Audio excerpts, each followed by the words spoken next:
Right.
Um,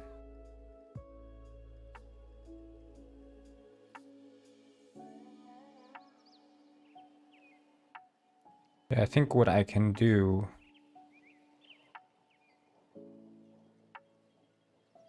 This is the Fight Club, and what would they do down here?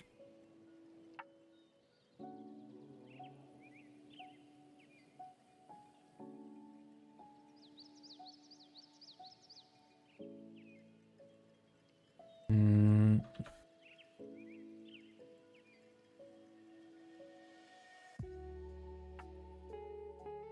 Well, we would add the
look up like some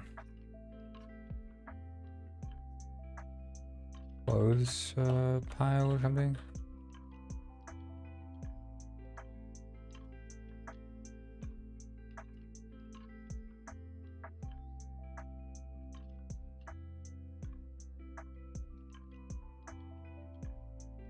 One with no watermark, preferably.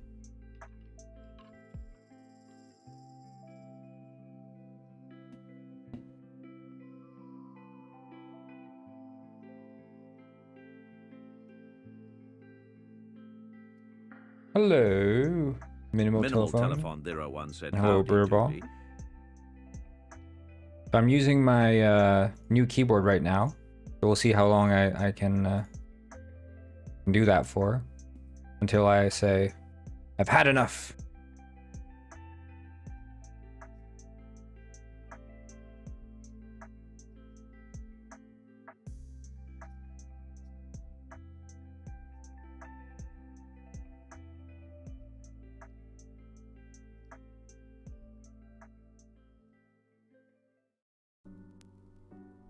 How does it sound? What do you mean? How does what sound?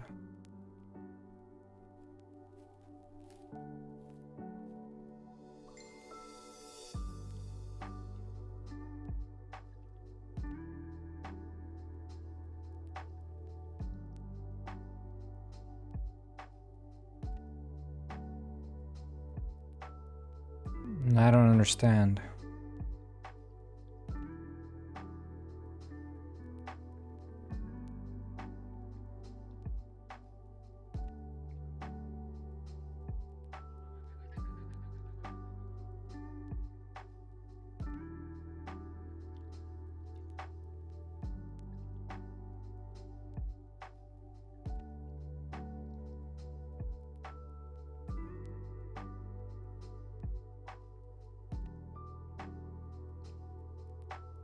Oh, the keyboard, the sound, I don't know.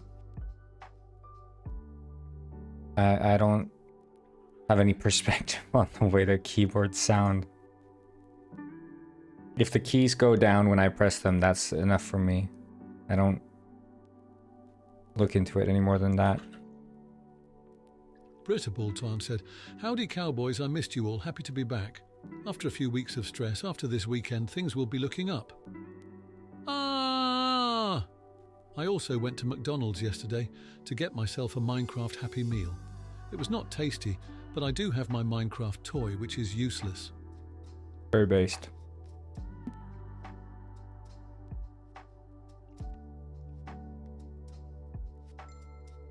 I love Minecraft toys from McDonald's.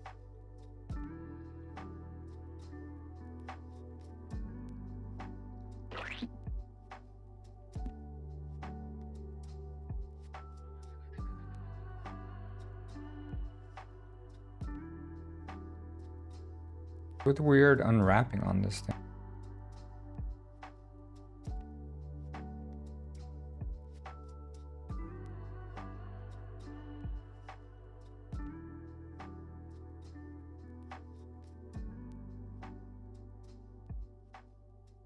Dude, what the frick?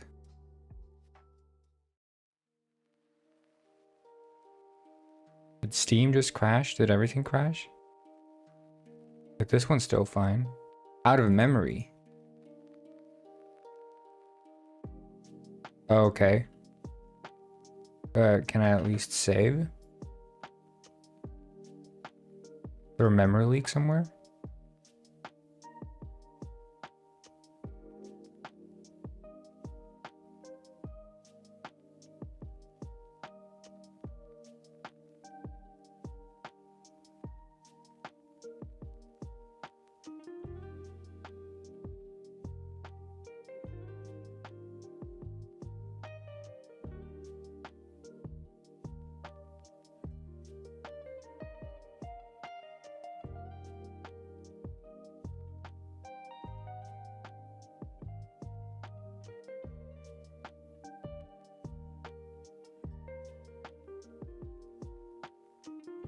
To see here,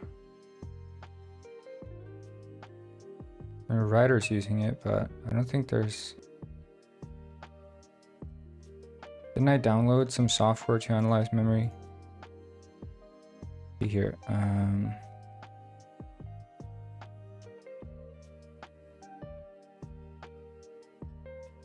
RAM map, that's the one.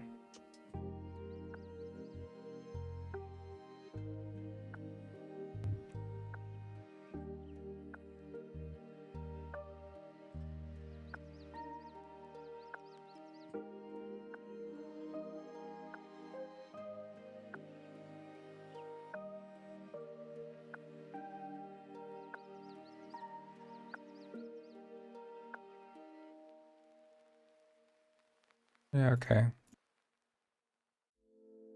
Looks fine. I guess it was probably Unity leaking then.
Is it re-importing all the textures again?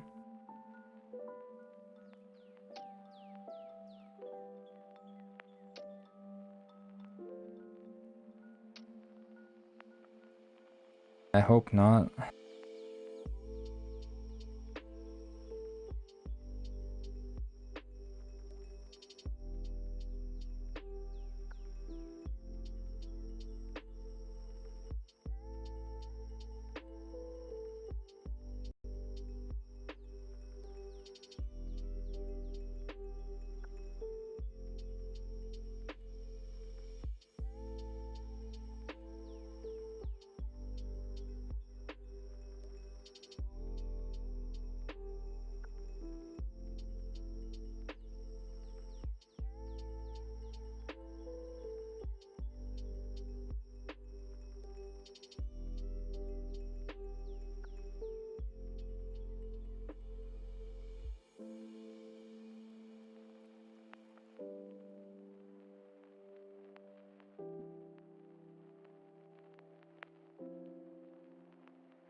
Awesome. Like we have to wait for this shit.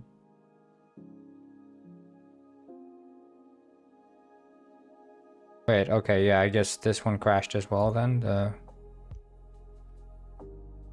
Yeah. Okay.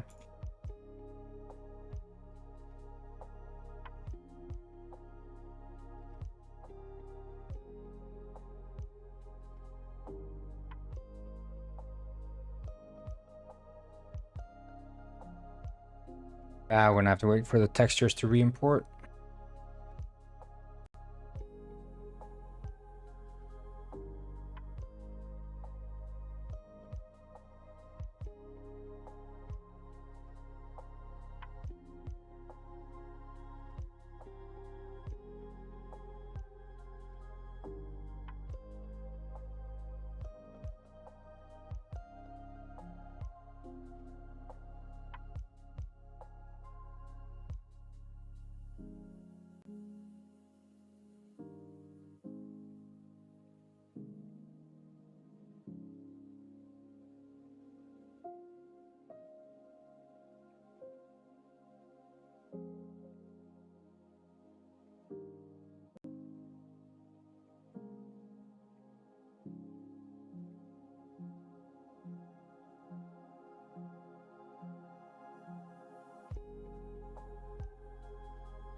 I love staring at loading bars, guys.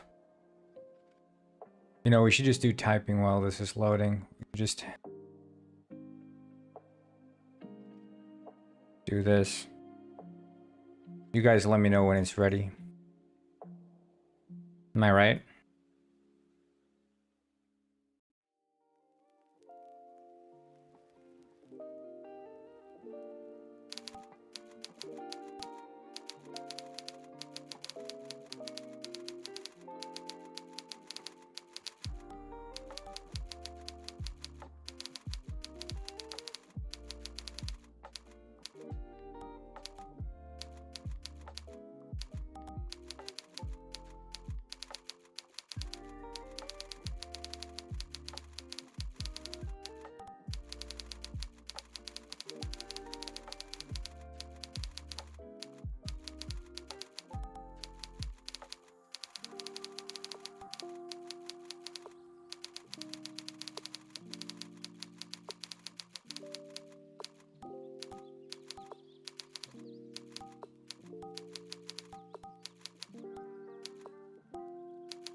Been kind of quiet.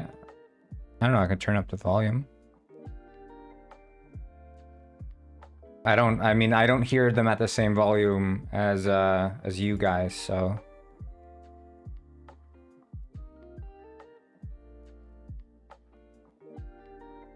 There you go. Yeah, I'm not, it's not the music I'm turning up. I'm talking about the text to speech.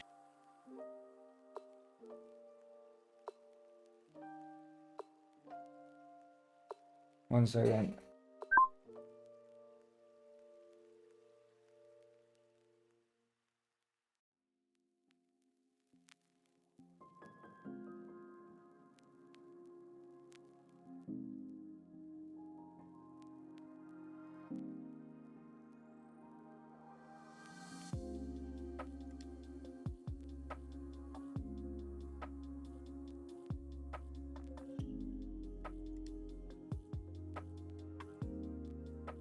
Britta Baltic, you said meow meow meow meow meow meow meow meow meow meow meow meow meow meow meow meow meow meow meow im a cat. Pepsi meow meow meow.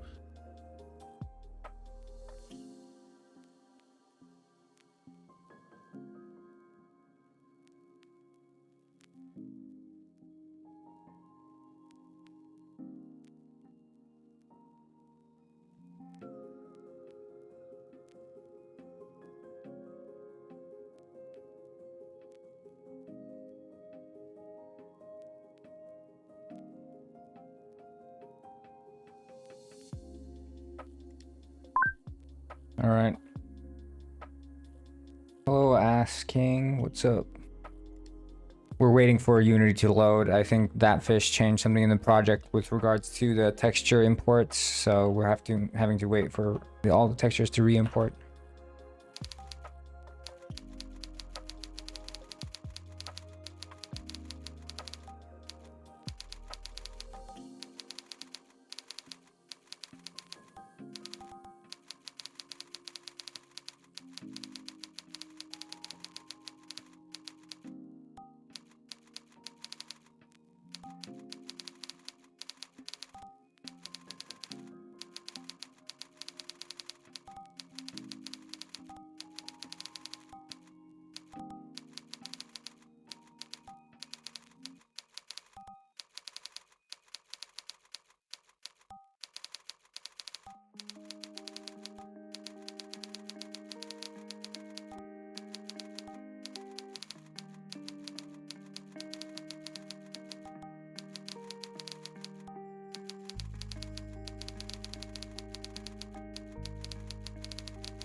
Used to it? Not 100%. I mean, I'm working on it right now, so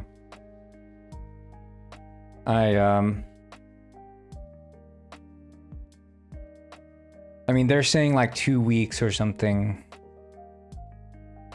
is when you're sort of getting used to it. But so I'm speed running this, you know. I'm forcing this to happen way quicker than it would generally happen.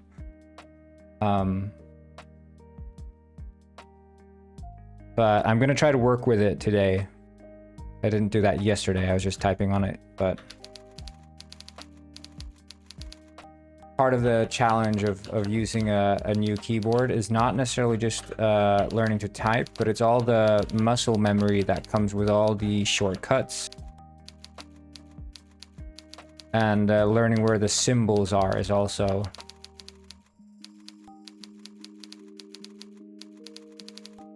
but like for saving and undo and all these things, they're like so ingrained.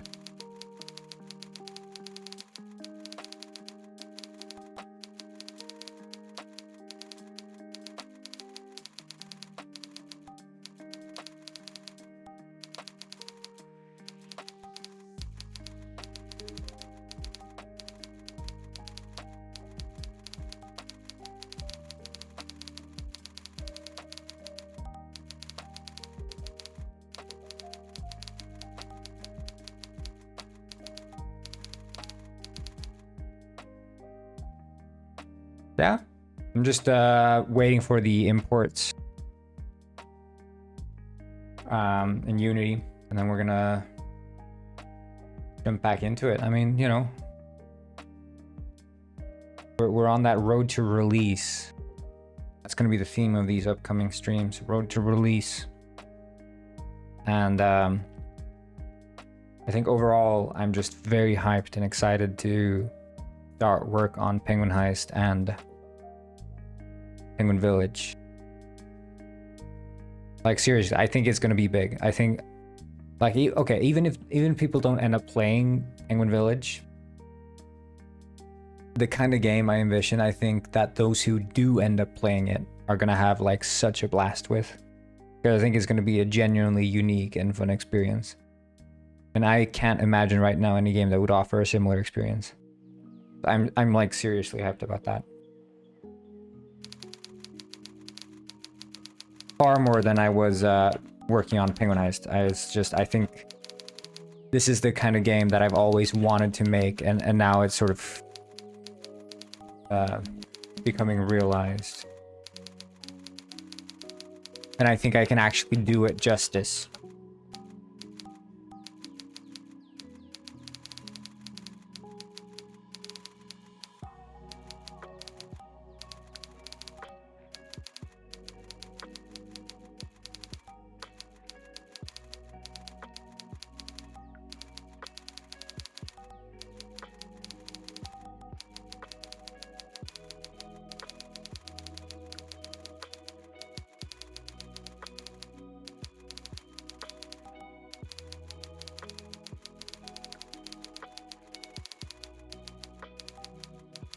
Monkeys attend monkey coconut picking school. I didn't know that. Are we ever getting Penguin Crossing? I don't know. I don't think that was ever in the pipeline. But I don't think the problem with making like an Animal Crossing style game is that it requires so much work put into the smallest amounts of details with regards to NPC interactions, because what makes or breaks Animal Crossing is the NPC interactions. If the NPC interactions start becoming dull, the game starts becoming dull, right?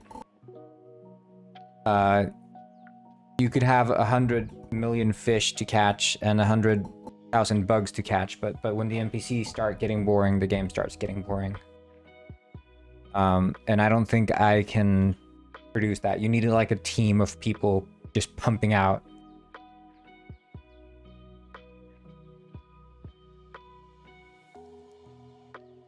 Tired. Wait, maybe I'm just gonna check if my...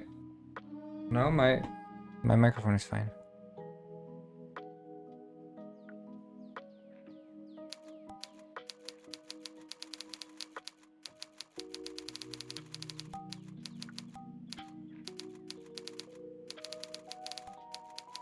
I usually start my days a bit tired, I suppose, but I think that's maybe just my voice hasn't warmed up. I should start doing vocal exercises.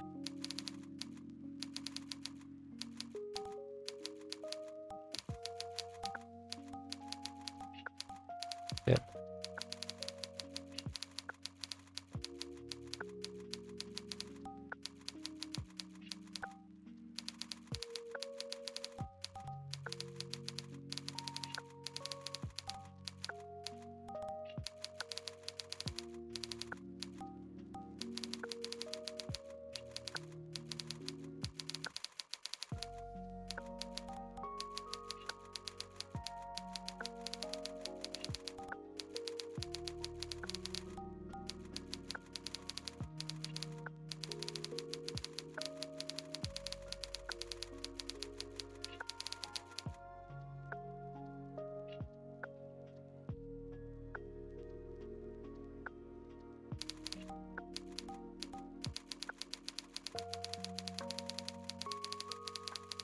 Oh, like Unity loaded up.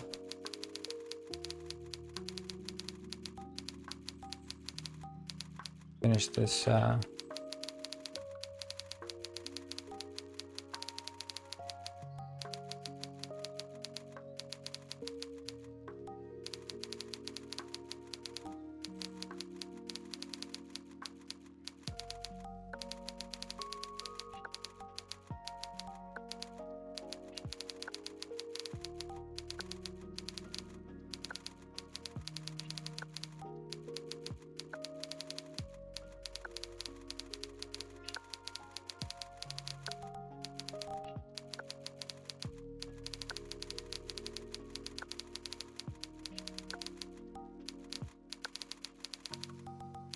Clothes are donated. Ah, reference to Penguin Heist. I mean, Detective Penguin.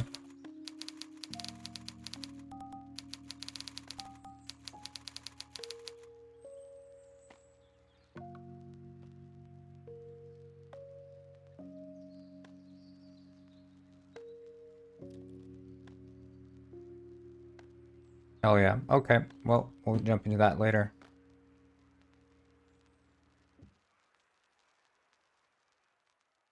Wait, is the... Let's see here.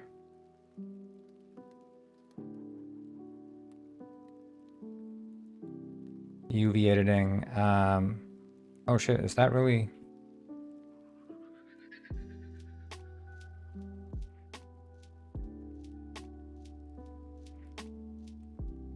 Hmm.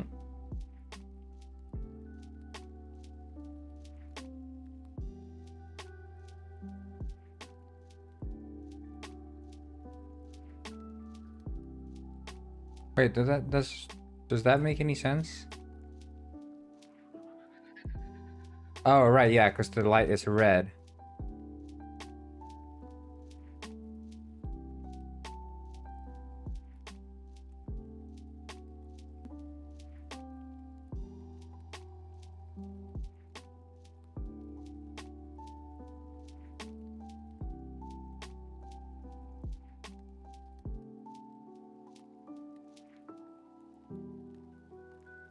But still, I mean, it is kind of weird.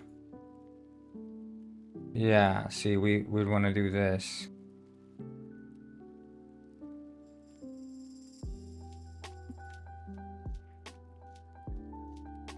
So this is supposed to be the room in which you fall into. You're like falling down in the clothes chute.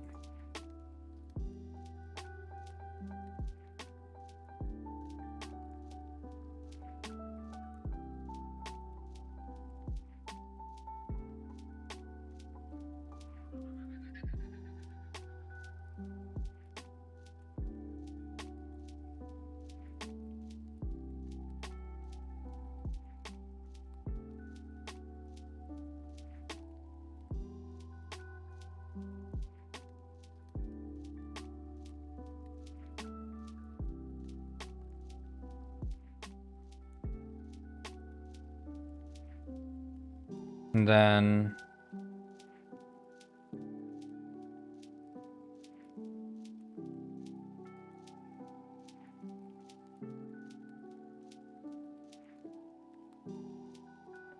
Wait, shit, okay.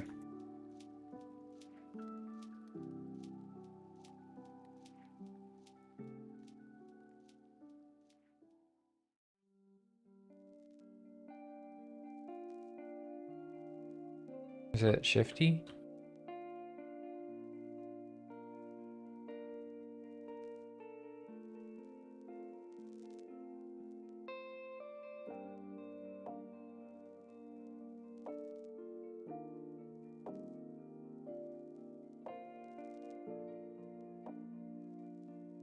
Wait, I forget, it's Alt S. That's what it is.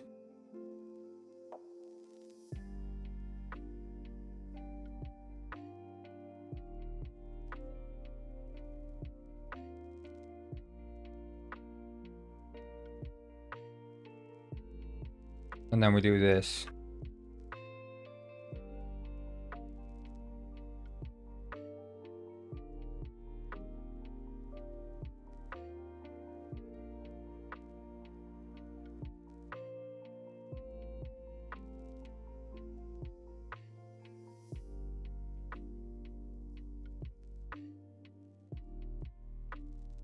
F.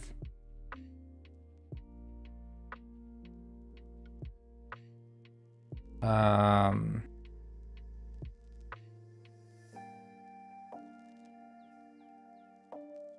Shoot,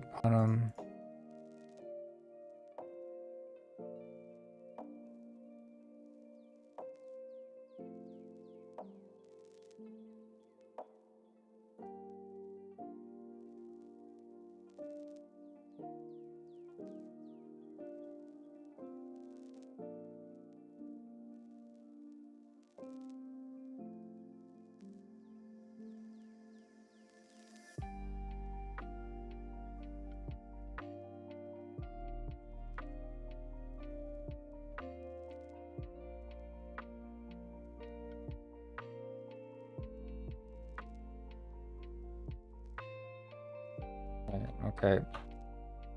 This is one of those things that I really need to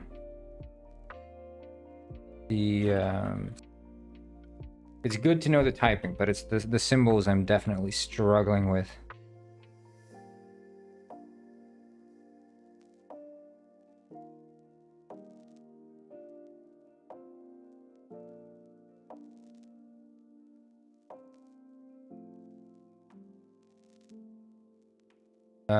Blender.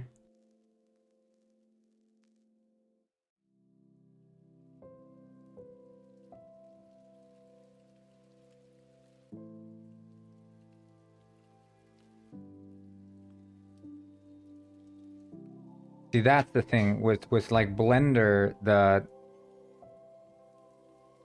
the keyboard shortcuts. I might even have to like remap the shortcuts for the kinesis because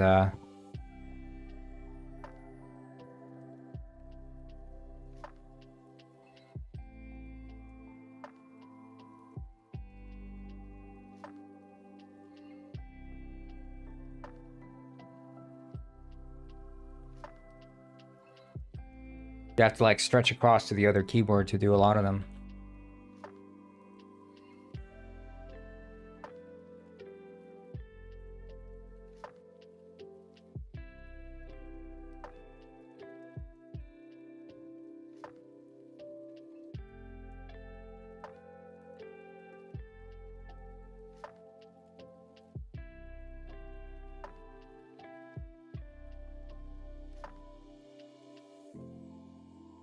Right. I think this has a mesh collider. We'll just double check.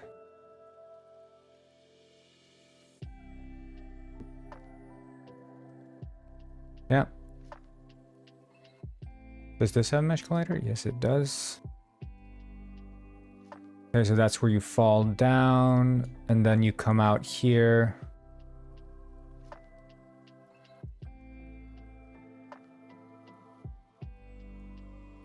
But the question still remains, how do you even get up?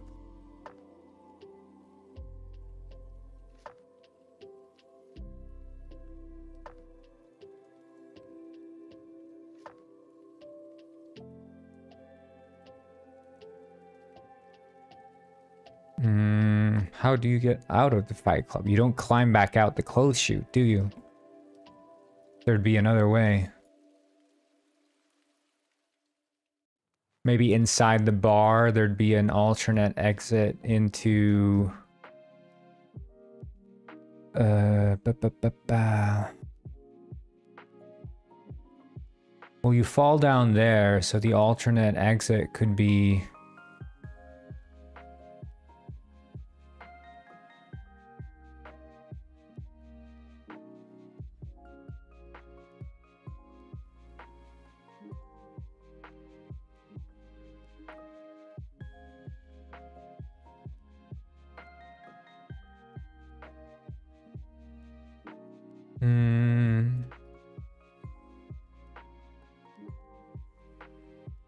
Could be behind here, honestly. We could make it be behind there, but it doesn't make too much sense that you'd get up over there from the sewers and then get up over there from the club. Unless we explain it as, you know, you're walking through the sewers or whatever.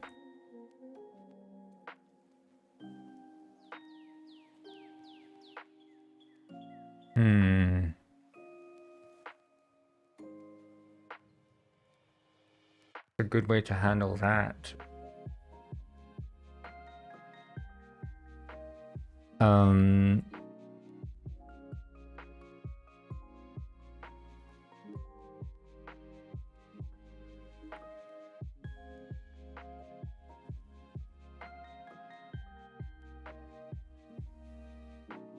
Like, okay, you're down in sort of the sewers, but do we have more? We could add another, like, sewer hole in case. That's, like, interesting.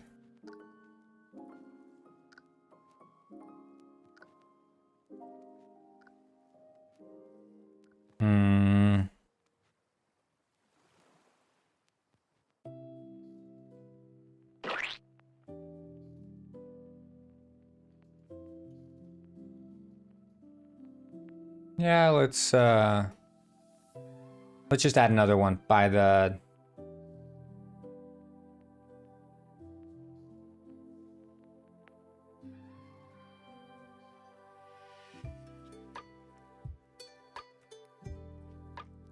So we can do that.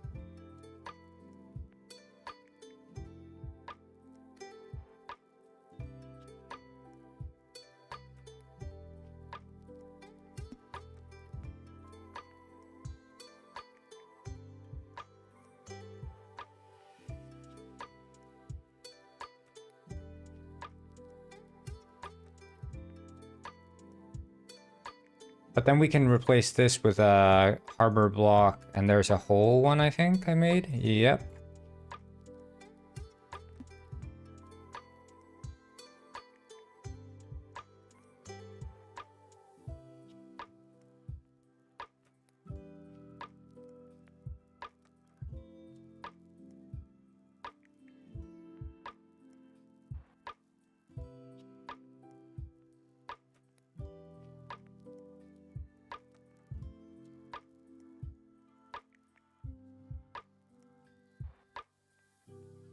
Do local.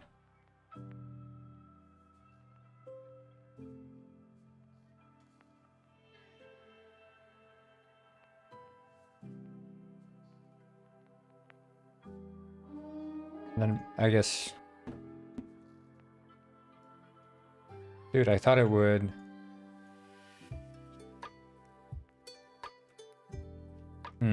Okay.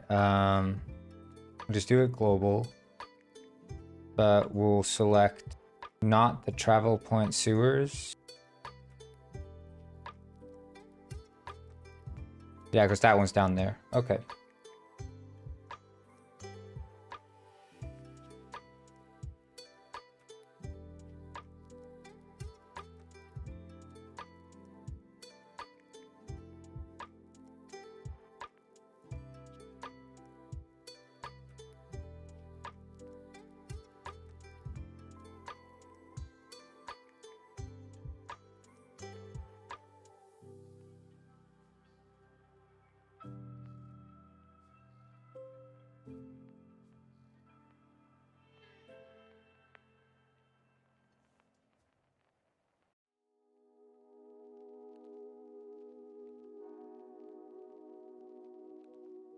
There.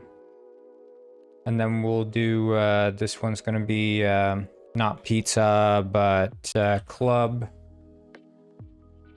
And sewer lid open club.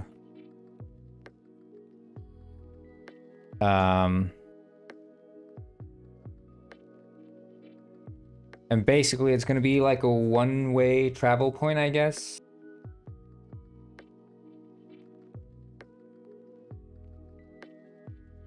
So yeah, it's because the fight club is basically in the sewers, and we know that the exit for the normal sewers is over here. Oh, we need to set this one to be harbor block. Because the fight club is right by the other exit, isn't it? So if we change this one to a sewer as well, that's gonna let you get into the fight club.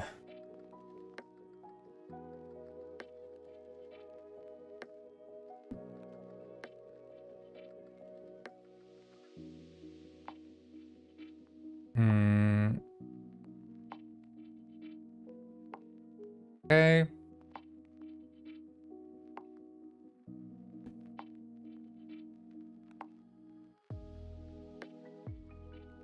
And then, yeah, basically, I guess we have the exit in a similar way to, well, we can look at this one, right? Because this one would have the second travel trigger down there.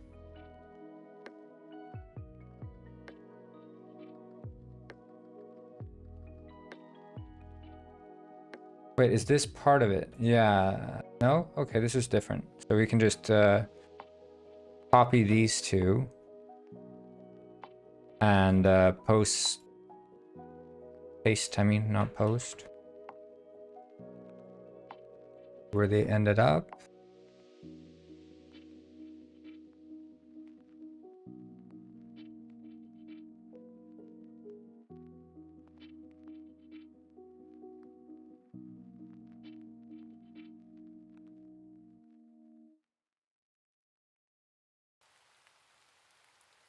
Yeah, they shrink a little bit, don't they? No, it's the same size. Okay, well, that's nice. So then there could be like in here, there's like a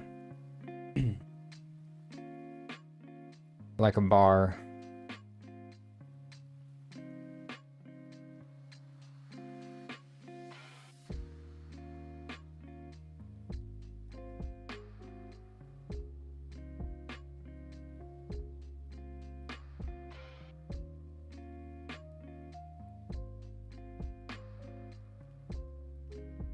And this would take you up to the nightclub. Yeah, see, like these are roughly spaced in a way that makes sense. I mean, it doesn't have to be one-to-one, does it? But it's just to make it a bit more believable that these are actually two connected spaces.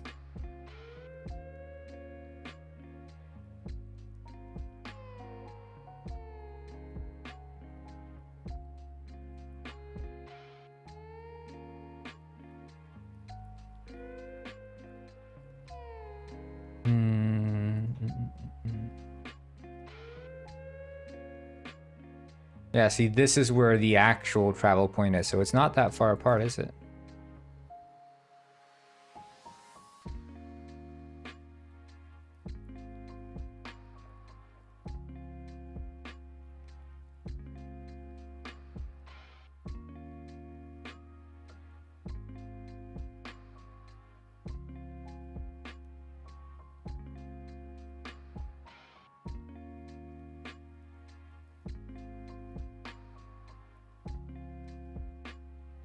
Bit.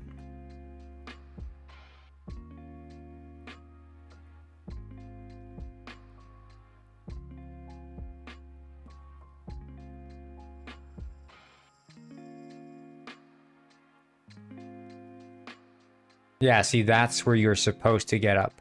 Right there. So that's actually really good. I think that feels like believable.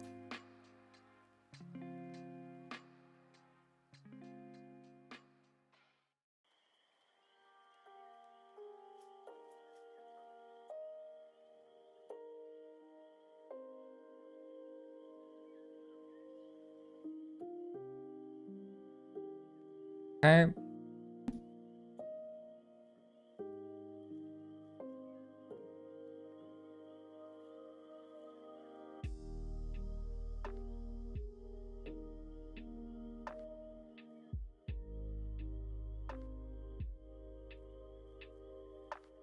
You don't believe it? Shit. We'll have to start over. We're scrapping Penguin Village. Do it again. Released, pushed back to 2026. Start from scratch.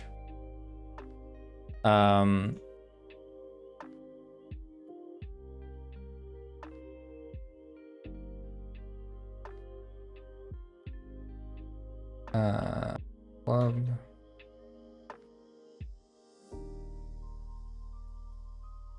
And then basically when you're done there, then we'll set these to be active or inactive.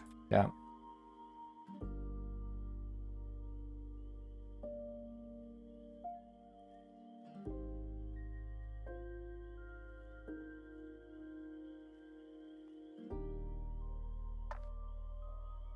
Yeah, enjoy your cleaning.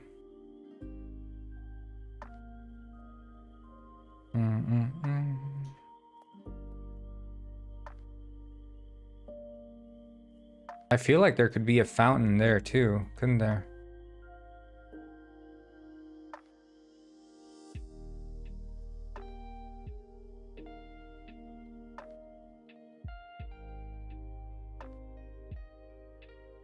Oh shit, yeah, there's already a fountain there. Awkward, delete. We'll have to have something else there, something fun. Oh my god, thank you for the 3 bits. I'm rich. The richest penguin on this side of the equator. Add a Minecraft Easter egg, it will be fun.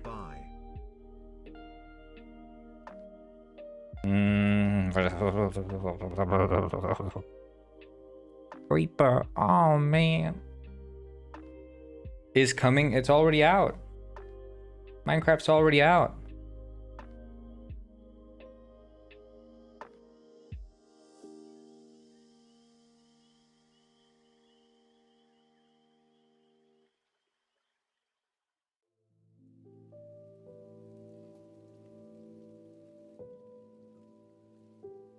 Yeah. You have to pay before you leave. That's the rules of this stream. If you don't pay when you leave, you can never come back again.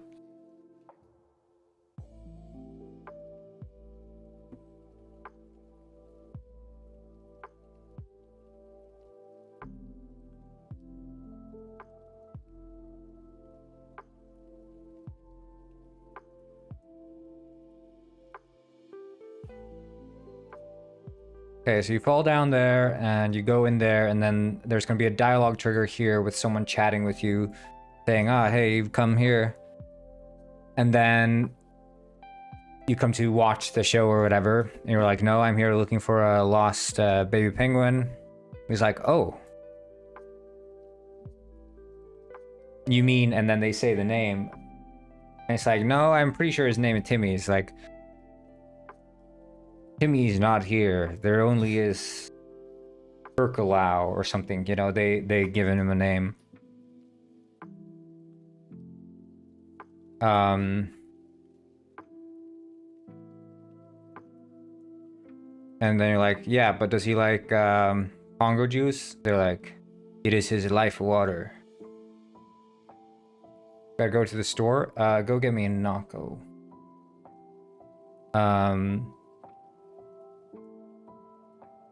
And then you're like, go speak to our leader. We'll see if he can arrange something for you. Speak to him. He's like, I see. You wish to speak to Urkalau. But you've not proven your worth yet as a fighter. And then they say, you'll have to fight our strongest fighter if you wish to... What is it called when in like medieval times, like stand...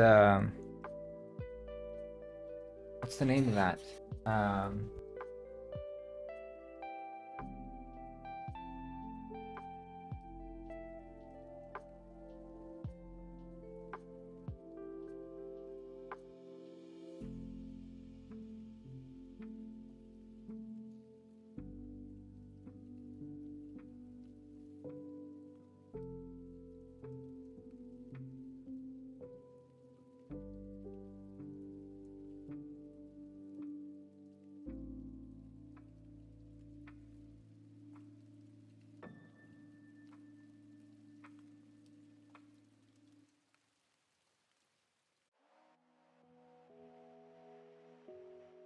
Old audience, is that it?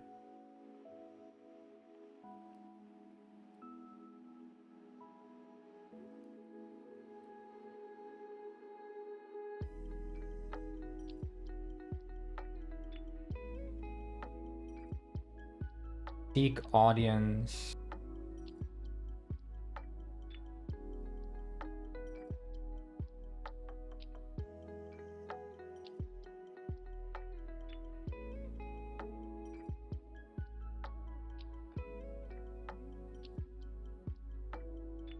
Is it seek audience?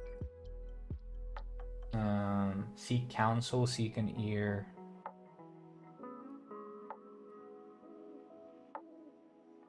Ah, you seek counsel with, yeah, I think that's... I think seek audience with, makes sense. Well, I'm gonna be right back for a couple minutes, so... I'll just, move the camera up to the,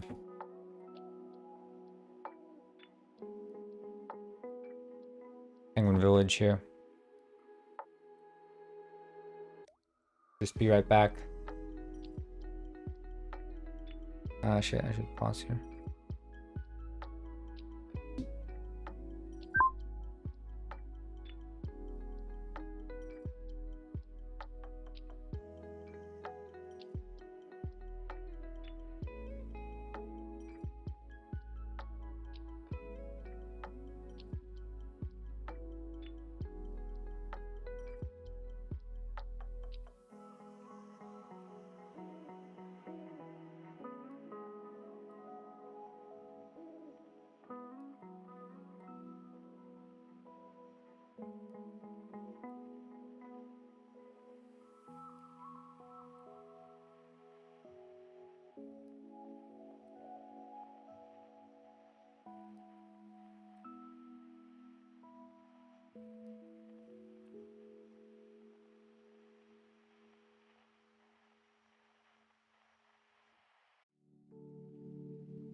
Sorry, I'm back.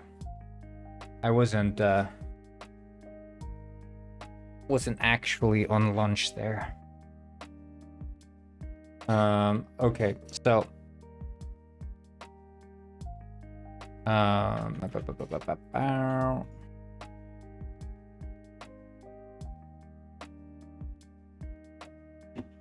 it's all good.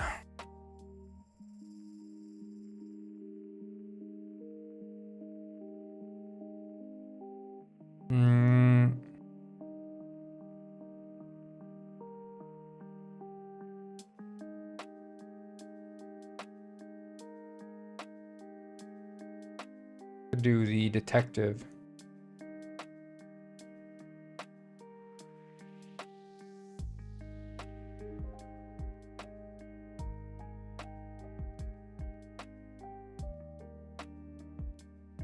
Okay.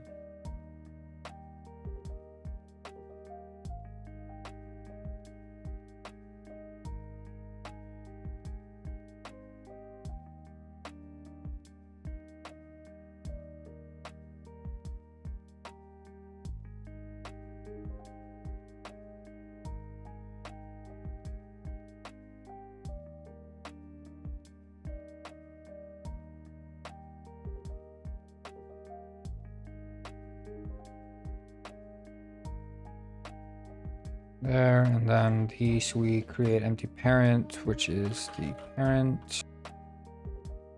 And for this we create an empty parent again, which is the laundromat. Shoot. Travel. There, and this should be outside, should be here.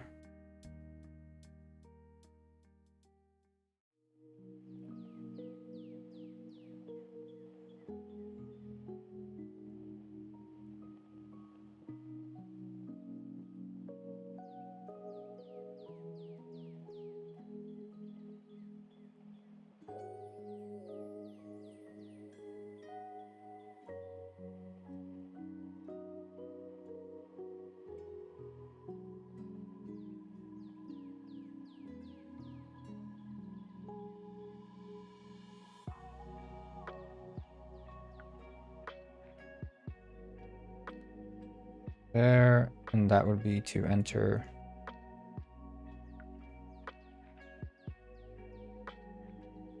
shoot. And then inside, well, because the thing is, we're really just interested in the travel node,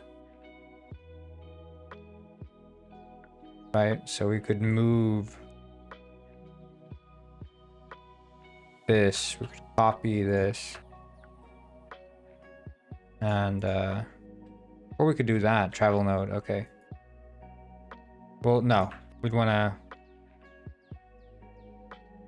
move this, and then this is gonna go to the fight club, which is over here roughly.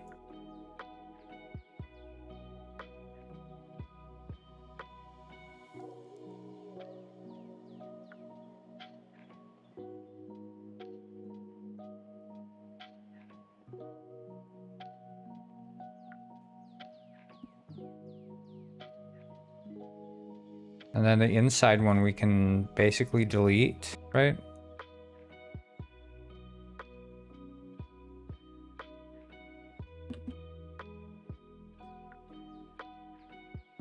And fall down there.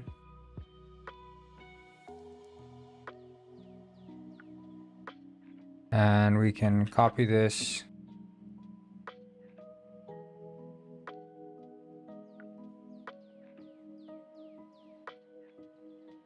And then that active state for this one.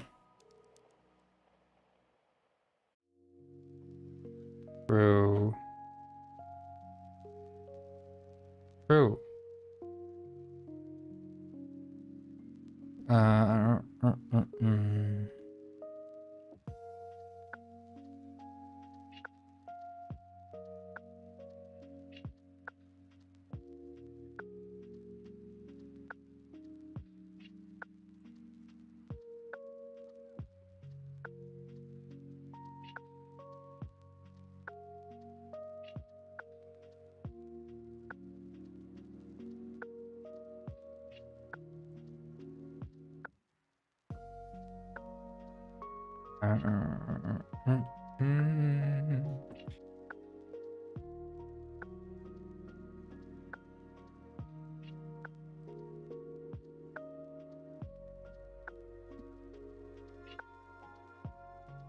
I think we have a archive door or something.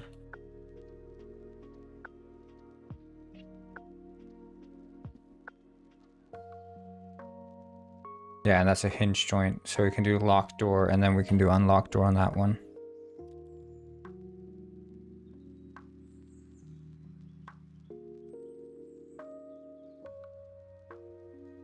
We can call that light club door. Dude, I'm really rocking this keyboard now. I think I'm gonna make it through the whole day working on this. It's Blender. That's what I worry the most about. The shortcuts in Blender, because they're really the kind that sort of hop the entire keyboard. But primarily the shortcut that is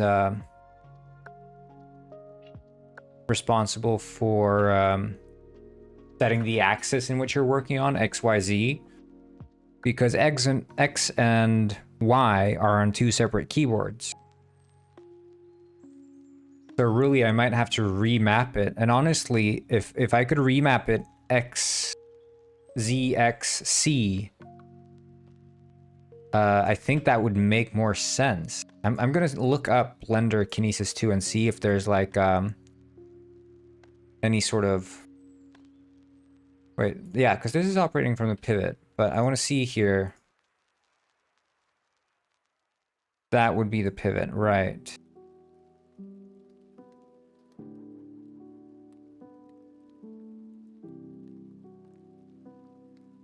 Okay. I want to see, so Kinesis, Kinesis to Blender.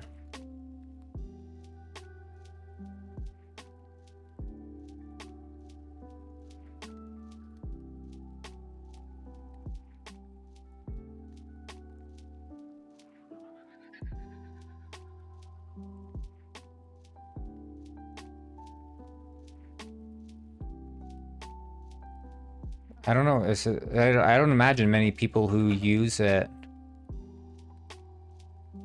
with Blender. 3D artist input on ergonomic keyboards. Yeah, okay. I'm thinking of getting an. I think the design is like Digma Rays or Kinesis Advantage 3. What was the Kinesis Advantage 360? Right, is the 360 just the same, but split in two parts?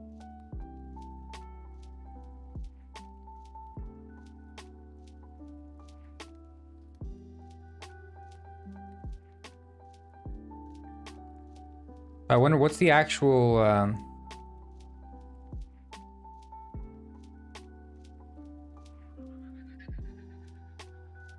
yeah, okay, so it's just more how do you type with it? You do touch typing.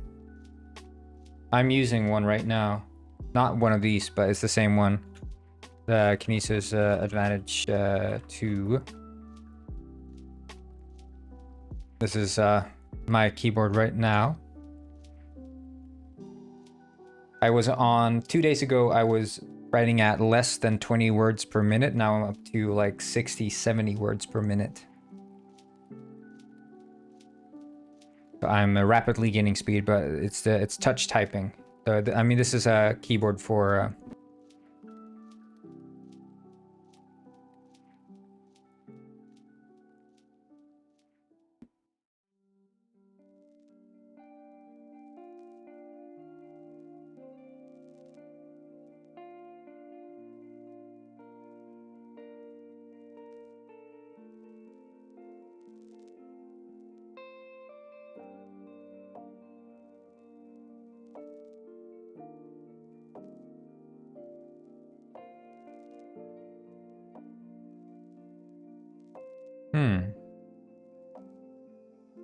Oh, that's interesting. A full numpad mouse.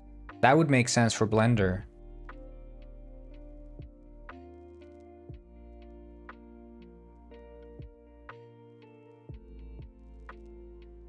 What's a tented keyboard? Is that what I'm using?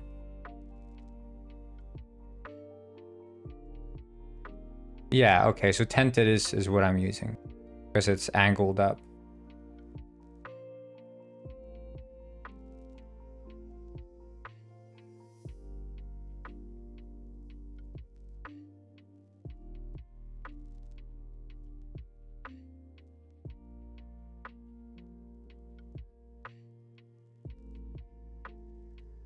There are 3D artists on ergonomic, but that's the same thread.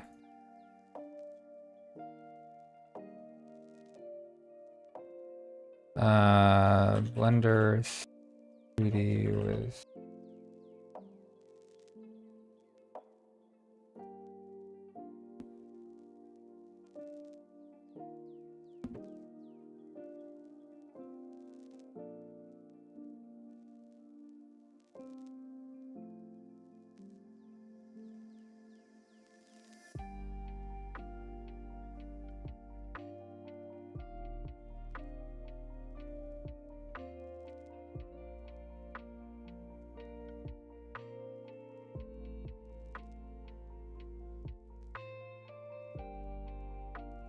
Yeah, I think just remapping the XYZ is like the big thing I'd want to do.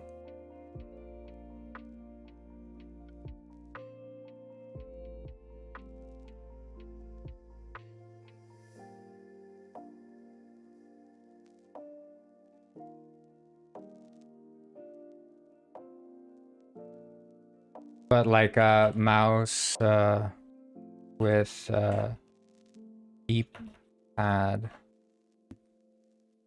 Like one of these might be relevant to get then.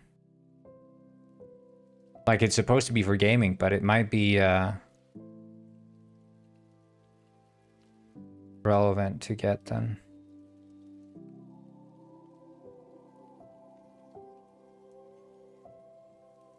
Interesting, interesting. 1 second.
Sorry guys, I was just out smoking.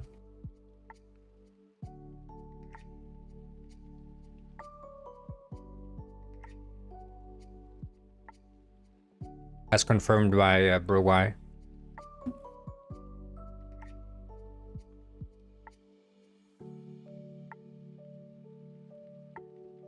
I don't know why that. Oh, thank you. Yeah, I was living the detective lifestyle. I think I need to shut down Discord too.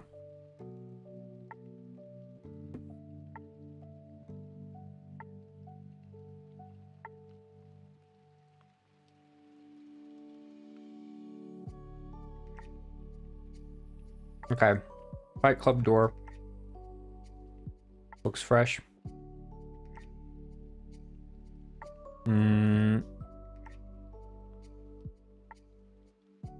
Right, and we need to undo this.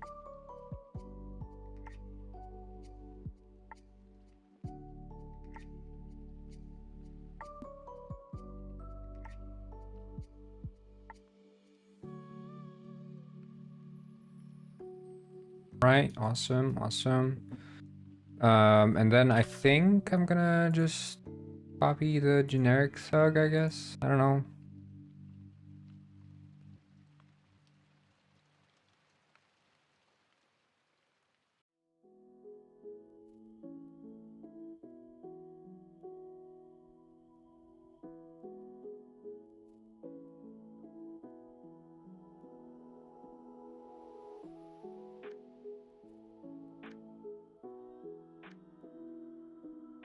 See how he looks? I'm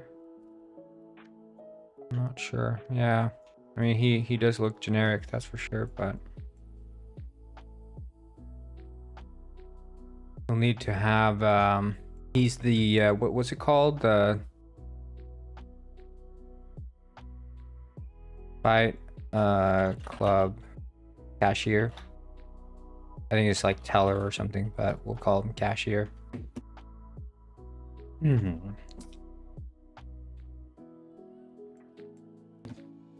He'd be wearing sunglasses for sure, but he'd also be wearing not the bandana, but the visor cap. And then he'd be wearing not the thug shirt, but he'd be wearing the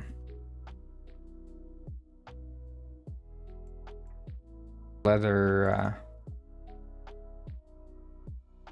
and it would be one. And I think he'd be an emperor penguin. He'd just be a silver penguin, maybe.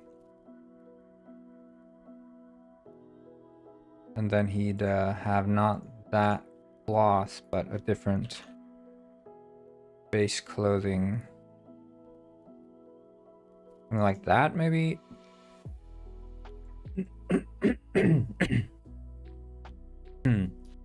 Sorry.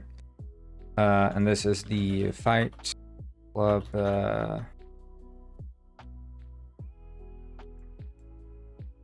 cashier.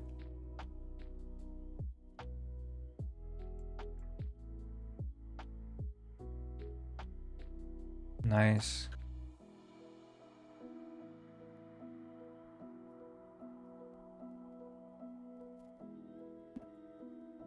And then we can do this, because this is going to be like the average sort of Fight Club goer.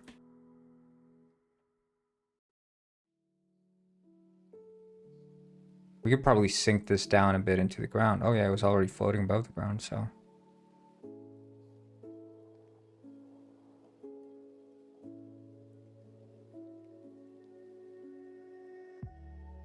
Okay.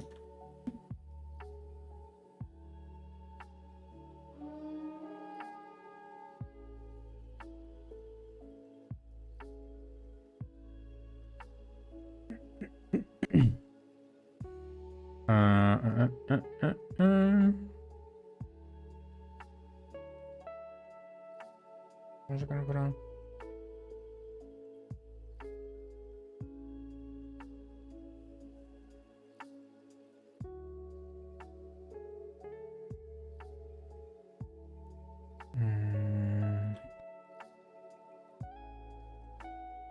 All right.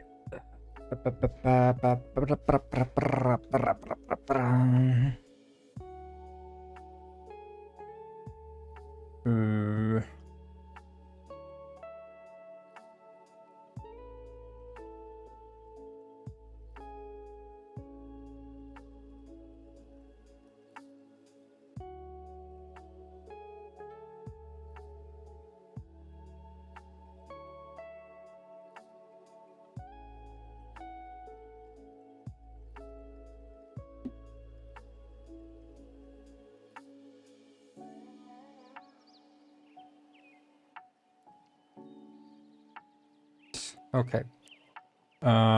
So this is a Fight Club attendee or something? Member, Fight Club member. So then we can do if they're a member, they'll contain some sort of base shit. Okay, Fight Club member. So let's assign some cool fits. I'd imagine one member would have a not sunglasses, but the rubber duck. Yes. And then it's yellow. I think that's paper yellow, yeah. And then orange.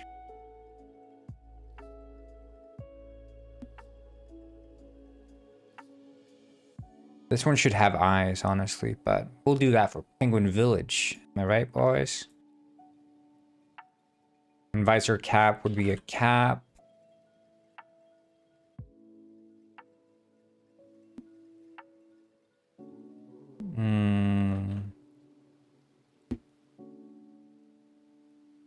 I need to remember to cancel my freaking subscription for the...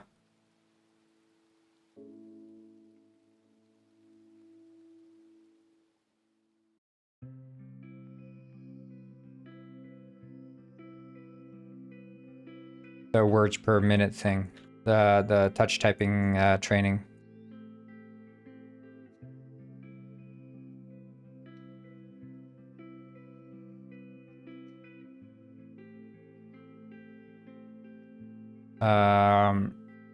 So he wouldn't have a rubber ducky. He'd have the well, we need to have one with a corn suit. Let's be real. We're gonna have to have one with a corn suit.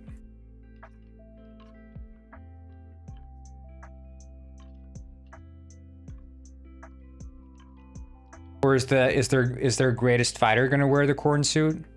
Yeah, that's funnier if their strongest fighter wears the corn suit. So he'd just be a generic top hat wearer or something.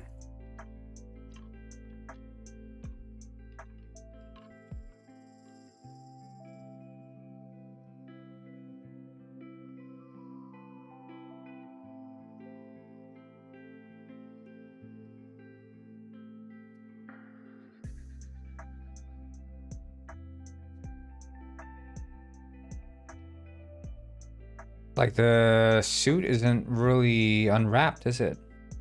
The winner gets corned.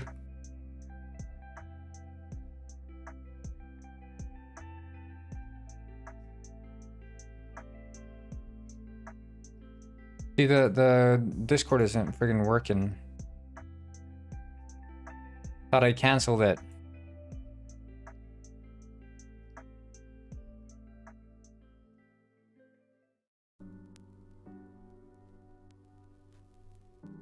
End task.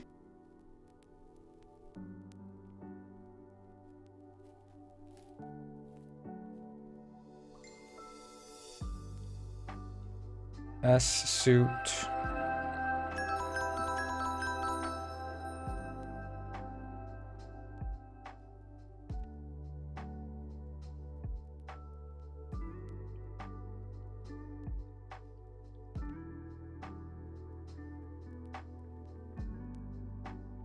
Wait, but this looks fine though.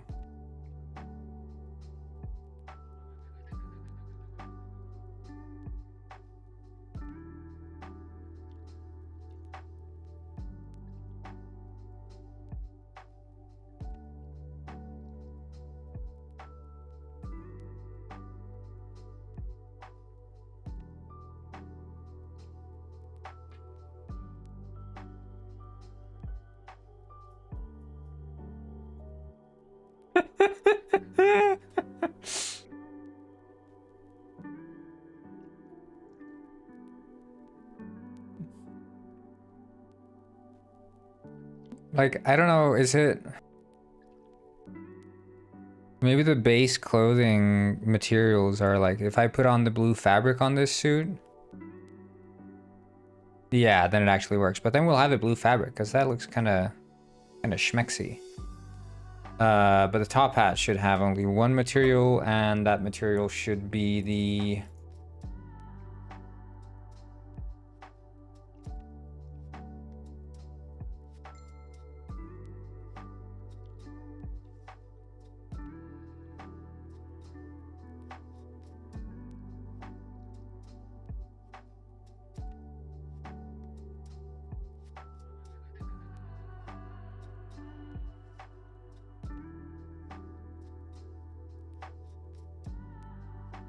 I guess the blue fabric also needs to have 0.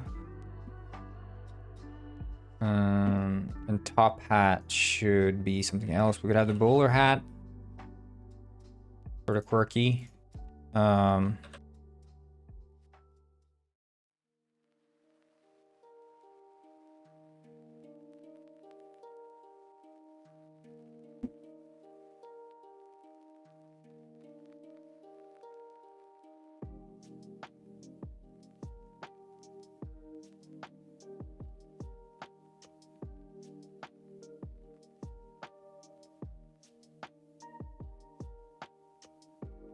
Oh, but these are all silver penguins. I guess a bit awkward.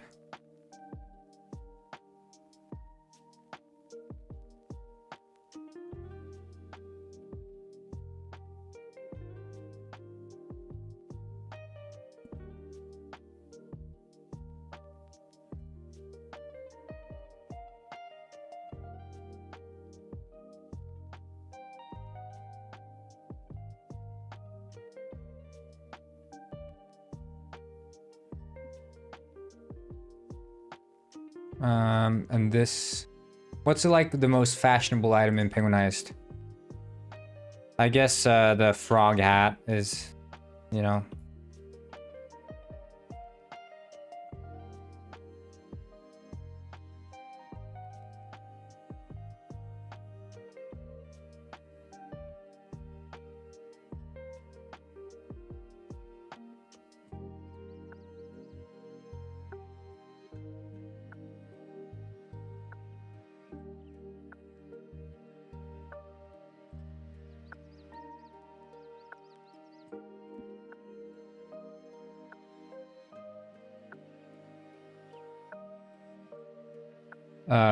and then not the robe. What's a fashionable shirt or something? Not shirt, but like a chest item, like a belt maybe?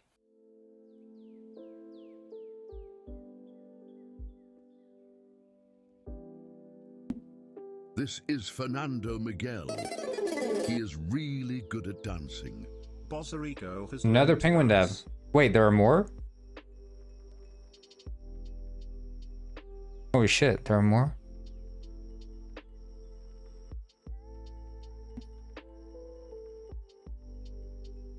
Who's the other one? Are you the other one?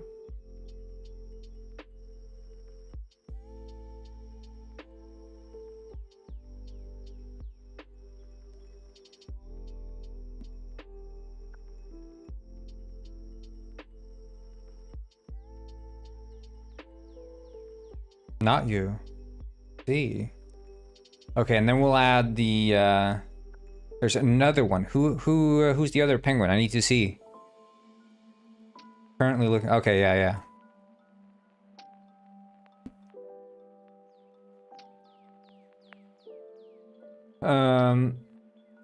Yeah, okay, we could use this other room that's locked to keep the other fighters, so we'll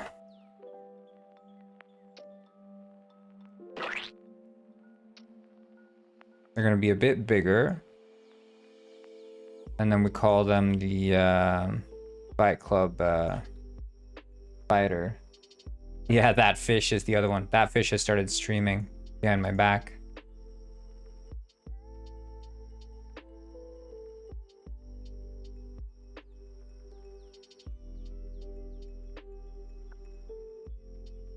And then this is a corn suit.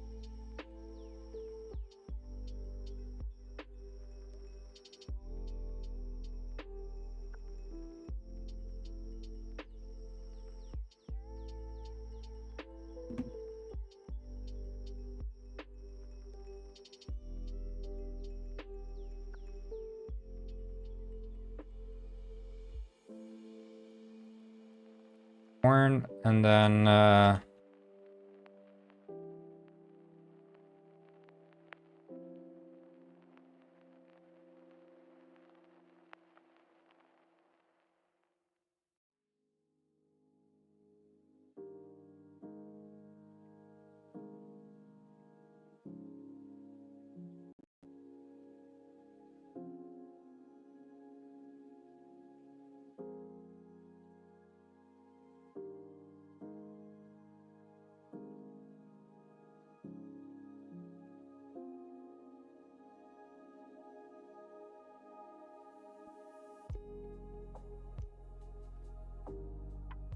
here we go. So that's their strongest fighter. And you could imagine then that... Oh, okay. I think one funny thing would be if...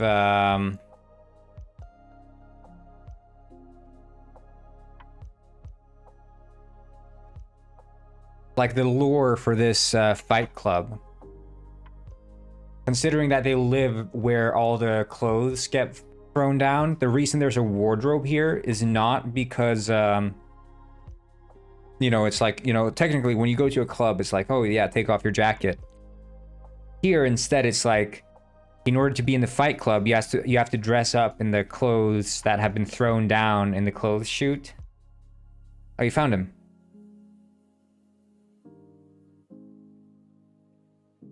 Let's see, how do I do, that's the wrong slash. I'm using a new keyboard. I've switched to an ergonomic keyboard, tented. So I'm holy shit. And he also has a shit at the bottom of the screen.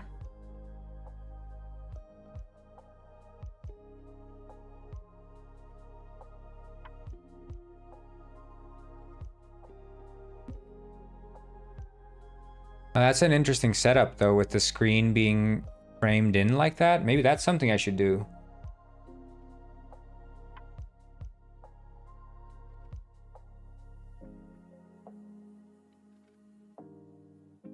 What do you think about that, guys? Like framing in instead of just having it be an overlay? Is that better?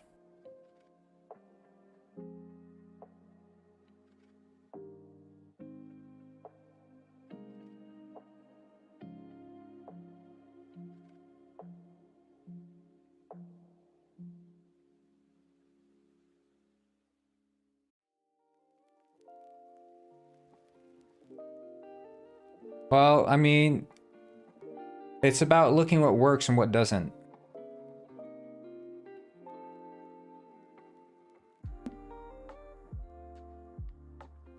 And I do like the idea of not having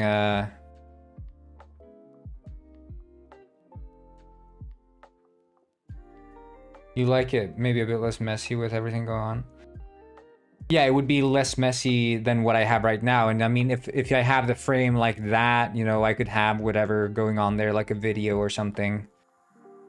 And the frame chat is really nice too. But of course, the frame chat is because the developer isn't showing their face there.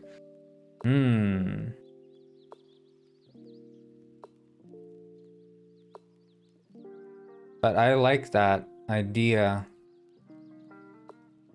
That's nice.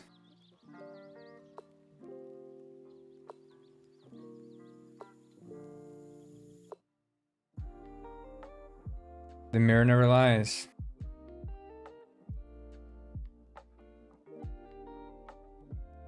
Man, I should is that the view account there as well? Up there? Dude, this looks really nice. I mean, I could work this all into the Unity overlay. You know, if I make the entire Unity game be this overlay, and then just plop in the stream. Okay. This is giving me some ideas. But I don't think I'm going to do this until after Detective Penguin is done. But by then I should have some ideas. Thanks for shouting out this channel, Boss Erico. It's very sleek layout. Because then, I mean, I could give this, you know, I could give the kingdom a freaking skybox. Because the kingdom right now, it's sort of like this just slapped on to the stream, right? But I could make it look like the kingdom actually has a place in the world.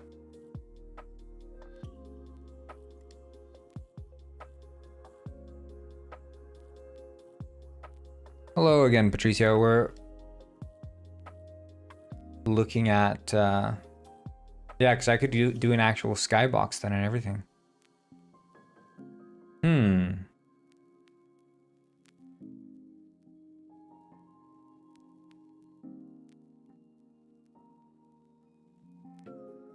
Not a bad idea, not at all. Yeah, because this is just me slapped onto screen. Like, it doesn't mesh or anything. So if I redesign this UI... Yeah, okay.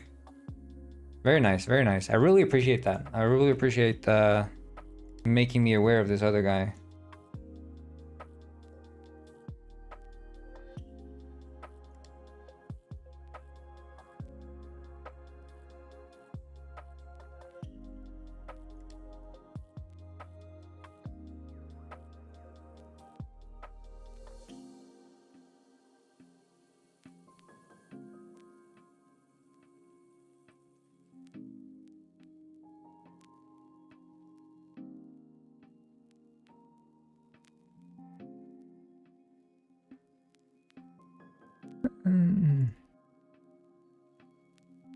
He's over Freaky Posting 4. That's so sad.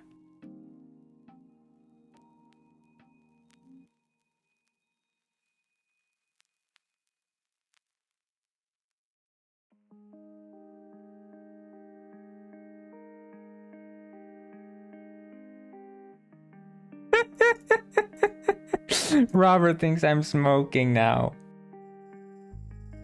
I saw the Twitch clip.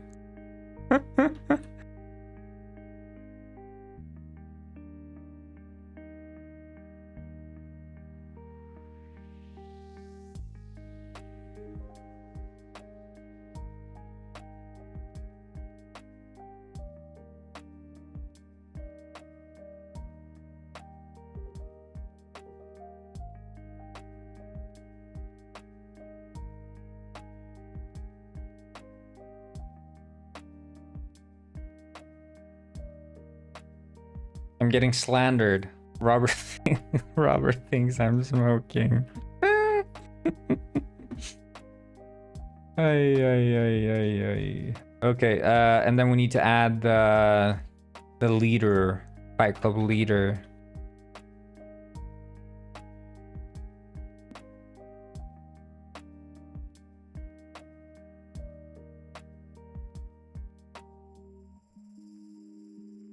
I saw the Twitch clip. Your arm moved up to your face. There's no other explanation. You smoke.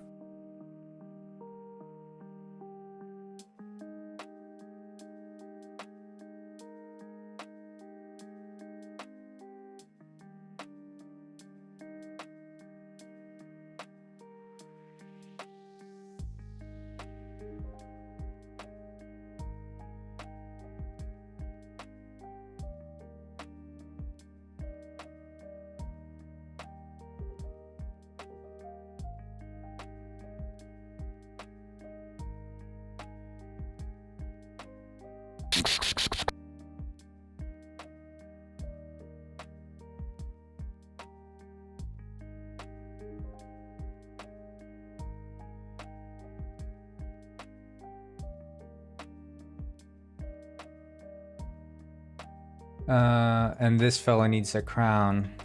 Every king needs a crown.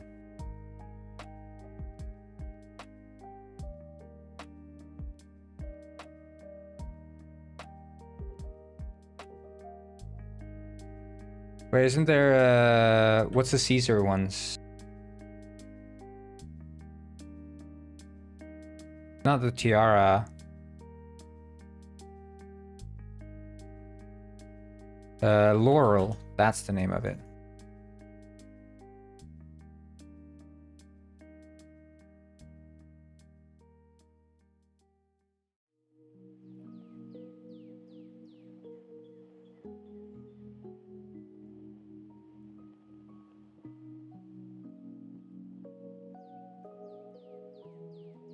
And he'd have a goatee.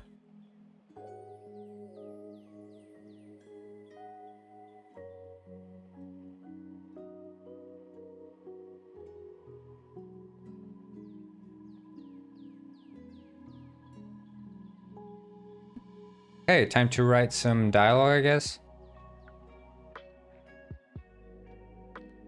Didn't... How do I get this shit away? I didn't ask.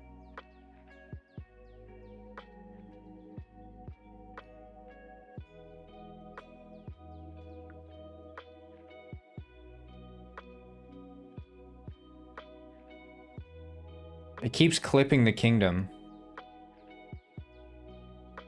Stupid save, GG bot. So stupid.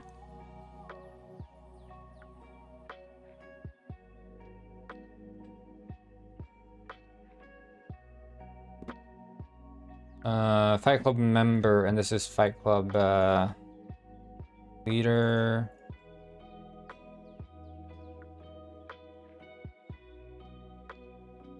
Okay, let's write some dialogue.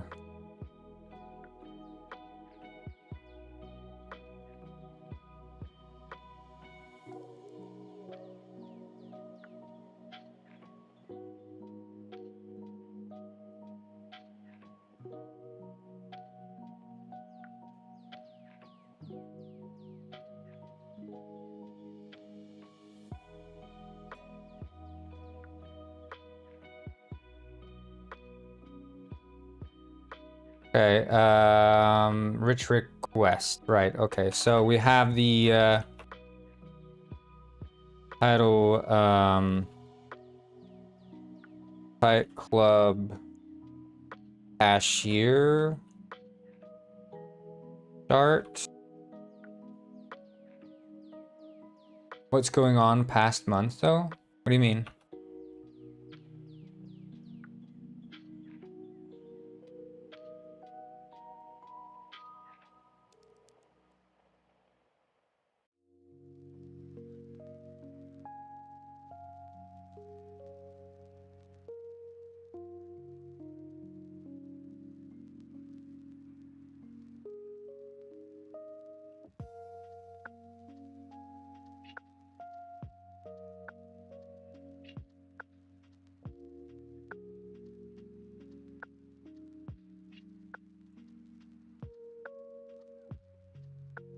Fight Club cashier would say,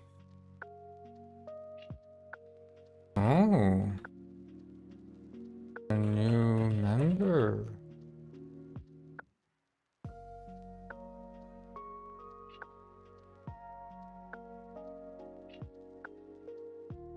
Never mind. Well, what do you mean? What's going on past months though?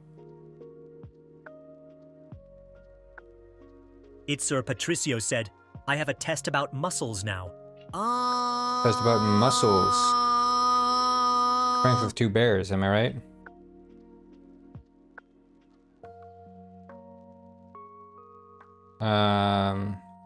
Sure.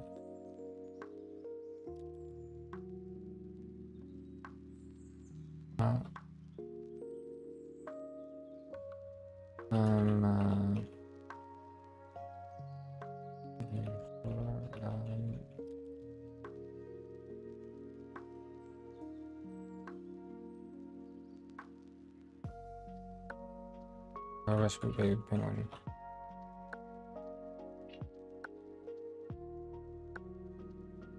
Okay.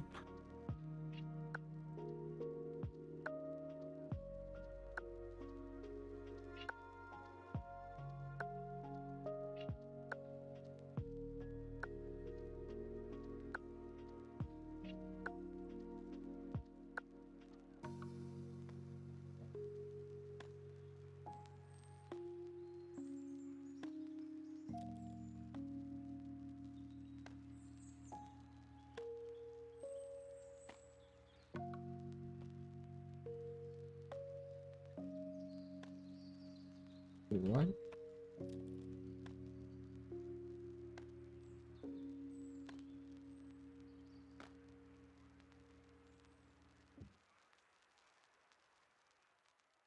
I don't understand. I'm here well silenced, but yeah.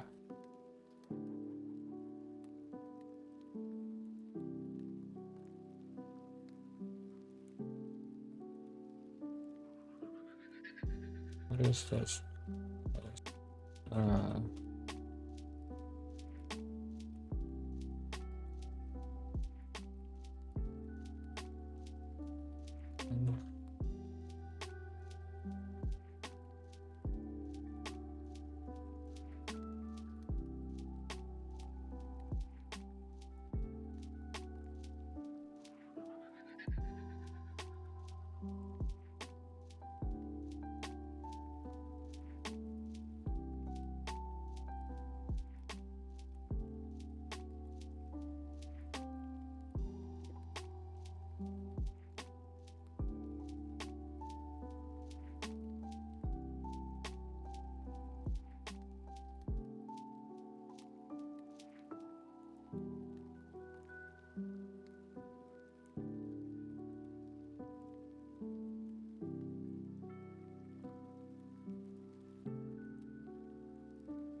I'm struggling.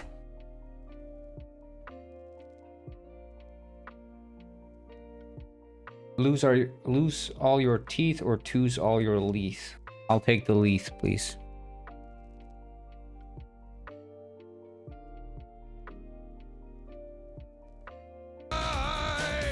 Your reflection tells a story of a pirate's life of glory. Trust your eyes. Arr, the mirror never lies. Arr. Reflection tells the story of a pirate's life of glory. Trust my eye. The mirror never lies.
Oh, see you, Tricio. Good luck. Oh, a new member. I see. Oh, a new member. I see. Well,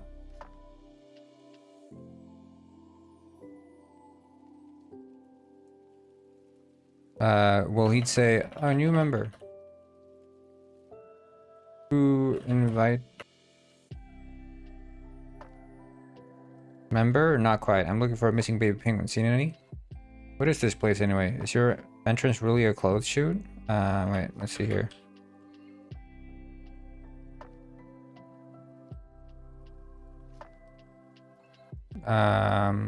You'd be looking right. This place is Penguin Village's biggest and greatest secret. It's the Fight Club. It's where champions are born. I see. So about the baby penguin. He supposedly fell down here. Goes by Timmy. We know of this baby penguin, but not of Timmy.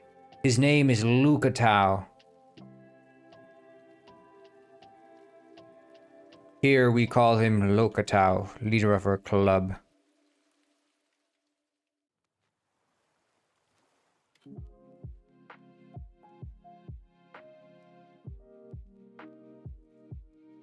He's... what? If you wish to be granted audience with him, you'll have to speak with our second in command, Bingus. Okay then.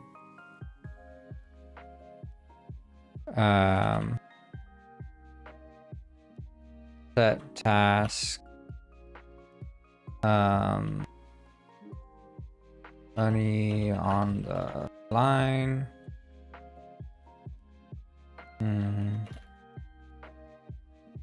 Speak to the Fight Club's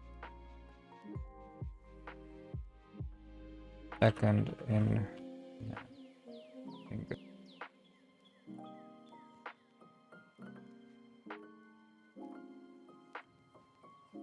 Yeah. Okay, and then we'll have to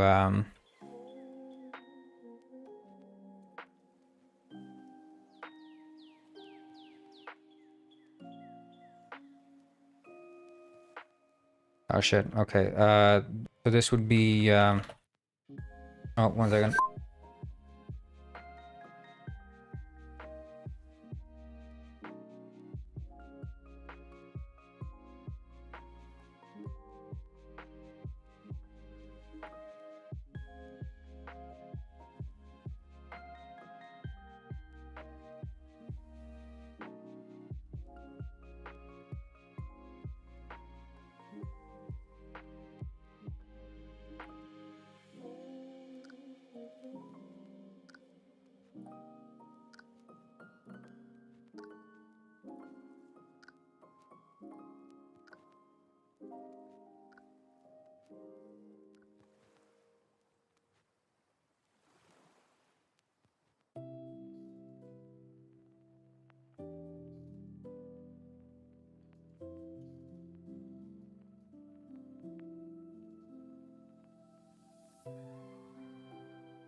All right. Okay. And then we'll copy this also to the end there. And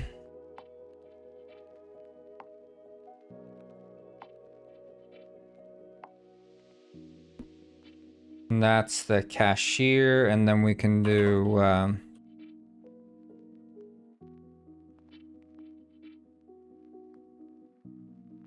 Fight Club member, start.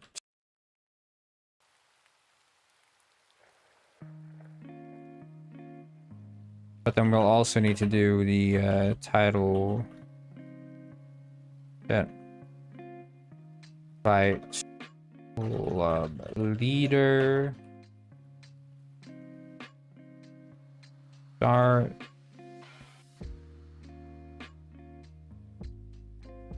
And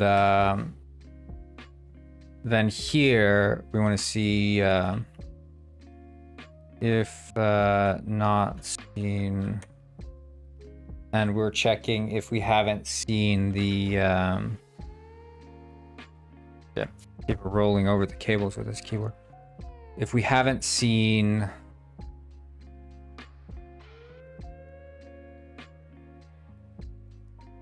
dude, the save GG bot sucks so bad. I hate it. Seriously, I hate it. It's the worst. It's terrible at what it does. It's terrible. It never makes a single good clip. Never. It's not made a single good clip. Trash. Absolute trash.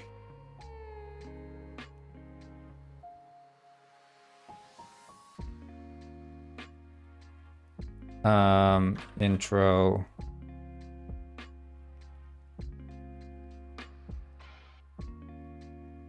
And then else if, well, I guess it's just an else, right?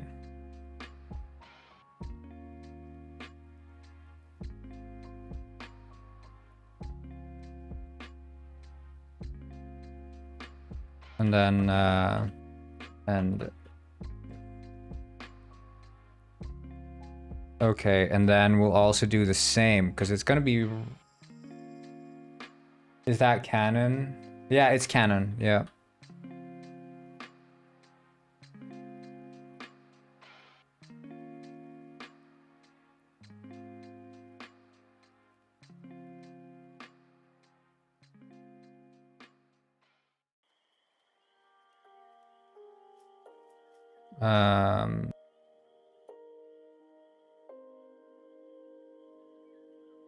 I'm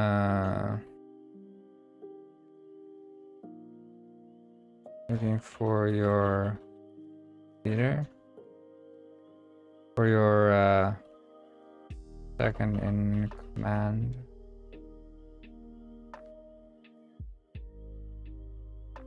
And then they'd say Fight Club.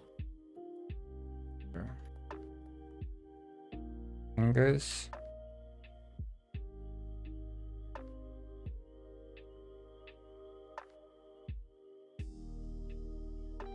He's the one in the white robe. And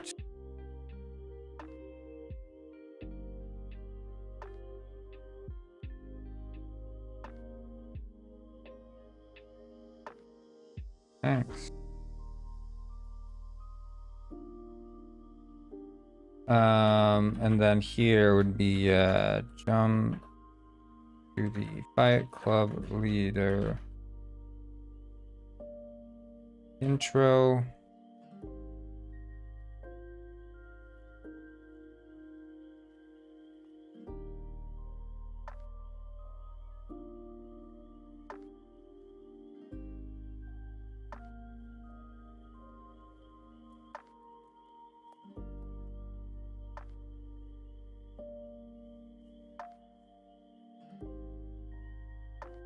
Hey. New.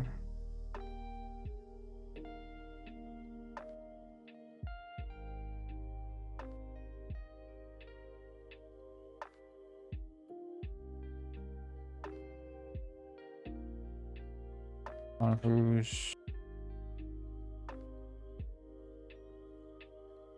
is your sponsor?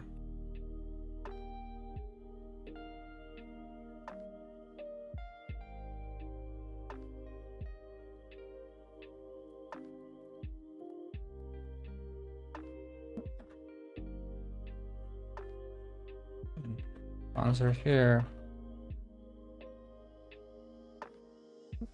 Here, looking for our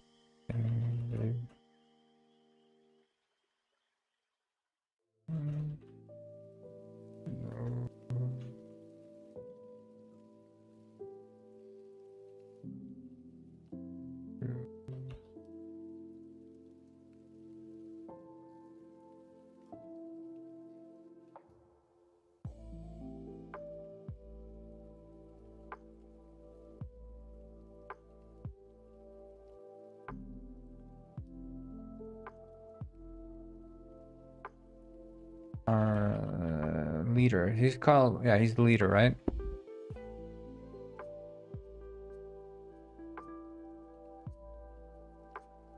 Why do you?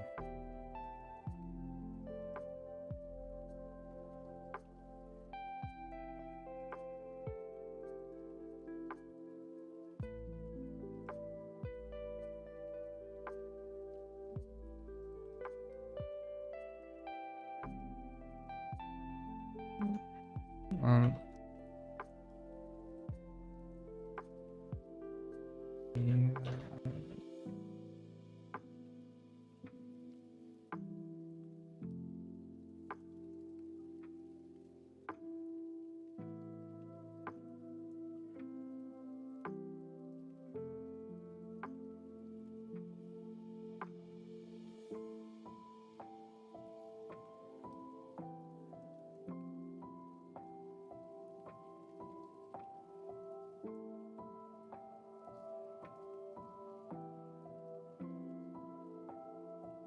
you may not.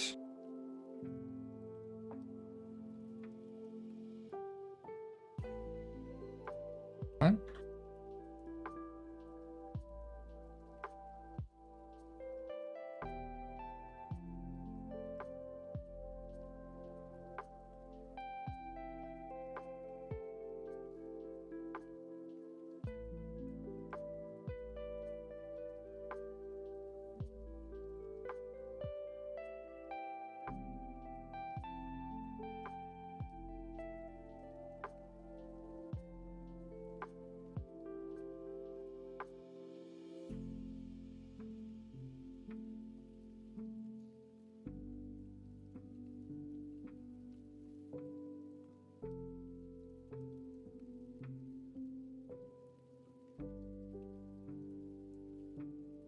Making good progress, yeah, and I'm using the Kinesis keyboard still, so I'm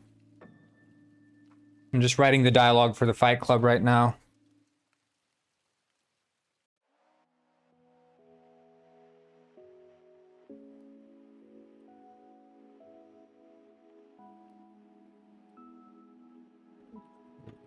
Pretty-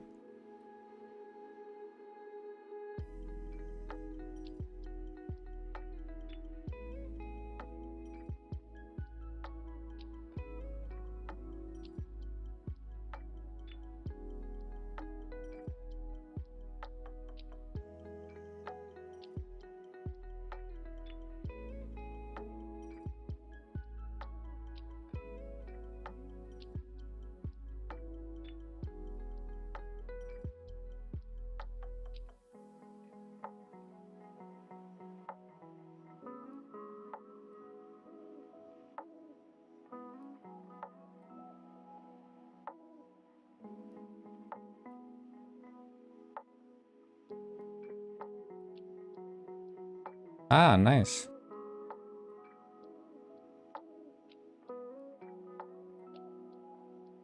Welcome weekend.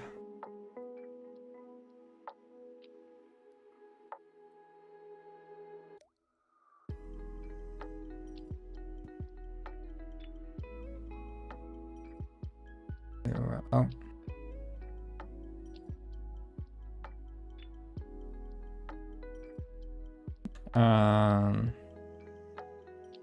Good day. A new phase enters the club.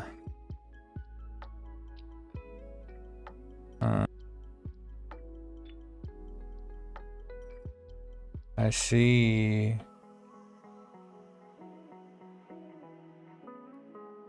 See, a new face enters the club. Who is your sponsor?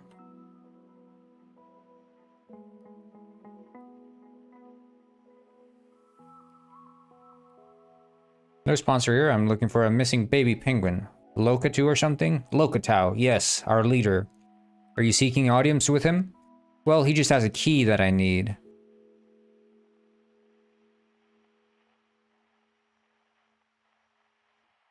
I see. You may not see him. What? Why not? You haven't proven your worth in the ring. You mean I have to fight to see him? You truly must see him, then it should be worth fighting for, no? Come on, I just need his key. To which he says, prove your worth or leave.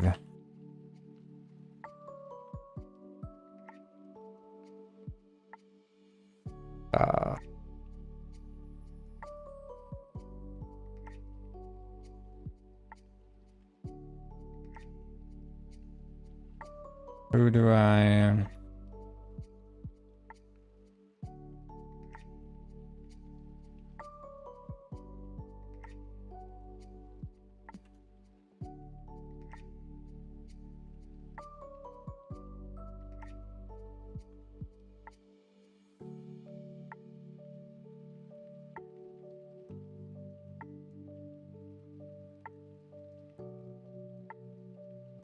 Oh, fine. Who do I have to fight? Our strongest fighter, the Conguin. That's what they're just gonna say. I am the strongest fighter. Our most formidable fighter, the Conguin. The Cornguin?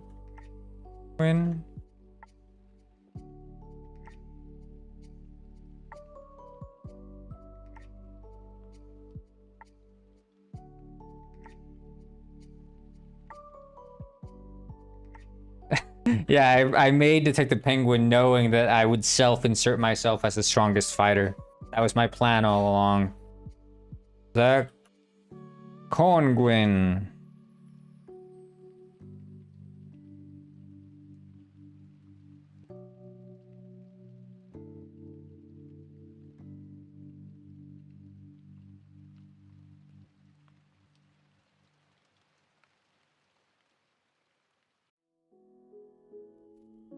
Right then.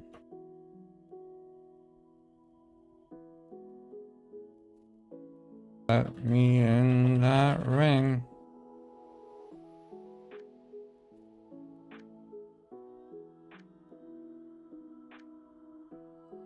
Fade to black, 0.5. And then we do a warp.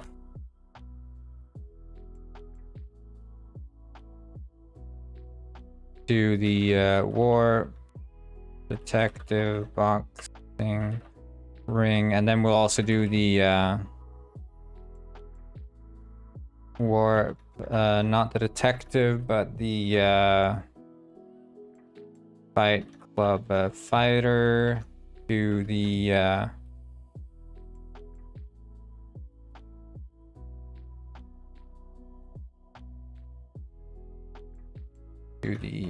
boxing.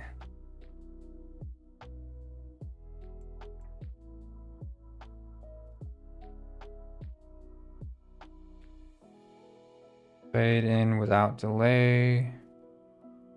With delay, without a wait. And the delay would be 0.5, and then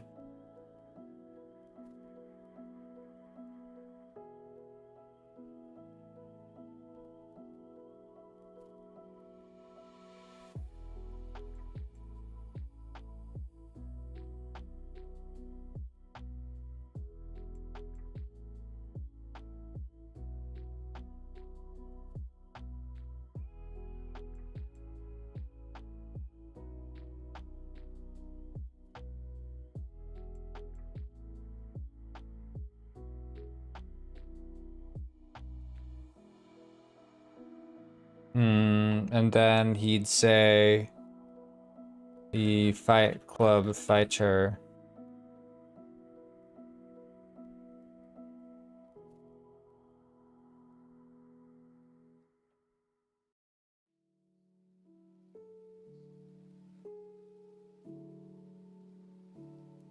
Arg.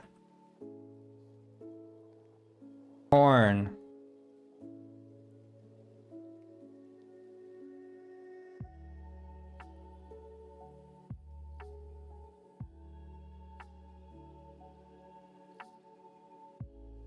Bring it on.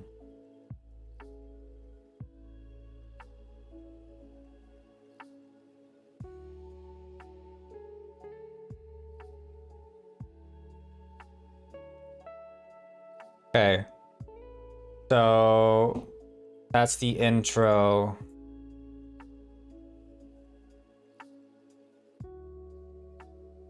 I guess we'd want to set it so you can't leave.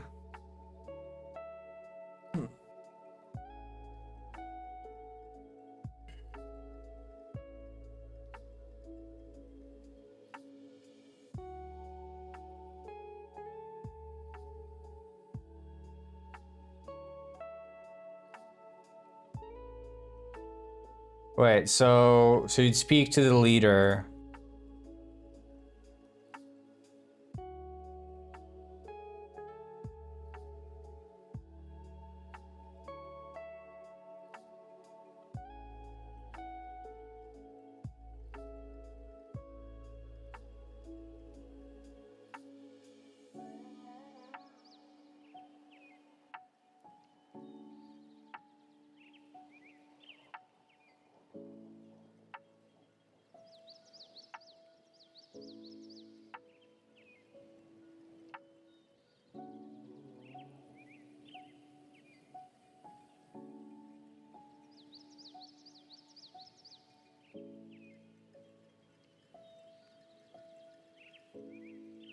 And we can assume, because we're gonna put up the invisible walls, so we can do like a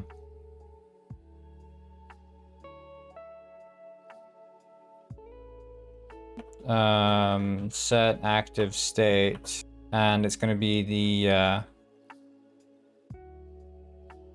boxing fight club colliders. True, and then we're gonna do true for that one as well. Right, yeah, so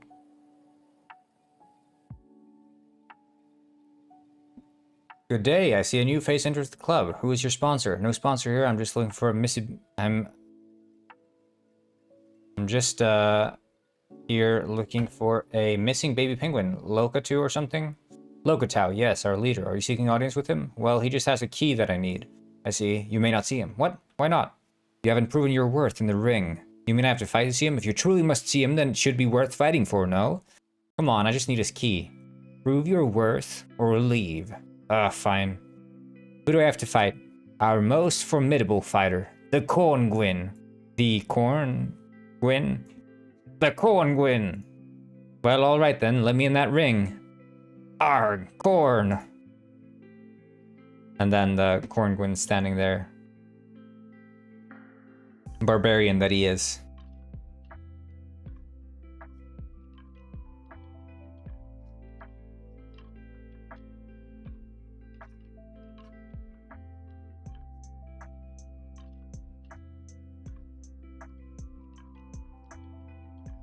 And then we'll set up the collider so you can't escape.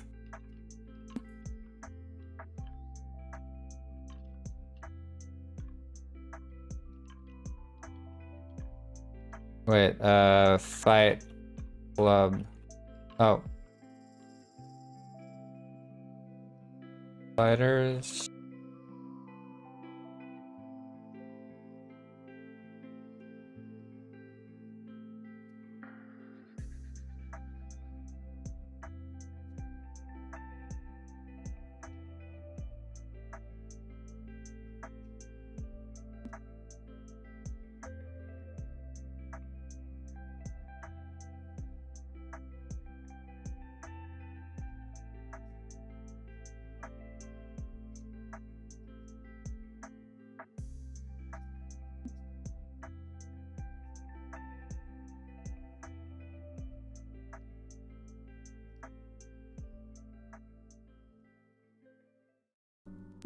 There, that's the Fight Club colliders. I think I call them Fight Club colliders, yeah. And then it's the...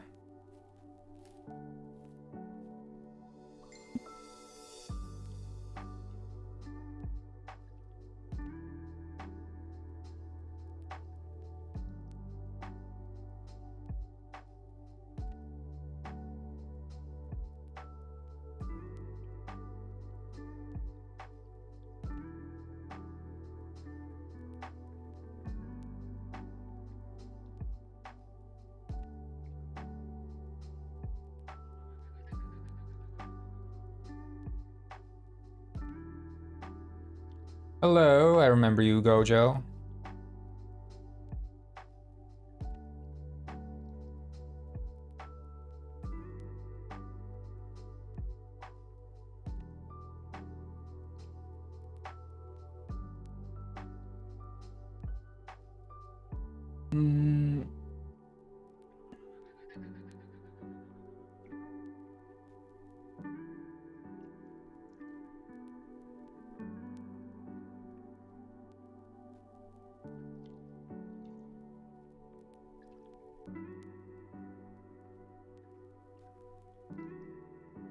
And then you wouldn't be able to speak to him until you won the fight, but we'll still do else if not seen.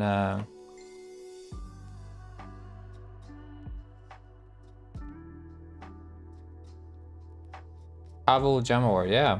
Well, there you go.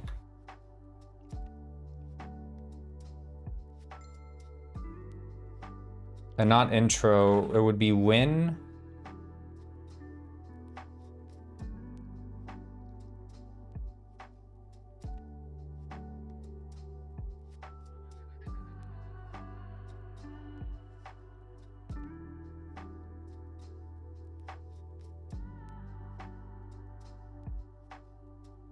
Shit.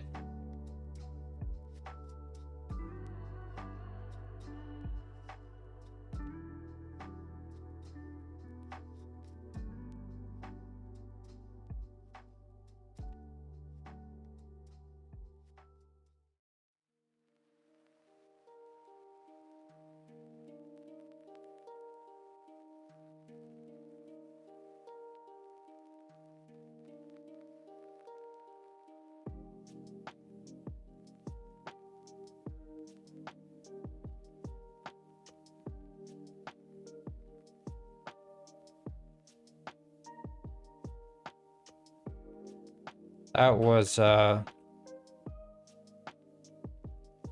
strange. Yeah,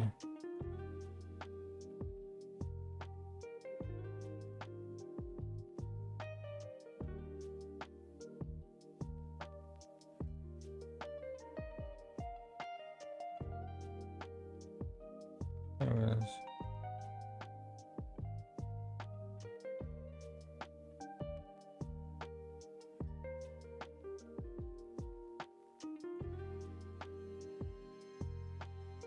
Okay.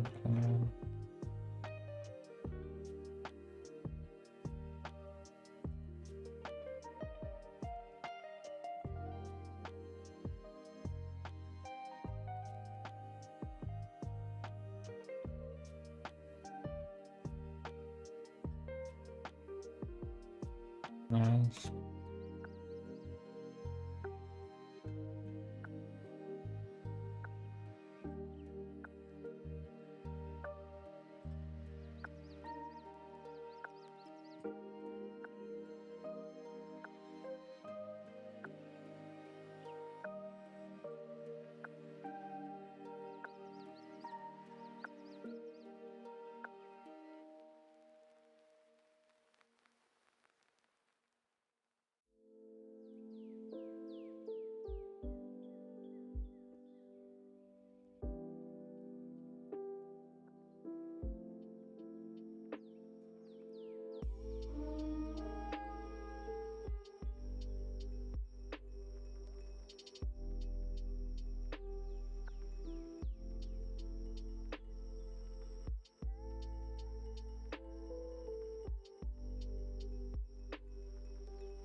So I'm thinking, because it's kind of funny, because in the game, like, no one ever fights back. So I'm almost turning it into a joke. So after you beat him up, he doesn't, like, he just puts his fists to his face, like, screaming and crying. But I'm gonna make him have, like, lots of health, so you have to, like, keep punching him for many, many times. And he's like, that was, strange. The Fight Club leader will say after you beat him up. Yeah, I almost felt bad beating him up. He was probably just having a bad day. So it's sort of like a joke that you just beat up the opponent without any struggle whatsoever.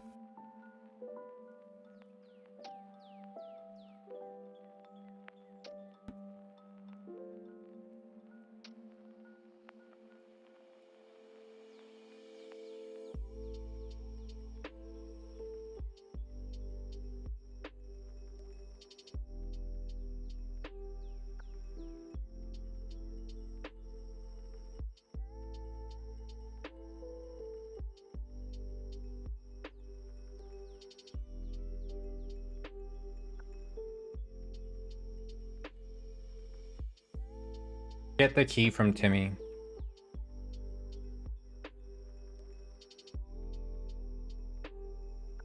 And then we'll also do unlock door, and it would unlock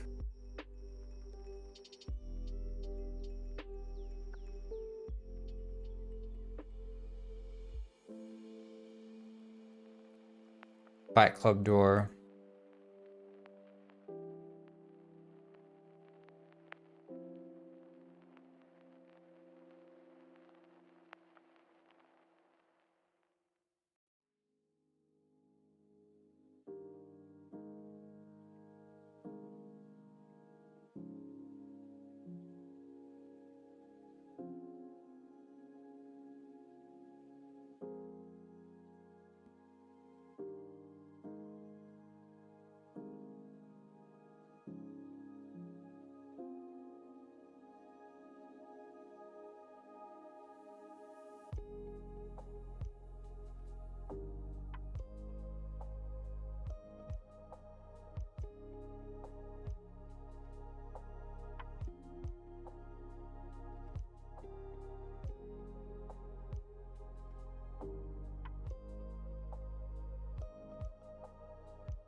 Okay, I think this is good.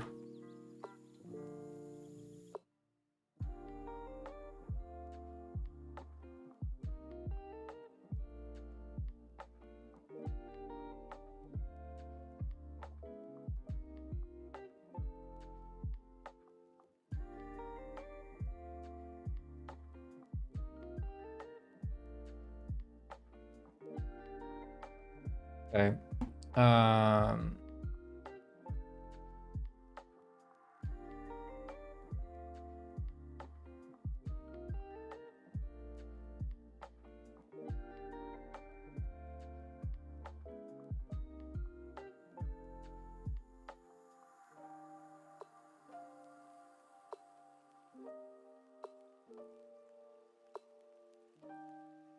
Okay, I think that's sort of it. And then we need to add Timmy. Yes, so we could do that now.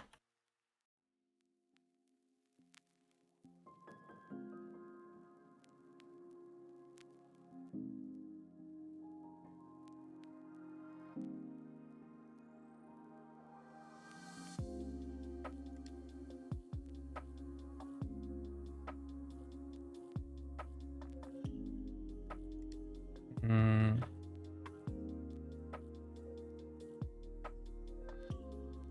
If not seen,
hey there, Timmy.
Detective and Timmy falls. And then the detective says, holding. Thanks, Timmy. Try to get home to your dad. Okay.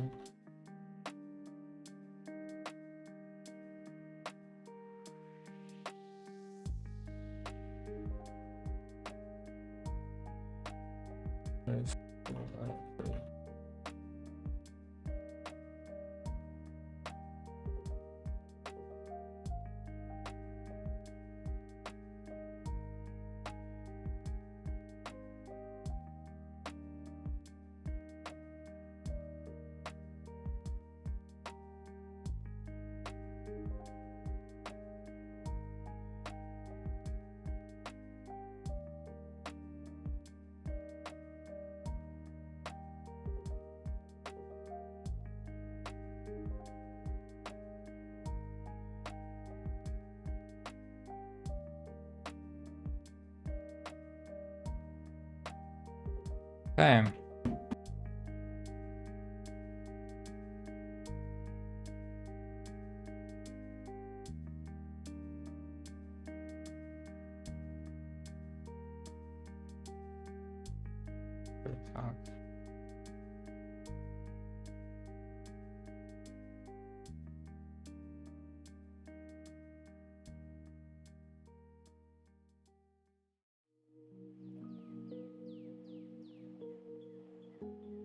On the line, and the task should be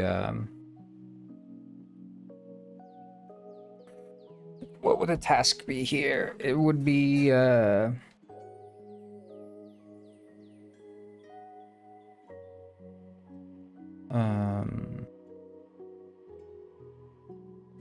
the key to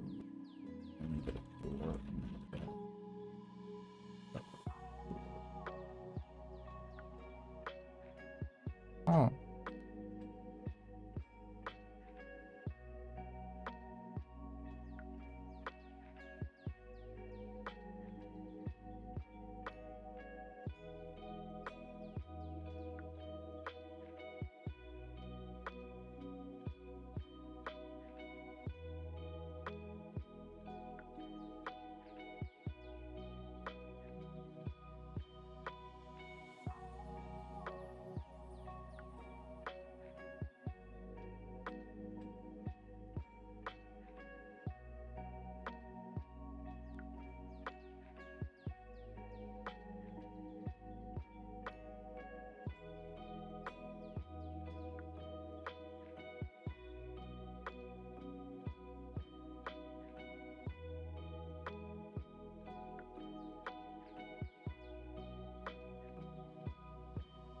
Hey.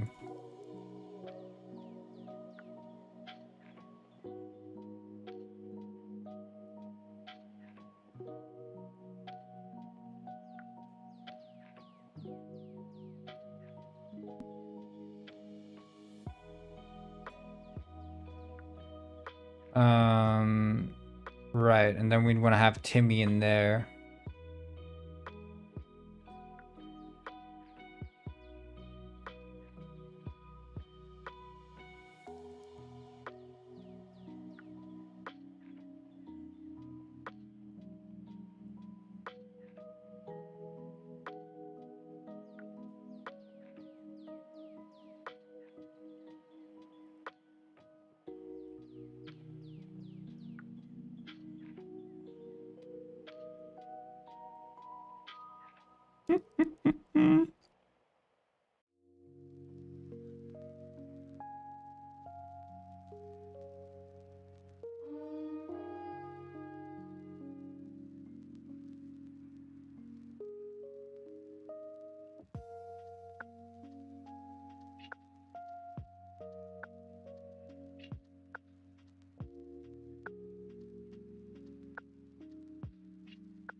NES, the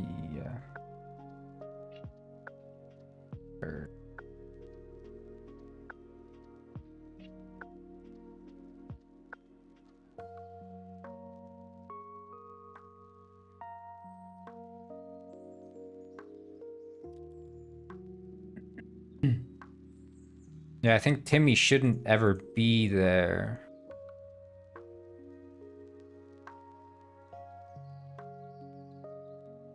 Timmy should just always be gone, I think.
Even smaller.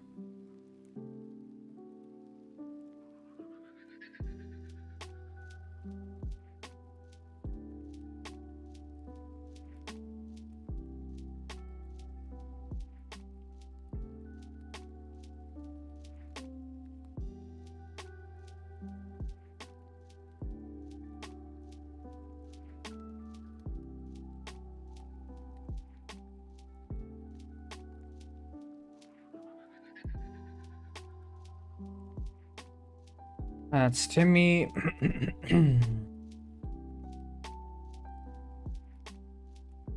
And then we'd want to have like some sort of a red carpet moment.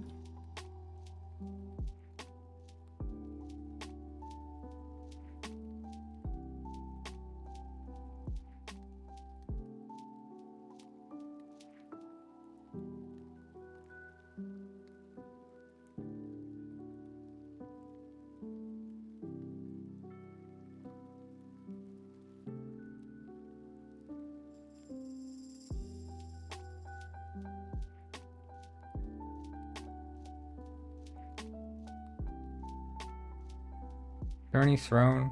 Just a Pingnar throne. There's like the medieval chair.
Yeah, hard to get a navigation service on top of that chair, isn't it?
Like, is it just the one candle? There's candle holders.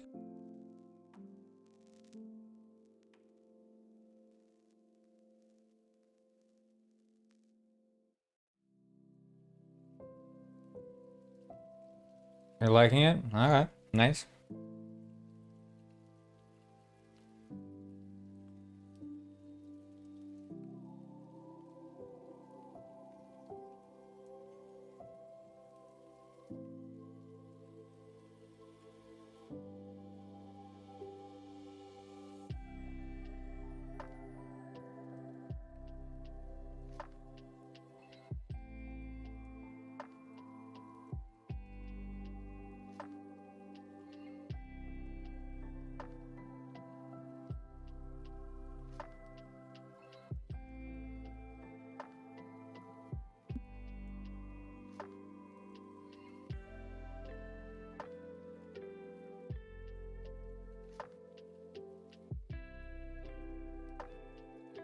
Why I don't say hi to you?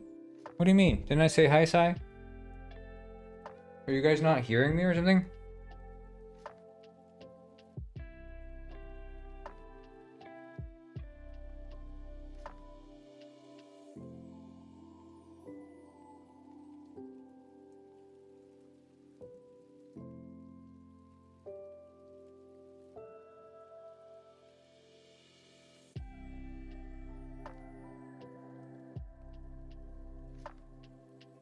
Are you like, my audio is coming through, right? You are hearing me. Wait, what? I don't get it. You guys are hearing me. Hello, testing. Hello. Is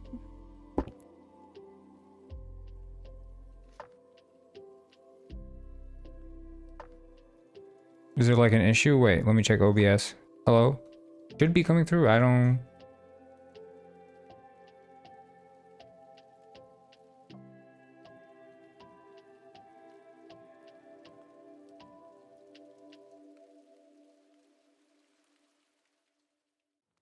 Yeah, you guys are hearing me. So.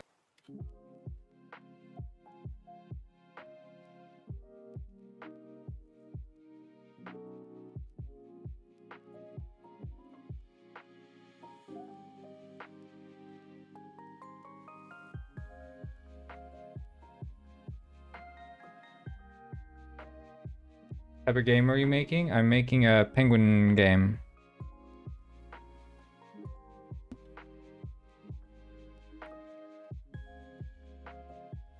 I wonder, are these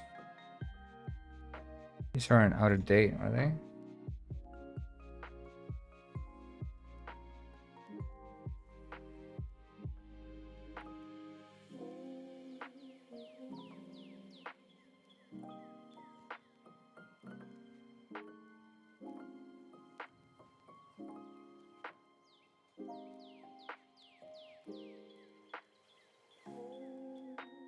Okay, anyway.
Racer Boy, I am making a penguin detective game.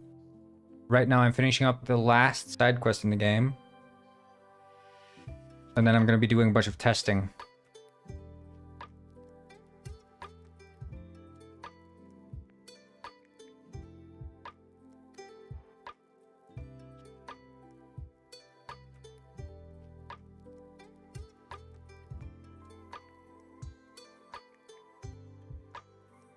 Man, I really want the... Maybe we could do a plane.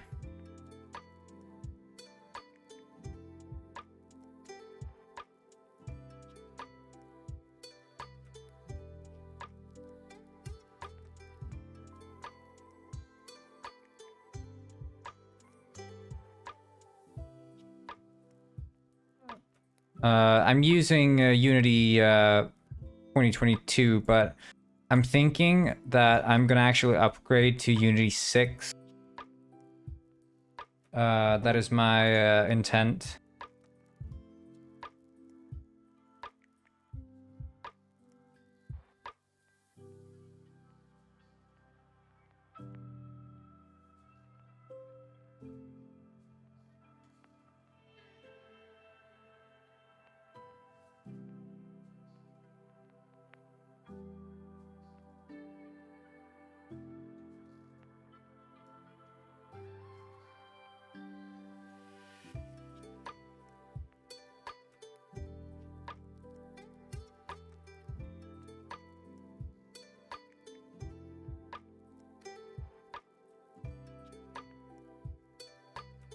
Yeah, thank you. Yeah, this is not the same game that you'd see in all the memes though. This is a detective game, which is a spin-off. What pushed you to upgrade? Honestly, it's just that I'm gonna be working on this game for a much longer time than anticipated. Hello, Gaming with Lewis. And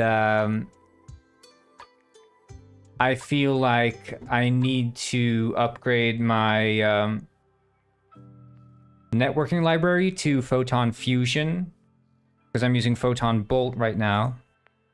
So that one needs to get upgraded, and I might as well, because what's been holding me back has been the fact that I am using Photon Bolt. So I'm just gonna update everything. In one go. It's gonna be a big project, but it's for the longevity of the game.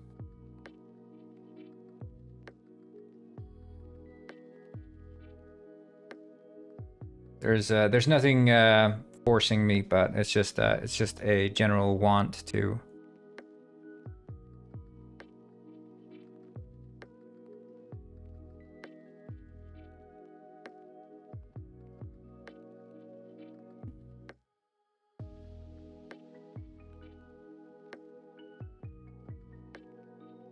Generally, I'm quite conservative with upgrades, though.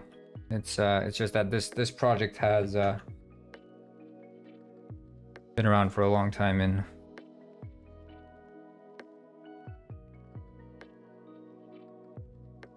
too good for a spin-off.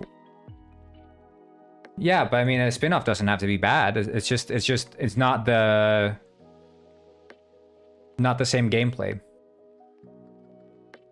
Like, it's not a DLC or anything. It is its own game. It's called Detective Penguin. You can wishlist it on Steam. So go on Steam and search Detective Penguin. You'll find it. You can wishlist it. It's coming out in like just over 10 days. So almost done. Oh, you started learning Unity 6? Yeah. I mean, I've been using Unity actively since 2017, but I mean, I first started dabbling in Unity already in 2014. Maybe even earlier, 2013 actually.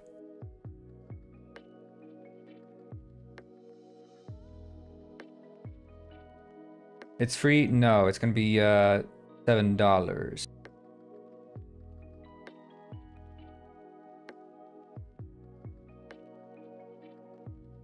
I do not make free games.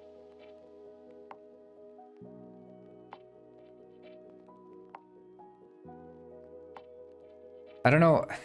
Problem is, I can't make this penguin stand on top of this throne. Because it's not going to bake the nav mesh. Only if I make... Well, what I could do... Okay, there is a solution. If I change the mesh collider here to be a box collider...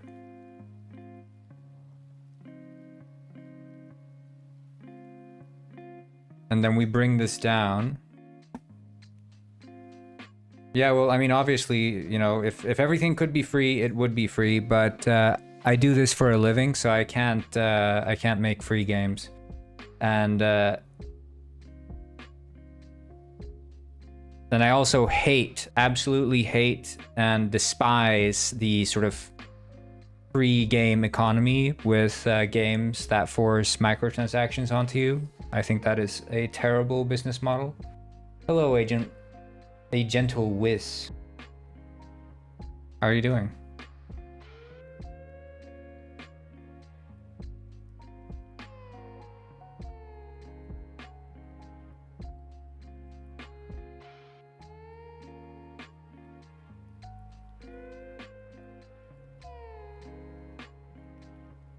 We'll do this.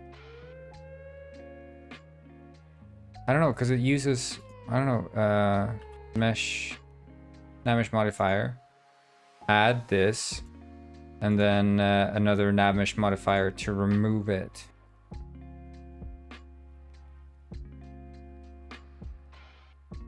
Yeah, but you're an indie developer?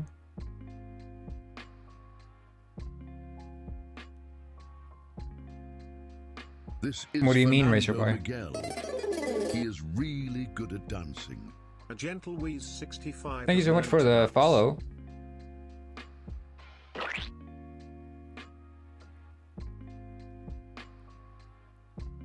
Yeah, but it's like, you know, if I wanna make a living from what I'm doing, right?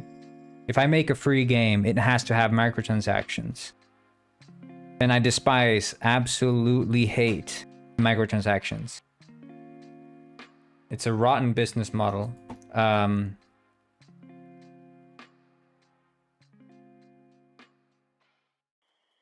that's why I don't make free games.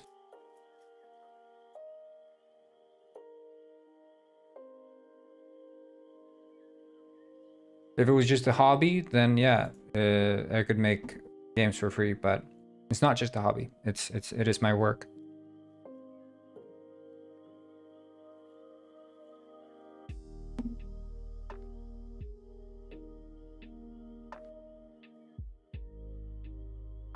Like, see, you can't add the... What's up with that? See, it's baking through it. Nav mesh modifier volume? Is that what it is?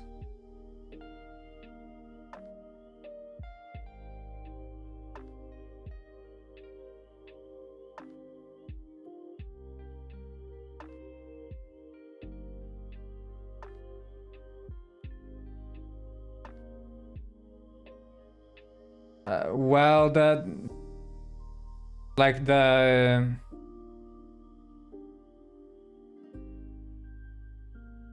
selling of plushies is not really a profitable business for me.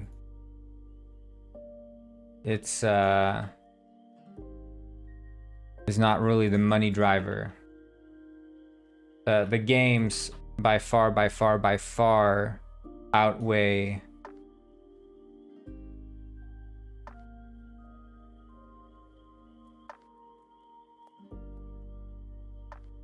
Oh, it's the size. They have it flipped around.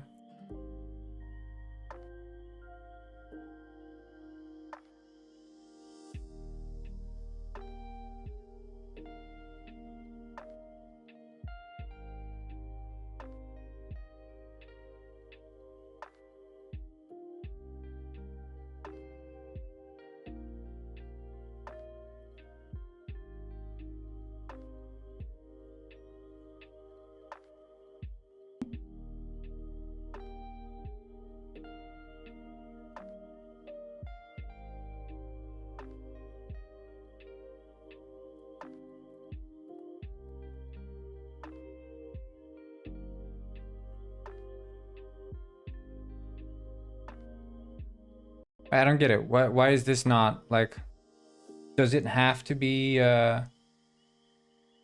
just, I mean, I just do live streams when I'm working, so it's sort of like, you know, I'm gonna be working no matter what.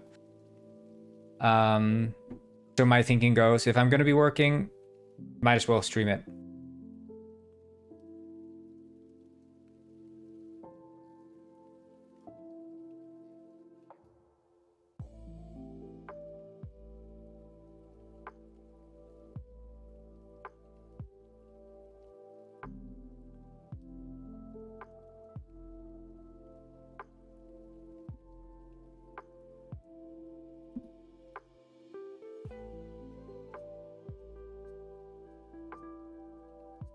This is what I have to do.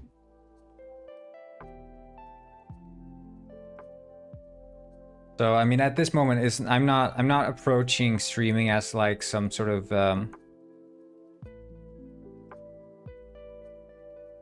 career. It's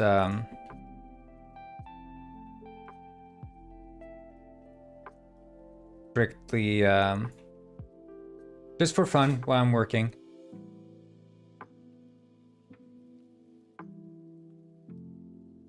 Nah. So true, a gentle whiz.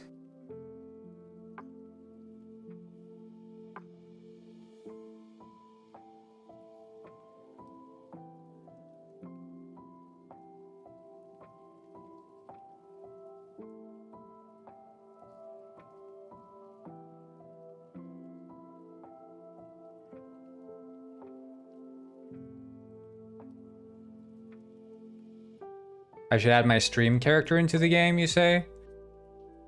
That's kind of interesting that you'd say that because he's literally here. Cornwin.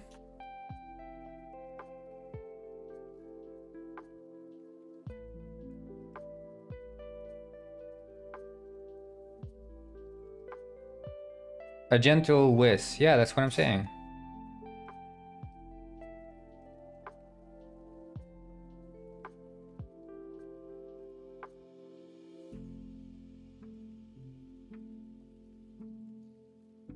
Or should I say, nah?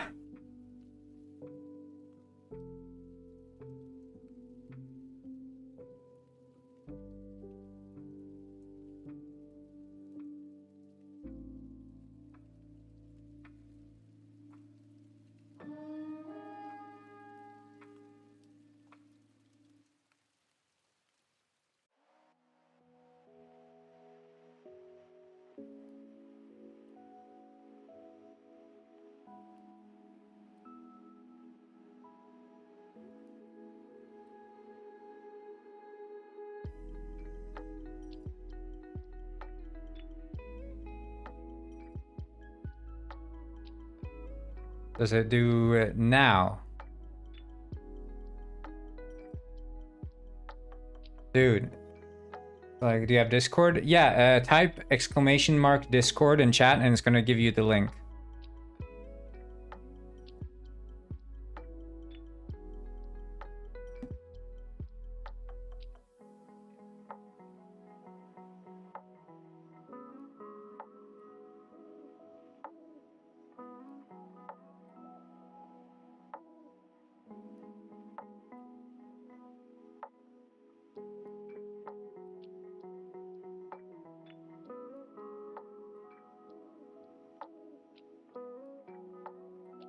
I think it's like because the remove object is like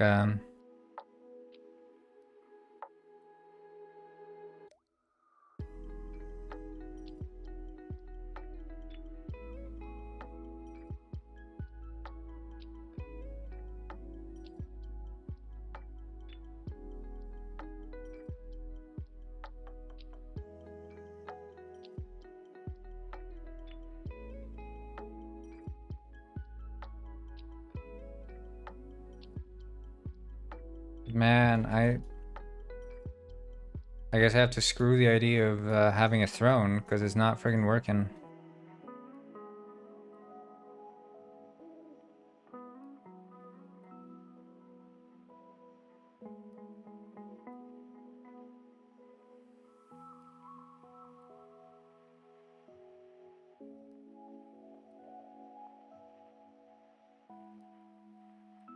We could have a little fence. Fancy fence.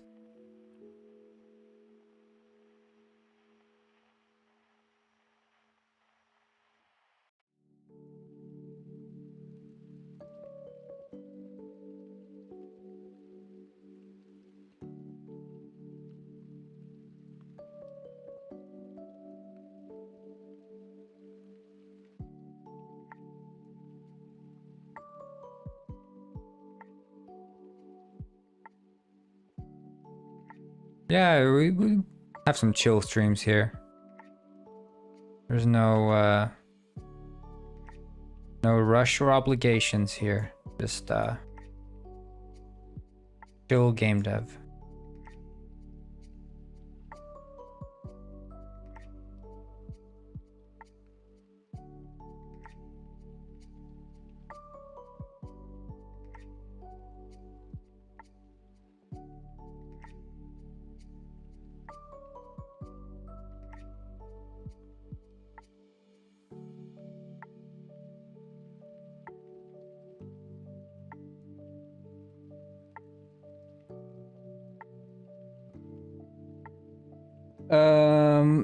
I didn't have a notebook. No, I mean, so I started university in 2017. I moved from Sweden to Iceland.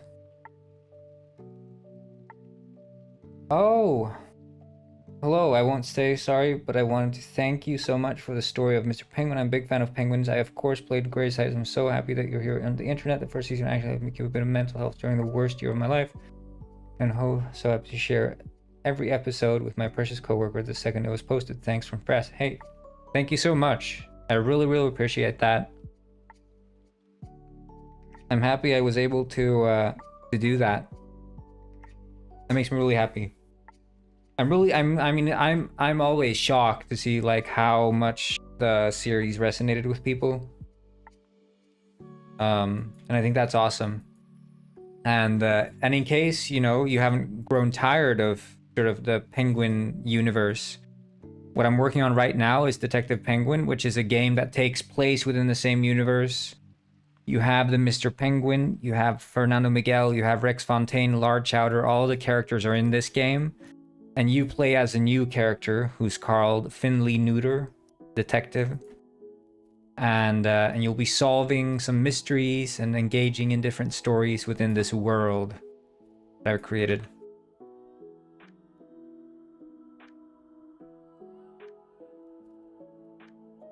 But yeah, thank you. So, but to answer the Unity question,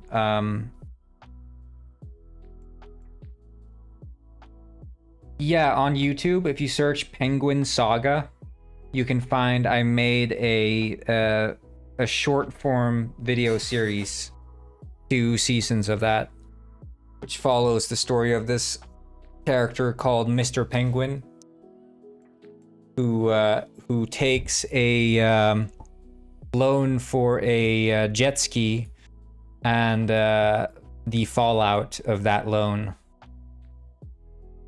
Sort of.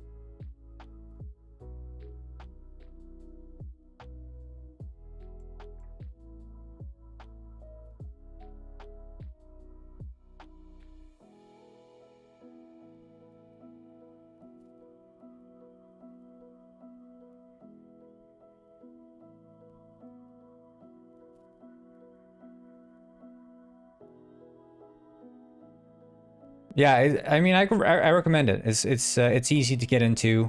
It's all compiled into one video there, so I recommend it. But yeah, again, I keep interrupting myself. To answer the question about learning Unity, so I moved to Iceland in 2017 from Sweden to go to university and study computer science.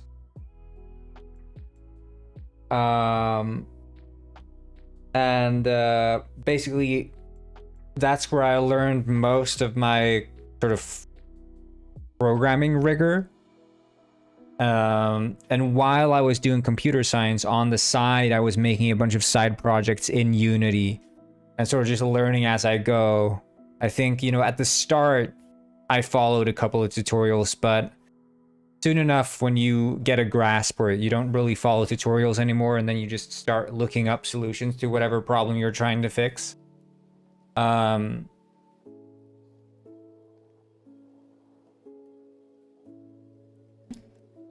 for me, it was never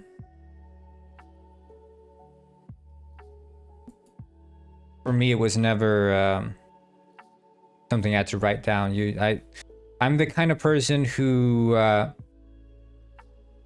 goes for experience rather than how would you say, than study. learn by doing is my approach. And I think that's also why I do well as an indie developer, or have done well so far. Because many people will obsess over the planning or the intent of doing something, as opposed to actually just jumping in and doing it.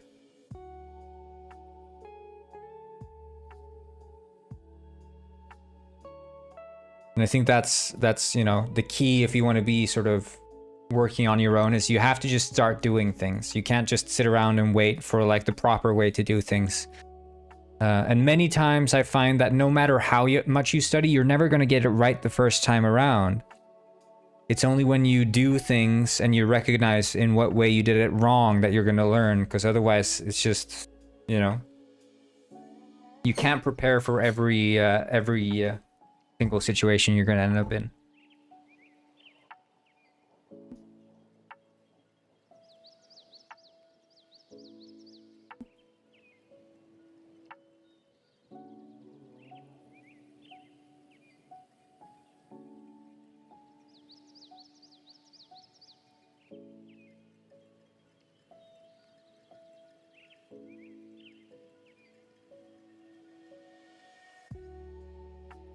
There are a bunch of Easter eggs in this game. I mean, but I don't add Easter eggs. Like when I add Easter eggs to game, it's not really like, oh yeah, I'm gonna sit down and add a bunch of Easter eggs. It's more like those are the kinds of things as a developer you sort of do in the spur of the moment. You're like, oh yeah, that would be funny, I'm gonna add that. You're like, you don't really sit down and take a day and be like, let me think out which Easter eggs I should add. Because typically Easter eggs are always like niche in terms of what they're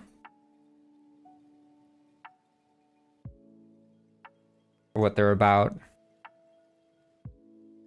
Always pop culture references. But there are a bunch of Easter eggs in this game that just sort of get added as I go. A bunch of Donkey Kong TV show references.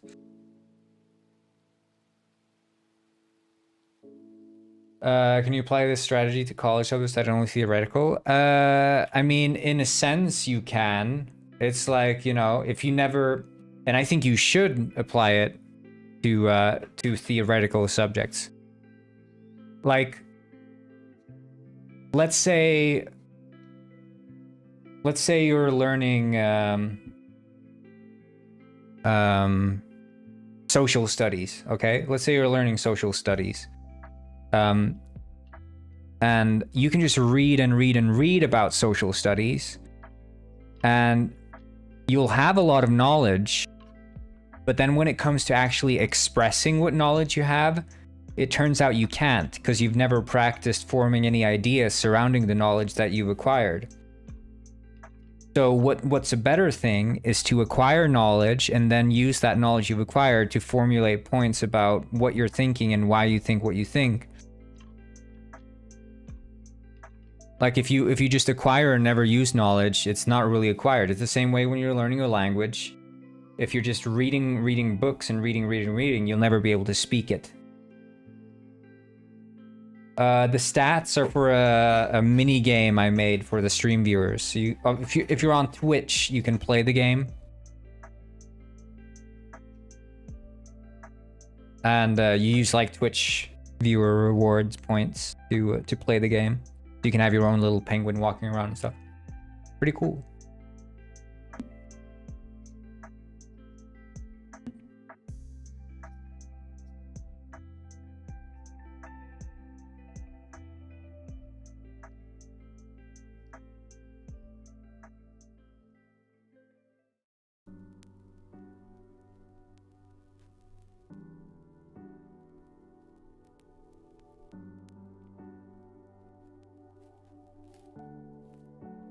Latest TikTok already popping off? Yeah, I mean, I'm not surprised, because the golden Glock meme is like huge.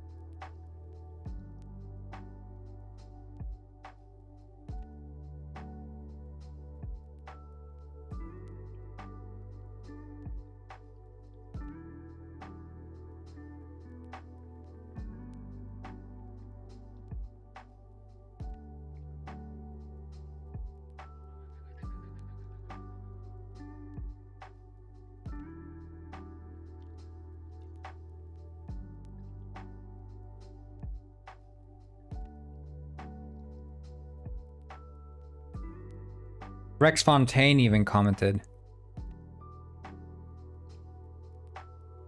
Can't believe it.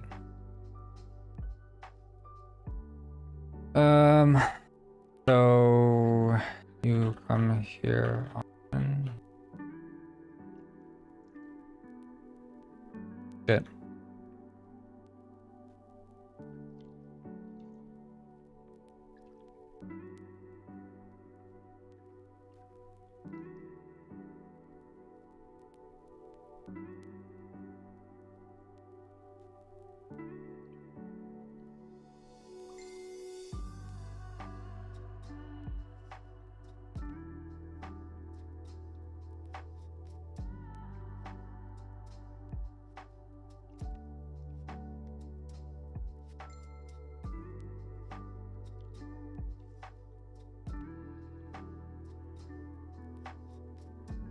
There.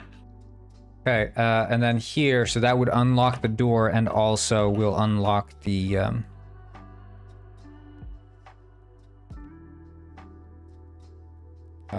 set active state for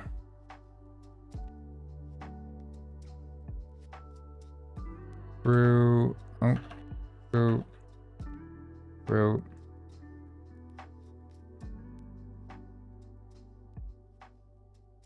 Oh, yeah, see ya. Do you still run into problems? Yeah, I do.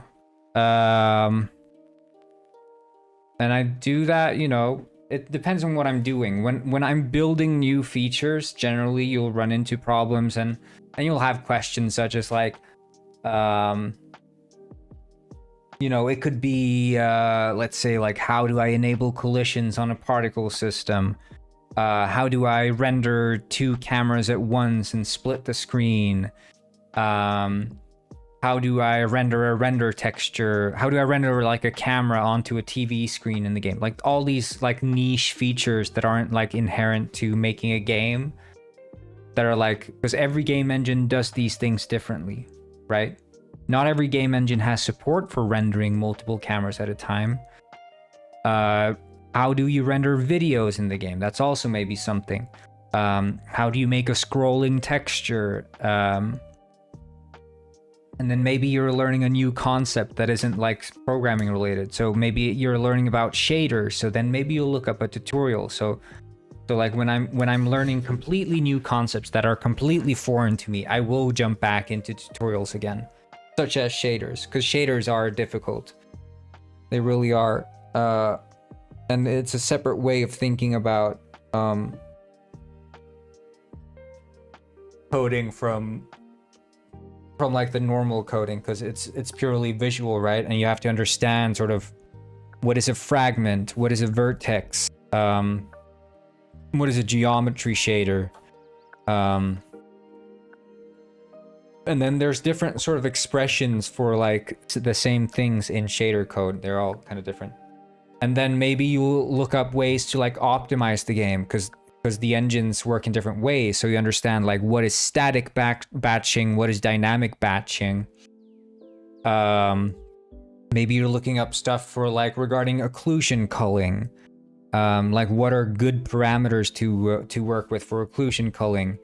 Maybe you're looking up stuff about VSync and all these sort of just very game specific things that are unique to game development. And that are a bit different between different engines. Then you'll have to, you know, be searching a bunch of things. And maybe here earlier I was working with the nav mesh. You saw me like trying to make the nav mesh, the navigation, happen on the chair. If I really needed that chair to be there, I might have like looked up how would you make like the nav mesh generate on a very small area, when in general you want to have like wide margins, you know. There's all kinds of things that you might have to search, and you never know when. But you just have to stay humble. You can't just, you know, bang your head against a wall assuming that you're going to come up with solutions every single time. And many times it is good. Doesn't the engine No. There is no such thing as automatic optimizations. And you'll notice with Unreal Engine, the reason Unreal Engine games run like trash is because developers think that the engine does auto-optimize the game. When they enable Lumen and they enable Nanite, it doesn't optimize the game. It just makes it run like trash, except for like photorealistic games. But photorealistic games, like, they're very hard to make in a way that runs well, but you always have to optimize. And you're optimizing code, you're optimizing rendering, and every game is different. Like, if you're optimizing a 2D game, you're not optimizing that in the same way you'd optimize a 3D game. And when you're optimizing a multiplayer game, you're not optimizing that in the same way you'd optimize a single player game. When you're optimizing multiplayer, you'd have to optimize for like networking, as well as like maybe if it's split screen, well, then you have two screens running in parallel, so then optimization is even more important. And then sort of like, well, how far does the player need to see? There's like all kinds of things. The engine does do some heavy lifting, but to get you to the finish line, you're gonna have to do the optimizations 100%. You should never rely or trust the engine to do any sort of optimization for you. That's why you need to become friends with this tool, the profiler. The profiler is going to tell you every single detail with regards to what the engine is doing, computing at every single frame. If you're not friends with the profiler, you won't be able to make a game that runs well. You need to be able to see what calls are made, when were they made, for how long were they computed, and then sort of go from there. And you'll see like, oh, okay, it turns out that what I'm rendering right now is like a bunch of transparent surfaces, and transparent surfaces, they slow down rendering. Do you use ChatGPT to solve the problem? I try to avoid ChatGPT. The only times I use ChatGPT to solve problems in my game is not specifically to solve problems. It's more like to discuss general solutions. So maybe you can ask ChatGPT like general questions. So like, what's the best approach to optimizing rendering in Unity? You could ask something like that, and it's going to throw out like a bunch of general things. Well, I don't generally use Stack Overflow. So Stack Overflow in general is more aimed at programming questions. So like, how do you sum an array and stuff? Or like, how do you write a pathfinding algorithm? So it's more like programming stuff. And I'm quite confident in programming, so I don't even remember the last time I went on Stack Overflow. I will use the Unity forums because generally the questions I have are regarding Unity itself and not regarding any sort of programming questions. Do these paid developers in AAA games run into problems they don't know? They do. And they probably don't hire anyone else to do them. Because if you're working in AAA, you're not like a general purpose developer. You're working in a very specific field. When you're an indie developer, you're working with everything. You're doing the graphics, you're doing the coding, you're doing the sound, you're doing the texturing, you're doing the modeling, you're doing everything, right? But that means that you can't specialize and get super good in like everything.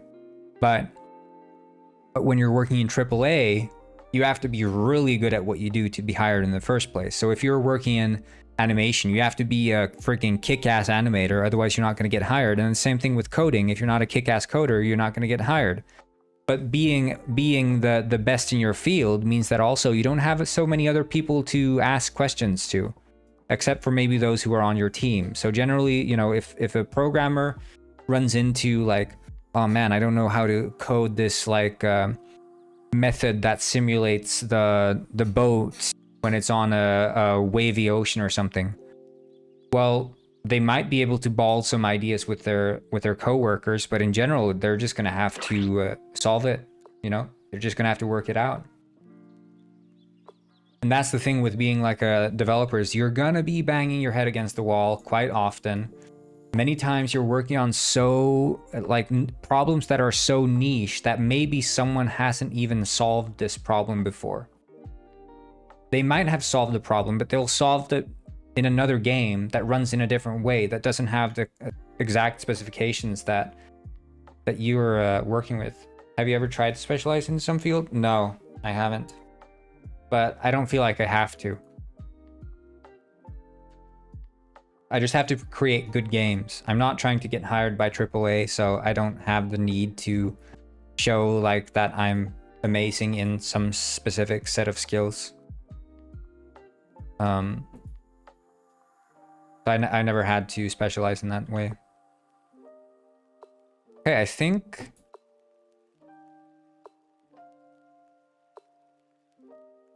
his name is Timmy, right? Yep. But it's like, yeah, indie devs are always, they have to be able to do everything, because you're, you know, even if you're not working solo, if you're working on a team of 5, you're still going to be wearing many masks. You're going to be doing all kinds of stuff. You're never just doing one thing. Because if you can't do more than one thing, then you're not a valuable asset on an indie team, because they expect you to be able to jump between different tasks. What made you choose? I just like making games. I like making games. I like telling stories. I like creating worlds. I like creating, and I like maths and problem solving. So it's sort of like those worlds collide. The world of solving problems and being creative.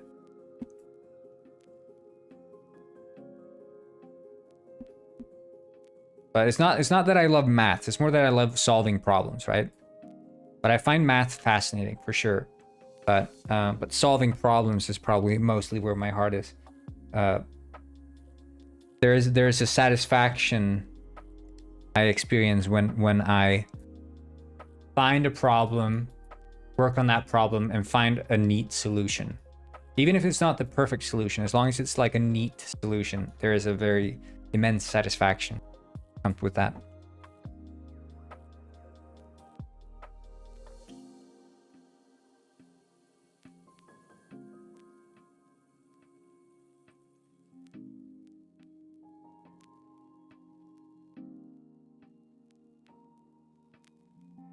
But I think also part of why I wanted to be indie as opposed to working for a company is that ever since I can remember, I have never enjoyed working for other people. I have always been very particular and driven. Like I've never wanted to rely on other people, basically. I've always been very self-sufficient. If there was something I wanted to do, I would do it myself, if possible. So in school, if it was like group projects, I would ask, hey, could I work on this by myself? Because I know that if I get put with a group of like 3 people, the other 2 are going to be essentially dead weight for me, because I just have such a drive on my own that I don't like. It's just overhead for me. Like the communication aspect of like organizing who does what. Oh yeah, you'll write the intro and I'll write I just like having the entire thing laid out in front of me and being in complete control over the entire thing. I don't like not knowing the intricacies of every single part of what I'm working on. I don't like that. And that's why I like working with that fish, because I think we are on sort of the same wavelength. We think the same way. We don't always come up with the same solutions, but it's like I know how he works and he knows how I work, and we can sort of work well together. The moment you add another person into the mix, well, then you have to understand one more person on that level. I majored in computer science, and then I did a master's in computer science with my thesis on AI music generation. That was in just around the time when AI was before ChatGPT, but yeah, I was doing music generation. That was fun. I need to rebind my keys. I'm going to rebind it.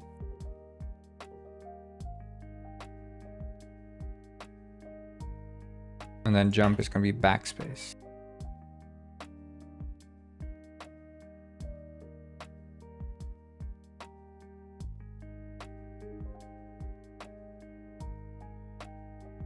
Yeah, I never...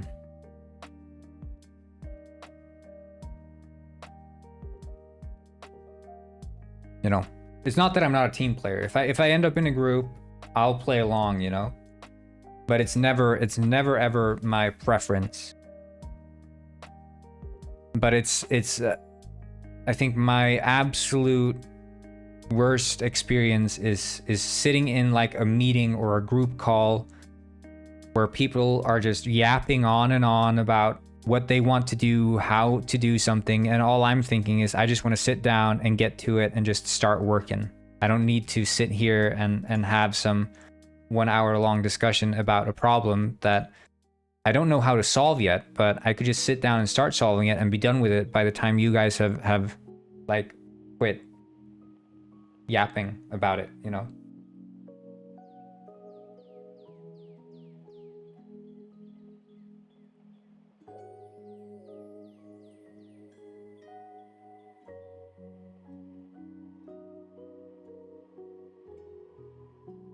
And that's not because I'm like good at it. It's just, you know, I actually sit down and do it.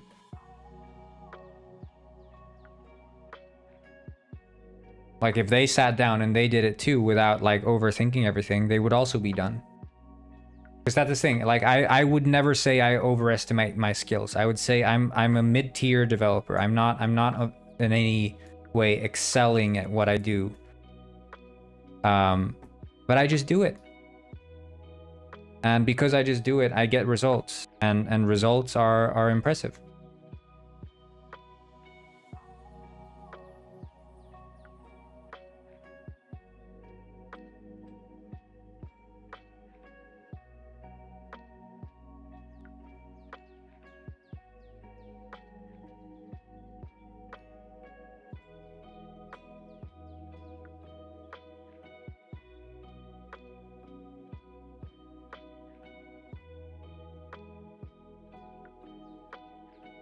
Wait, Timmy... Okay, yeah, they're the same.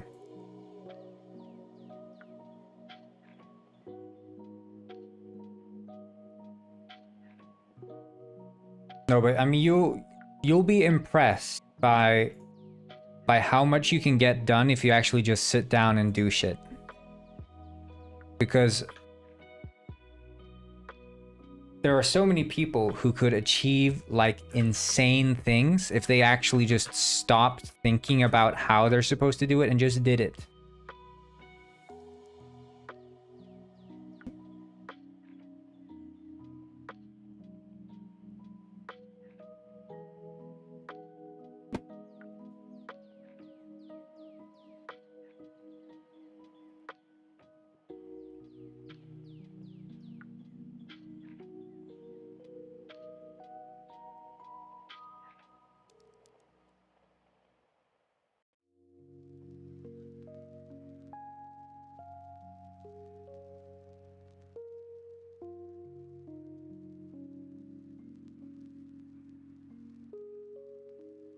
Unity learn.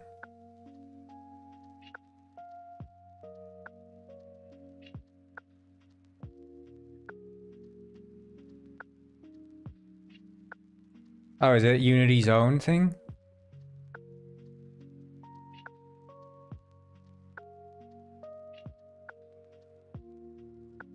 Is this like in engine, or are you I think this is probably fine.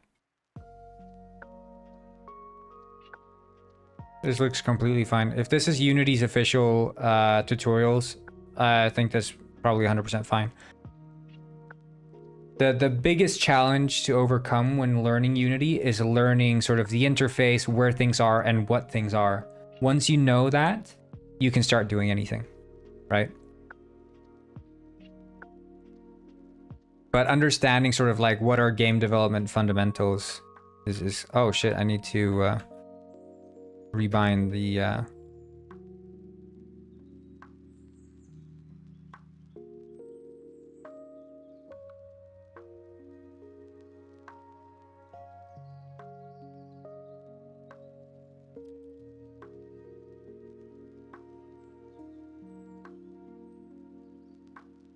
I mean, now it's also running out of memory. I don't know, is it like the Unity application that's leaking memory or what?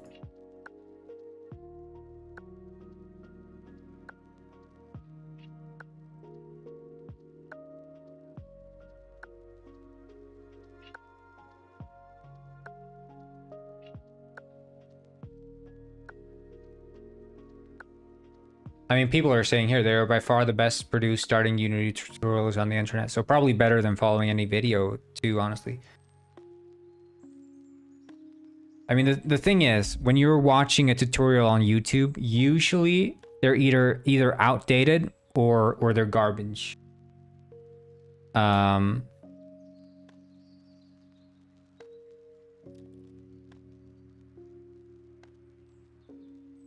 of the two.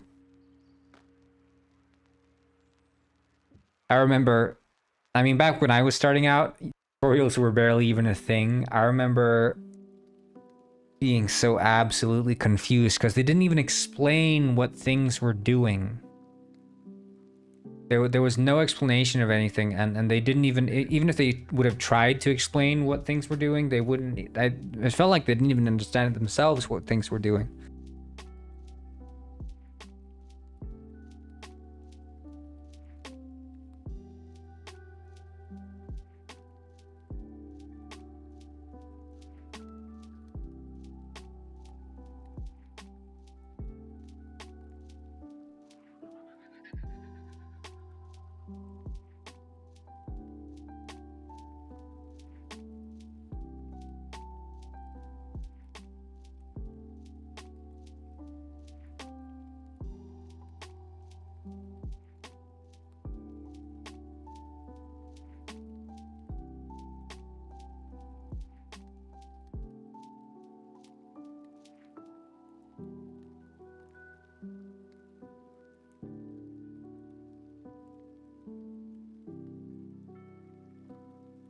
Yeah, I mean, if it's official tutorials, they should know what they're doing. So I 100% support that.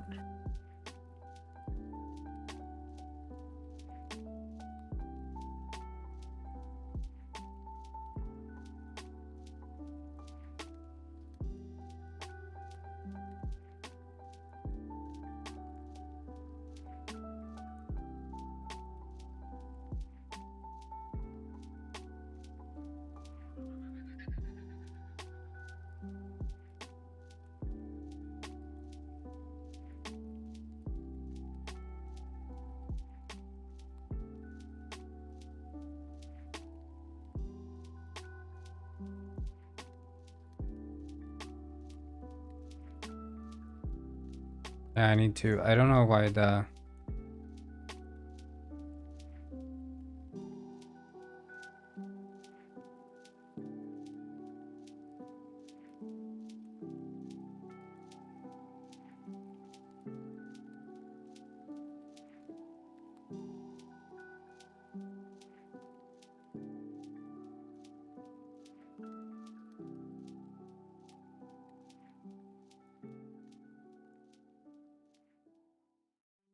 Is it just using the keybinds instead of...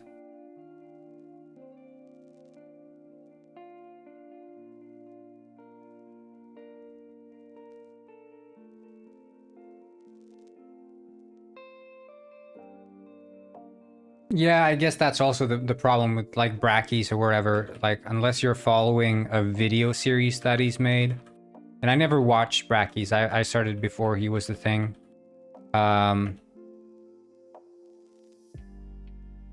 Unless you're watching like a series from him, you're probably just getting like random things like, here's how to do this specific niche thing within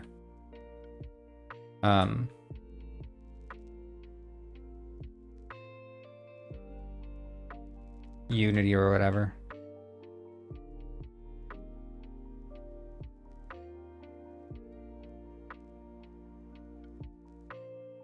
Ah, good day. Good day to you too. I'm Rich Rick, the richest penguin on this side of the equator. Ah, cool. You seem trustworthy, so I have a question for you, if you don't mind. Ask away. How would I go about tracking down a penguin in this village? Tracking down a penguin? How come? A few months ago, I was coerced into making an investment in a local business in this village. I decided it was time to check up on that investment. I sent a letter to my investment partner, but we were to meet at this exact spot, but he is not shown. Maybe he's late. What penguin is over 5 hours late to a meeting? I don't know, maybe something just came up. Or perhaps I have been scammed. You do not stay the richest penguin on this side of the equator by getting scammed, my dear Gwyn. Well, I'm actually a detective. I could try to track down your investment partner. A detective, you say? Wonderful. Yes, you are hired. Alright then. So, what do you know about this guy? He did mention he had a fondness for pizza. Pizza? Then he might be at the pizzeria. Ah, you detectives are very quick-witted.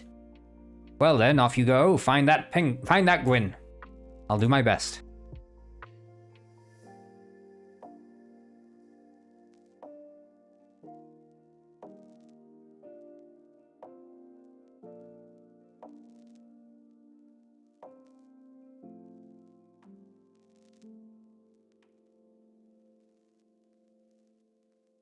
Hi there, Chef. So, this may be a bit odd, but I am a detective. I was sent here by, Crest of Rich Rick. He's looking for a missing penguin who supposedly really liked pizza. You're saying your employee has disappeared? Oh, he's been gone for many days. That's not good. Maybe he's the investment partner. That would make sense. Ah, I see. And now you can't keep up with the pizza orders. I'm not a professional pizza baker by any means, but I could finish some of those orders and then you could tell me a bit more about this employee of yours. How does that sound? Well, alright then. Let's get bacon. Shit.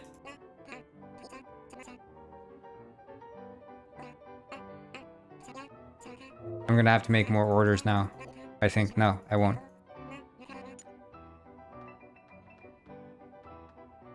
Because I have the left and right, but I should make it so you can't. Wait, so it's shit, it's wheat, sauce, cheese, squid. Wheat, sauce, cheese, squid. Wheat sauce, cheese.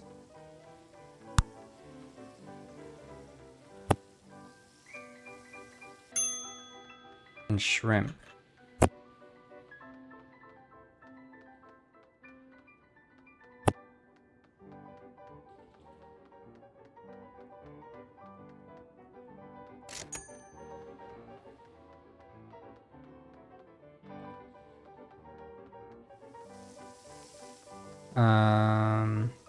Sauce, cheese. Oh, it's the same one. Okay.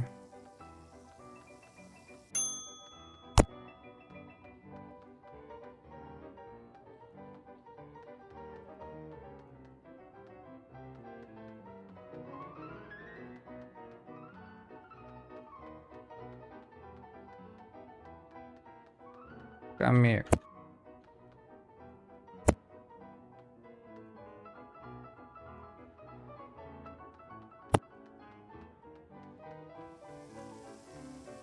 I did. I coded all this, yeah. All mine.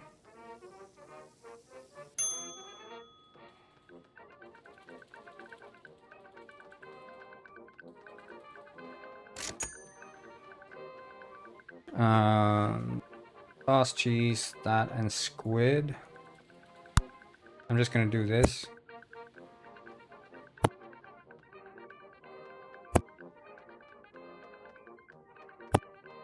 I think that's it, right? Yeah. And then the last one is it all ingredients? It's all but the shrimp. I mean, all but the squid.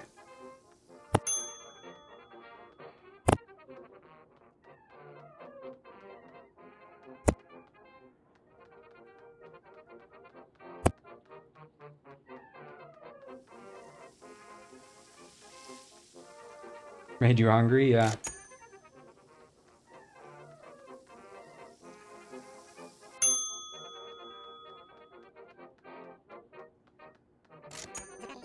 All right, that went pretty well, actually. So, what can you tell me about your employee? So someone showed up at the pizzeria and he left with them. Do you know where your employee lives? Well, maybe I should visit his apartment then, see if he might be there. Where does he live? In the apartments beside Beak's Fish, you say? All right then. Thanks for the info, chef, and good luck.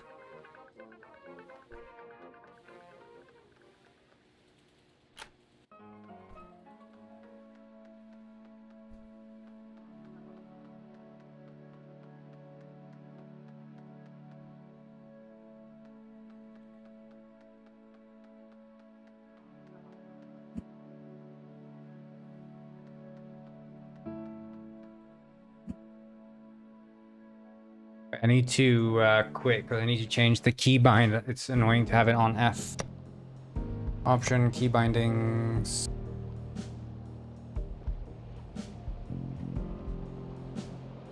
There. Yabba-dabba-doo. Ugh.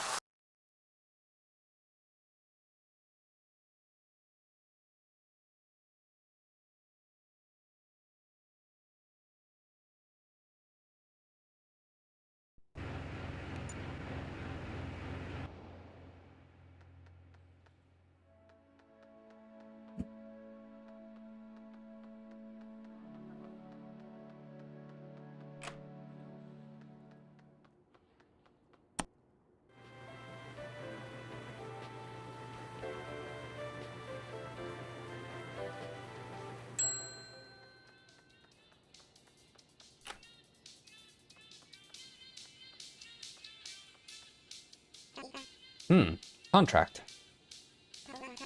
I hereby grant the Shovel Sales Squin 500,000 fish coins. It would appear we have found our investment partner as well as the investment recipient. Shovel Sales Squin runs a business down at the harbor market, I believe.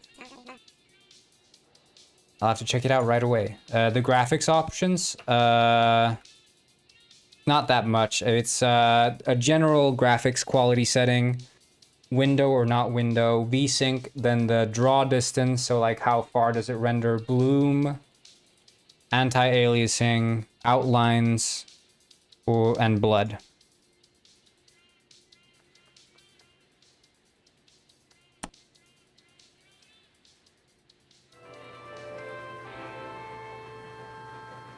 So, just rudimentary stuff. Nothing fancy.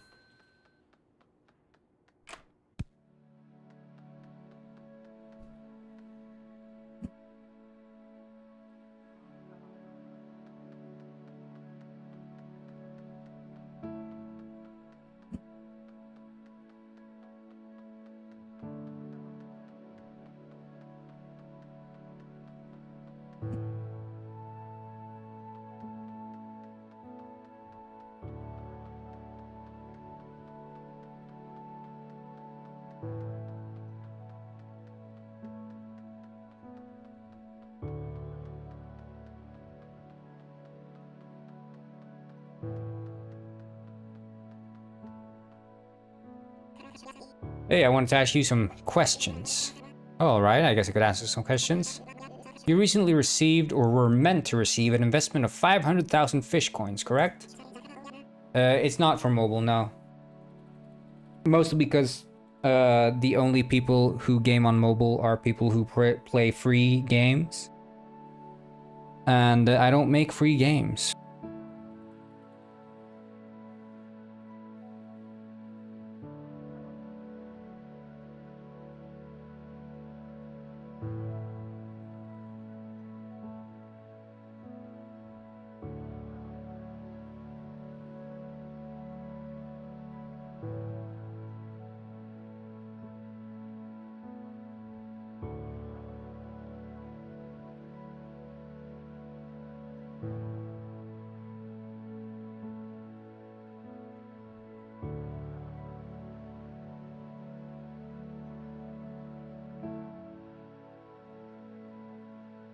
Yeah, but I just... Okay, so... My feeling with regards to the phone... First of all, I think it's a terrible format to play games in. The screen is too small. It's touch controls, meaning you have to have your greasy fingers on the screen. That occupies the screen real estate. Third of all, nobody buys premium games on phones. Nobody. Nobody pays money for games on phones. They want free games and they want games with ads. And I hate putting ads in games. I hate making games free, and I hate including microtransactions to keep them free. And optimizing for phones is hell as well. Optimizing for all the different screen sizes and pixel densities is hell. The computer is already a messy platform, but it's far easier to work with than phones. I just dislike the phone market overall. I do not support what phones are doing.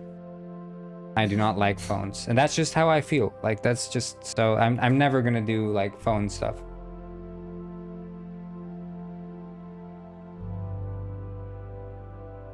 What's wrong with it? Well, what's wrong with it is that you're using your friggin' fingers on the screen. I just despise it. I mean, I know people are enjoying it, but me personally, I'm not gonna, like... That is where I draw the line. Me personally. I draw the line at phone games. I just dislike mobile gaming as a platform. And you can look up at the sales statistics for premium games on phones, and you'll see that no one is buying games for phones. Literally nobody is buying phone games.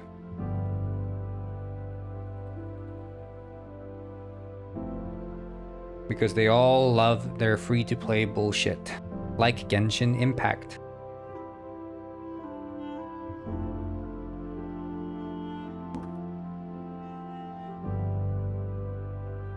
But I'm not saying you shouldn't enjoy mobile games. You can enjoy them all you want. It's just that I will not be part of that market.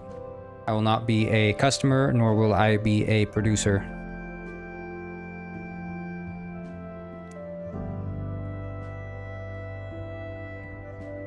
But that's the thing. It's like, if I wanted to make games to make money, I would make free-to-play bullshit games for phones. If I wanted to make money, that's what I'd do.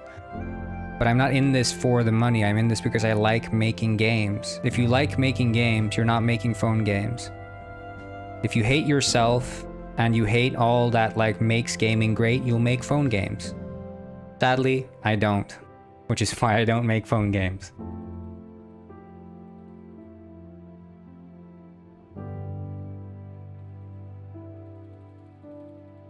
And that's just me throwing a blanket statement across the mobile gaming market. There are good games. I've played... there's a game I played called You Must Build a Boat. It's a fun game. Again, $3, so it's a premium game, which is the only reason it's good. And it's just a match game. And I hate making match games. I enjoy playing them, but I hate making them. And these are the kind of games that the phone was made for. The phone was made for casual puzzle games, but anything of any decent size is not what the phone was made for, in my opinion. Just like I don't watch movies on my phone, I do not play games on my phone. I watch movies on my TV. I play games on my computer or my TV. I do not watch movies or play games on my phone. Unless they are casual puzzle games. And I do not like making casual puzzle games.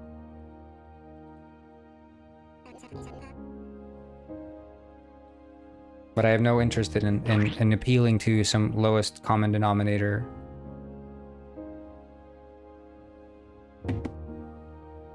The Gwyn that you gave the money has disappeared. What? I take it you know nothing about it, huh? Of course not. This is the first I hear of it. If you don't mind me asking, why did he invest in your shovel business? Everyone wants a shovel these days. Everyone. I told him about my plans to open a new store by the town hall and, well, he wanted in on the business and it's no more complicated than that. I see. Do you have any idea where he might have gone? No clue. Okay then, thanks for the help. I should probably report back to Rich Rick.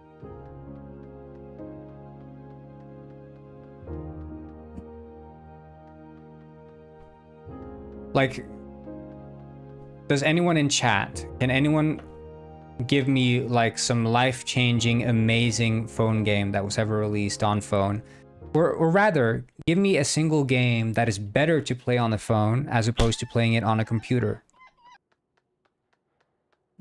Or on your Xbox or on your PlayStation. Is there any phone game that's better to play on your phone? I can think of like one or two. Angry Birds. I wouldn't play Angry Birds on my computer. Fruit Ninja. I wouldn't play Fruit Ninja on my computer. But do you guys know what's in common between Angry Birds and Fruit Ninja? They're both super basic games where all you do is swipe your greasy fingers across a touchscreen. Clash of Clans, but that's also a trash game. Like, that's a very bad game.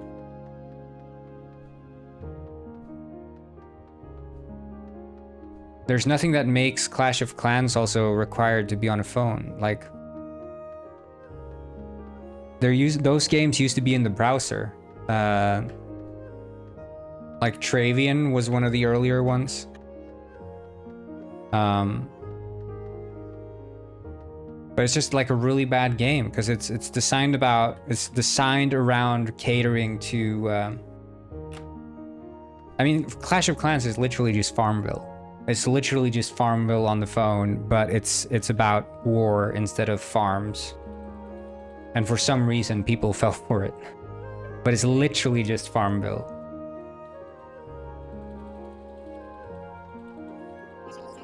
Ah, detective, did you track down my investment partner yet? Not quite, I believe we reached a sort of dead end. A dead end? Did my partner turn up dead? No, there are just no more leads. Your partner invested your money into shovel business, but nobody knows of his whereabouts. You might just have to wait for him to turn up. The shovel business? Apparently it's booming. There's one thing I've learned from being the richest penguin this side of the equator. It's that the shovel business is not booming. Quite the opposite. Oh. Did you speak to the Gwyn who received money? I did, he runs the shovel stand at the market. Apparently he's opening a store with the investment money. You have to follow the money trail, detective. You cannot let loose ends go untied. That's how you end up poor. Right, so I just go to the owner of the store and... Well, you look around, do some detecting, follow the trail. Alright then, I'll do my best, Rich. I trust you will.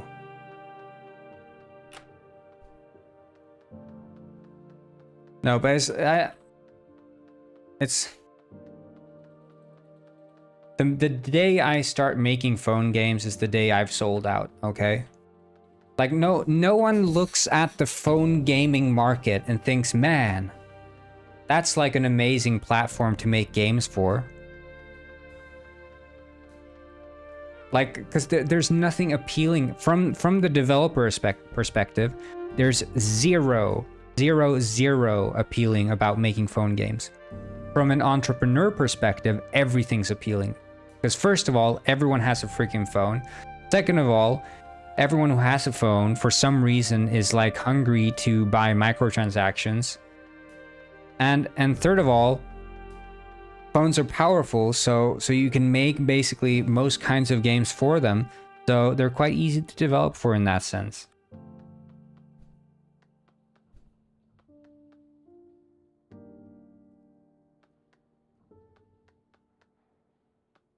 Most people are walking around with stupidly overpowered phones for some reason. And quite the opposite with their computers.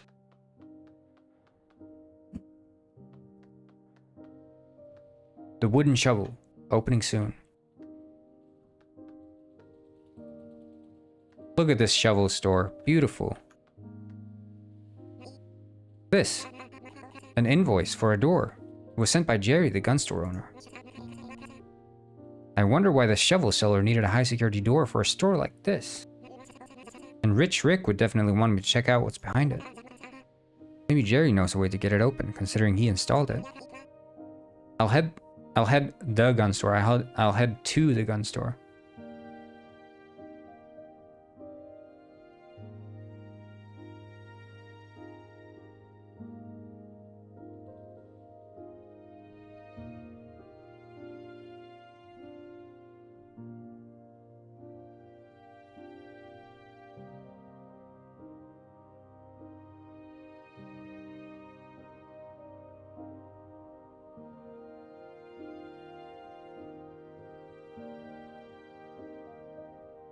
I mean, the thing is, you can make good games for the phone market, but the phone gaming market is rotten to the core. The entire gaming market is rotten to the core. No one wants to buy a proper game for a phone anymore. It used to be like when the iPhone was released, all of these developers making games back then were like, you know, endless potential. This is like a touchscreen. It's a whole new platform. We can do all sorts of crazy stuff. And you'll notice how all of the games were really like incorporating the idea of touch into their games. They're like, you know, we can really leverage this touchscreen and make like fun, interesting, touch-first experiences. Like Fruit Ninja, like Angry Birds, they're like touch-first experiences because they are ultimately better on a touchscreen as opposed to playing with a mouse or anything else. They're just better for it. Same with that, what's the skating game where you're playing like with your fingers? It's all these different touch games they were making that were really exciting and fun. And then they were also making like some fun, exciting games that were like sort of pick up, put down games where you just play a quick session, you put them down again. Like there are some genuinely good experiences you can make for the phone, but they're never going to be deep experiences. So that's something you're going to have to set out and accept as a developer. You're never going to be able to create anything like deep and truly like interesting on a phone, because the audience that appreciates that does not exist on the phone. And also the gyroscope. They made a lot of cool things with the gyroscope because all the phones had gyroscopes. You don't see any gyroscope-based games these days, do you? Like, no game on the phone is leveraging the fact that the phone comes with all these interesting capabilities. Like what Pokemon Go is an amazing phone game that only works on the phone. But even Pokemon Go is rotten to the core, and we know that because they ruin their product because they know that the phone market is so stupid and filled with idiots that are willing to spend money on it, that they're like, yeah, let's ruin this game with microtransactions. Here you go, guys. This is Pokemon Go. Pokemon Go could have been like an amazing game if they actually decided to not get corrupted by the phone market. But the phone market does what it does, and it corrupts every single game that gets released on it. So, but again, Pokemon Go could never exist on a computer, would never work, and it's amazing on the phone. Except the phone makes everything shit. Everything that touches the phone becomes shit. And so is true for Pokemon Go.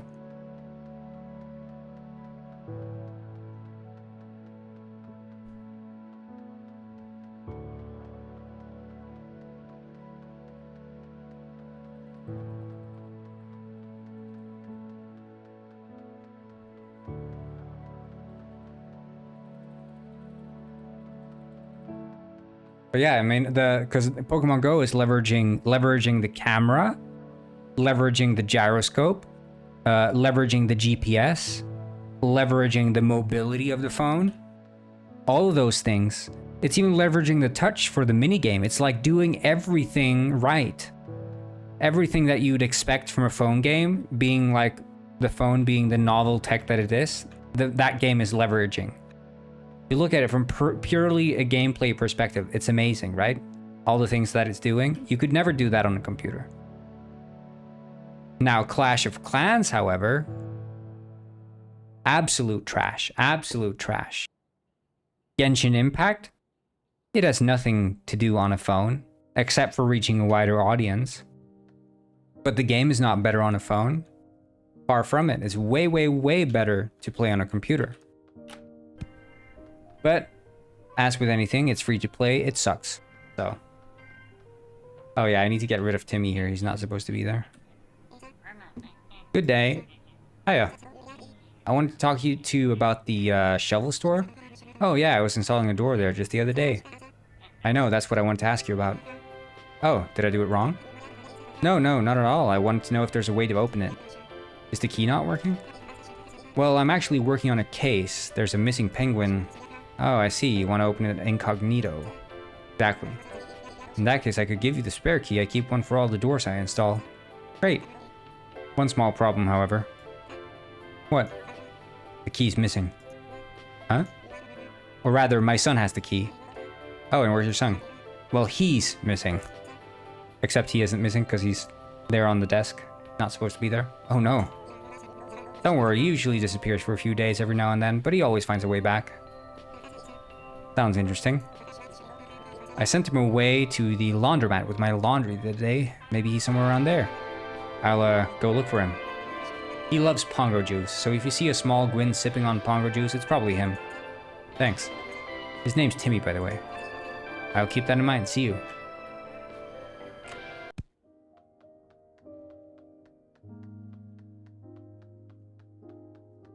Yeah, old people and babies. The two people that play phone games. I like playing solitaire on my phone. But again, solitaire is not a freaking deep game. It's barely even a game. It's a phone game. There's a reason that phone game is like an insult to a game. Sudoku, yeah. Sudoku is definitely okay on the phone. Solitaire, like, you know. Good day. Hi, I'm working for the Detective Bureau. I wanted to ask you if you've seen a baby penguin around here. Baby penguin, let me think. Ah, yes, I did see a baby penguin here earlier. You did? Where'd he go? He fell down the clothes chute. What? Oh, don't worry, the landing is soft on account of all the clothes, of course. Yeah, but you didn't try to get him out? I don't know, he looked like he knew what he was doing. You gotta be kidding me.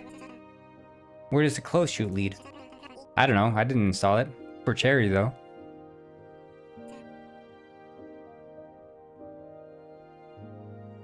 Okay. I mean, you could jump down yourself if you're so desperate to find this kid. Hello, 2FCK inactive. Alright then. Shit.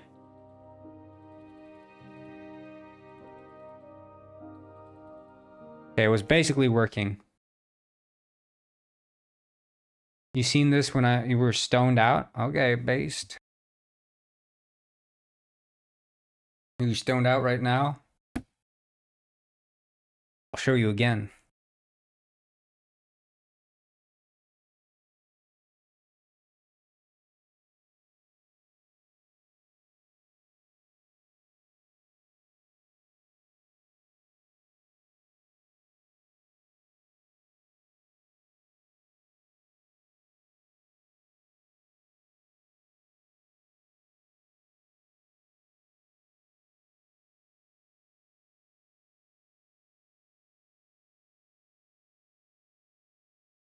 Yeah, I removed it because now it's part of the reward redemption, and it also shows up occasionally that you can use text to speech in the chat itself.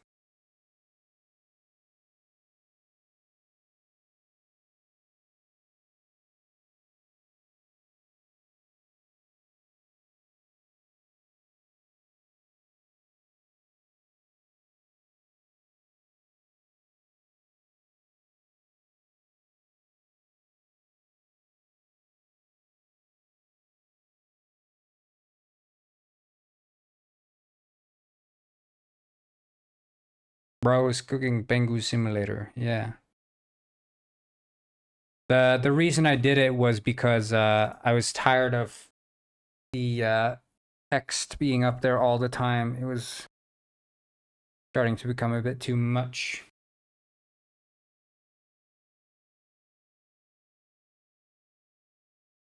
It's like I only have so much screen space on the stream that I was like, nah, man.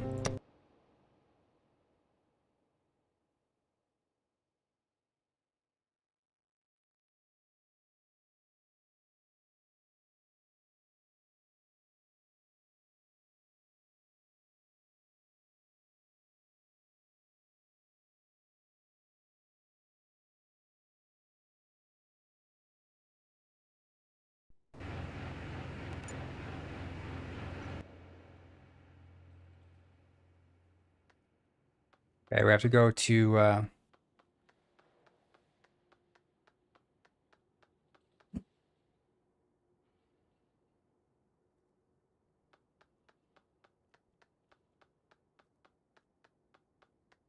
running.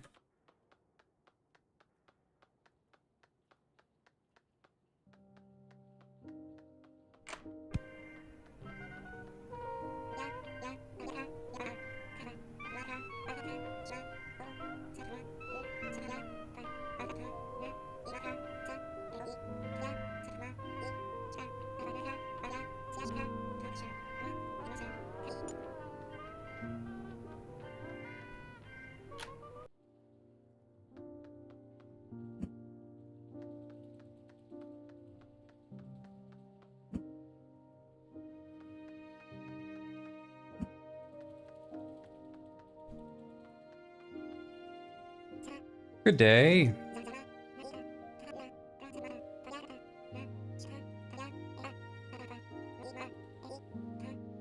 Blah, blah, blah, blah, blah. It worked. Kind of spooky down here, ain't it? Fight Club. Oh yeah, we need the dialogue trigger. Oh, a new member. Who invited you? Member? Not quite. I'm looking for a missing baby penguin. Seen any? What is this place anyway? Is your entrance really a clothes shoot? This place is Penguin Village's biggest and greatest secret. It's the Fight Club, where champions are born. I see. So about the baby penguin, he supposedly fell down here. Goes by Timmy. We know of this baby penguin, but not of Timmy. Here we call him Lokatow, leader of our club. He's what? If you wish to be granted audience with him, you'll have to speak with our second in command, Bingus. Okay then. I'm looking for your second in command. Oh shit, yeah. Alright, thanks. Yeah, because it's, I need to make it so... There he is, Bingus. Good day. I see a new face enters the club. Who is your sponsor? No sponsor here, I'm just here looking for a...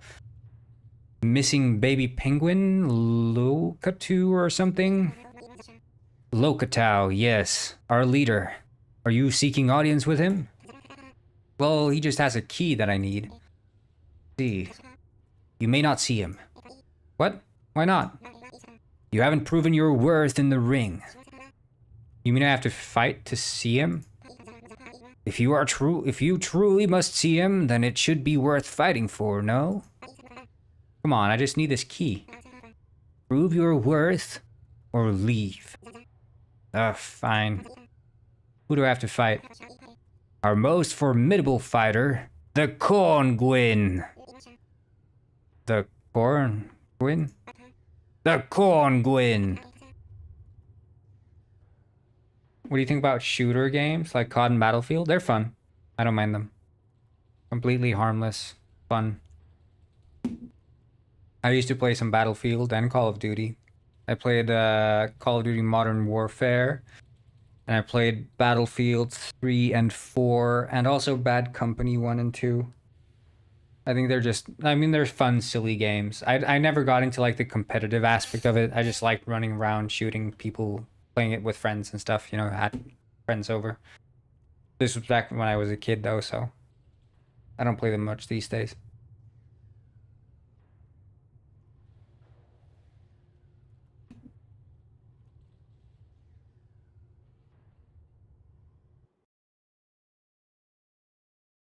I always was more the Ghost Recon kind of gamer. I don't know. Do you guys remember Ghost Recon? Freaking loved Ghost Recon.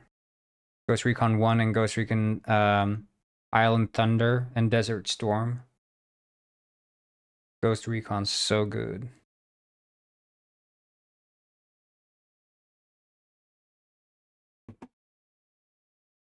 I played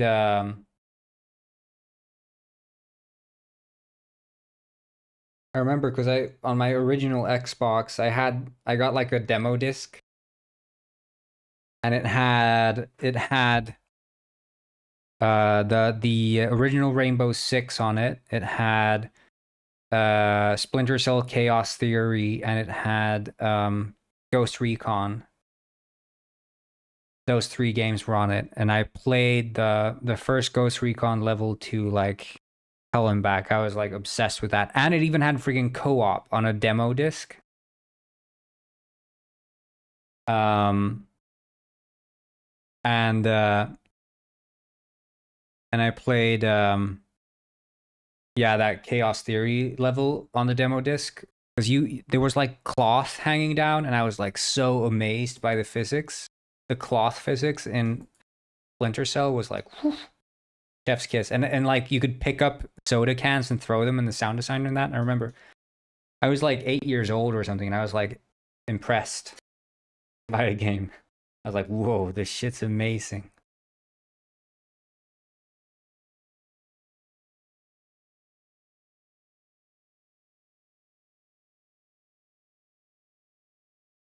Desert Storm is popular, as in Ghost Recon Desert Storm is still popular.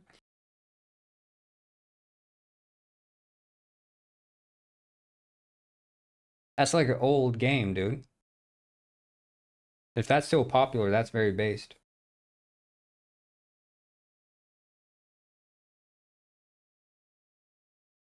Hitman's good. Hitman's good. Welcome back, Racer Boy.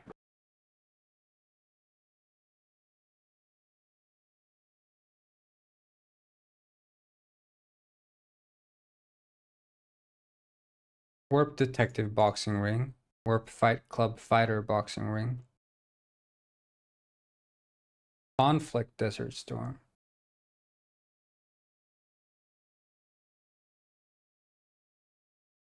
What the frick is Conflict Desert Storm?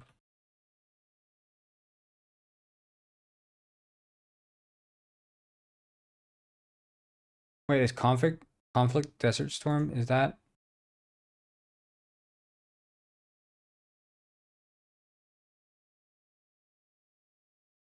That's like Ghost Recon. It looks like Ghost Recon, but it's not Ghost Recon.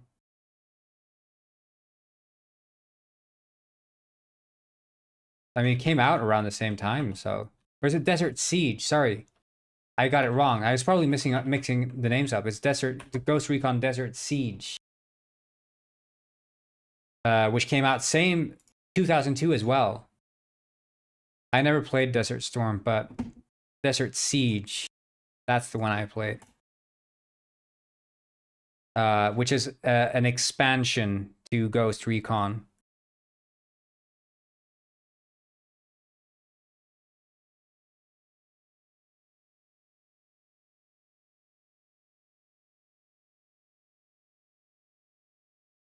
This game's chef's kiss.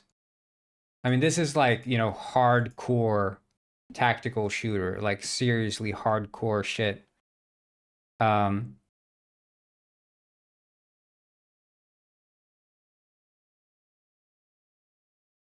Nusa Gipeko. But when it comes to me playing shooters, I play Arma. That's where I'm at. Arma's my bread and butter. I love Arma. Love, love, love Arma.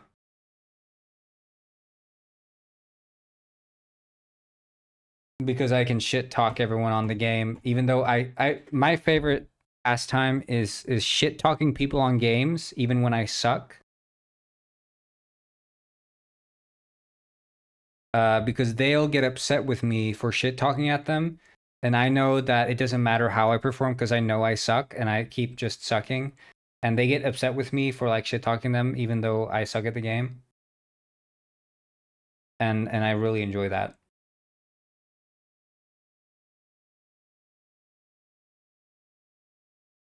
Yeah, CSI. War Thunder? Isn't that the plain one? I haven't played that one. War Thunder.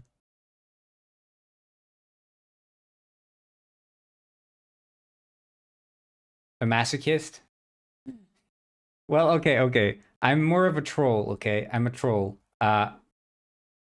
When I don't let me onto a role-playing server, or isn't this like a free-to-play trash? Yeah, it is. That's what I was thinking. Never let me onto like a game where I have voice chat and it's like, yeah, literally don't let me onto any game with voice chat, because I'm gonna start ruining everyone's game. I'm gonna start ruining people's game. That's how I play. I do nothing but trolling on games. Minecraft is the only game where I don't do that. Even though then I sometimes do it. But generally I'm a menace if you let me on to games. And I'll be a menace not in the sense that I'll walk around and like I'm a menace in not in the sense that I will like walk around and just blatantly team kill and stuff like that. I don't do that stuff. I do like the small annoying things. Like in Arma, I will shoot people in the leg so they have to walk very slowly, and then I run away. And then I'll pretend it was another guy who shot them, because in Arma you can't see who shot you. So I'd be like, "Hey, dude, why are you shooting him?" And I shoot the other guy in the leg. And then in role play games, I'll just role play like, I like in Gary's mod there was a server where you could be like a police. And I'd always set up like a toll booth. So like I built this physical structure that would block the road, and there was like a speed bump, and I'd have a button hooked up to the speed bump that would like raise or lower it, letting people through or letting them not through. And they had to pay the toll to get through. If they didn't pay the toll, I'd lock them in handcuffs and toss them in jail. My my inspiration is the what's the, isn't it Hannibal or something?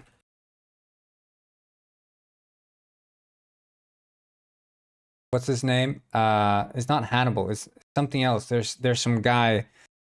There's the one guy in Second Life. One from Second Life. It's not so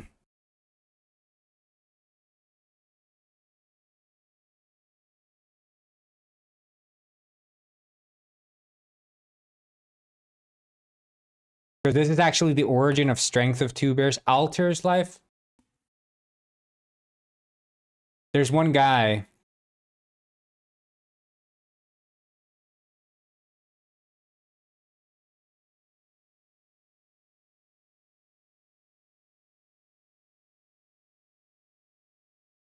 Is it this guy?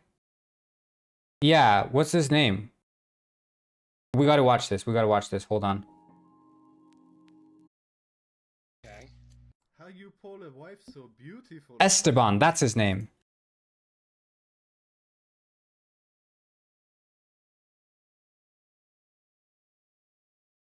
When I came up with the lard chowder, Strength of Two Bears, it's from this guy. This guy inspired Strength of Two Bears. We'll have to watch this.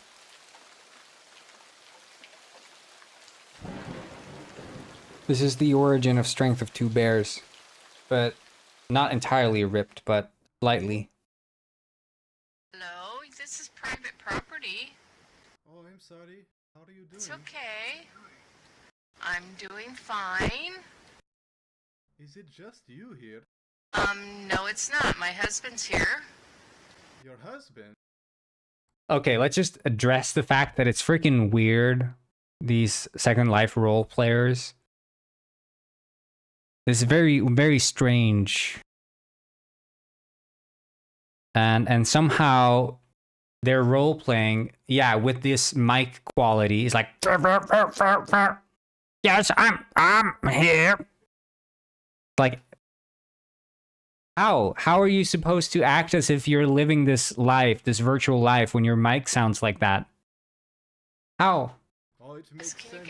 Beautiful girl like you must have husband, right? Hey, what's going on? Oh, hello, my friend. How are you?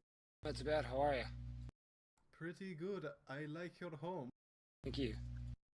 It is wonderful. What can we do for you? I mean, I am just walking around visiting. What is up here? this is our private home. I will be on out then. Alright, thank you. Hold on, but first I have a question. Okay. How you pull a wife so beautiful, my friend? I'm just lucky, I guess. Awesome, man. Awesome. Your child is yelling at me. The child sends "go away" in chat. Yeah, she's a little skittish around strangers. You must discipline this child immediately. I don't think so. No. I don't think so. This is her home. I don't think so. I don't think so. Shut up. Excuse me, sir. You do not come into my home and disrespect my family. Now you're starting to...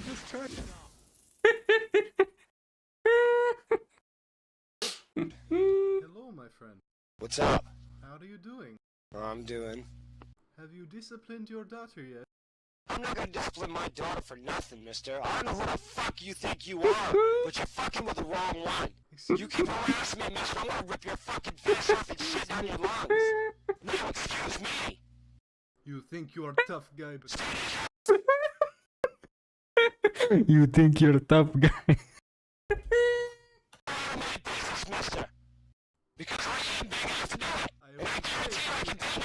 You can't even hear his voice over the screaming. I will break you, my friend. Do not fuck. I will break you, my friend. And his avatar is like beautiful. Oh my god.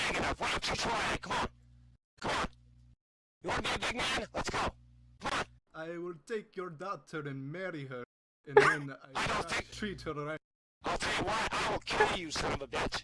Come on. Fuck with me. Come on. Come here and give me a kiss. Fuck with me.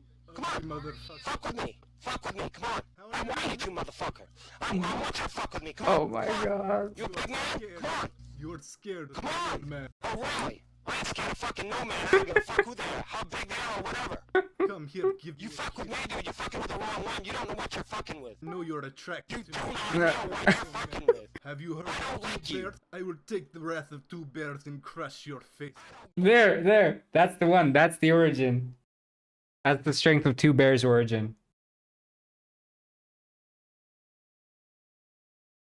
That's the origin.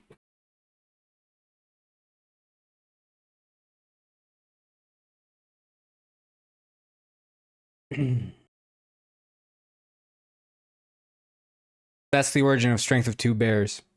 He is serious in role-playing, but the guy obviously is trolling. I will take the wrath of two bears and crush you. Wrath of Two Bears. Which I then translated into Strength of Two Bears. It's like, yeah, it's definitely one of the golden lines. But he says this line in another context as well. He goes to some old lady or something. Hey, Oh, yeah, come back to me, you motherfucker. I just heard him run his mouth. You ban me, I stand outside boundary and call you little bitch. You fear the Esteban. Oh my god. I think Hello. I hope I didn't catch you at a bad time. How are you doing? Hey, asshole. Fuck off. Let's do this thing. You know we both want this. Where are you going? Okay, fine. Have it your way. It's me, Esteban Winsmore. How are you doing? Terrible. Why, my friend? Live life, be happy. I got peeping Tom standing outside my window. why is everyone's mic so trash? I'm just dropping by. Yeah, they Come home. sucked. Why, thank Friends, roommates. you. You can But- sleep under the... I'm bad. I'm trying to find the Girl, if you hate me, then say something. She'll cut you. She cannot cut me, I am made of steel. Check out these biceps, baby. Hard as a rock. Oh my god, are you serious? You could I need to find because there's I think yeah, this is the one. He's at the dance club. Hello. How are you doing? How are you? I am good, how are you? Oh, Isn't there a way to look at like the transcript? We're good. How are you? I am good. The freak dance. If you don't get down off that stage, I have to eject you from here. Oh, sorry. This is 13 years ago. Just want to be up there so bad. That's too bad. You gotta go through the regular channels like everybody else when they're looking for a job here. One day I will own this place. No, you won't. You'd have to buy it from me. You don't have enough cash. Yes, I Yeah, this is also something for those of you who don't know about Second Life, is that it's literally a virtual economy. So it's at the end of video description. That has the transcript. Okay.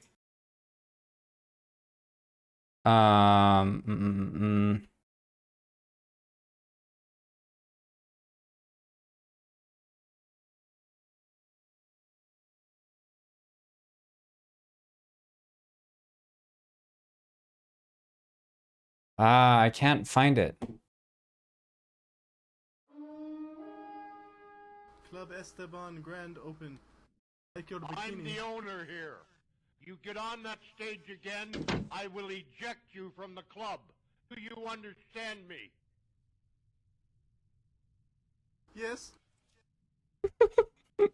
I will eject you and I will ban you.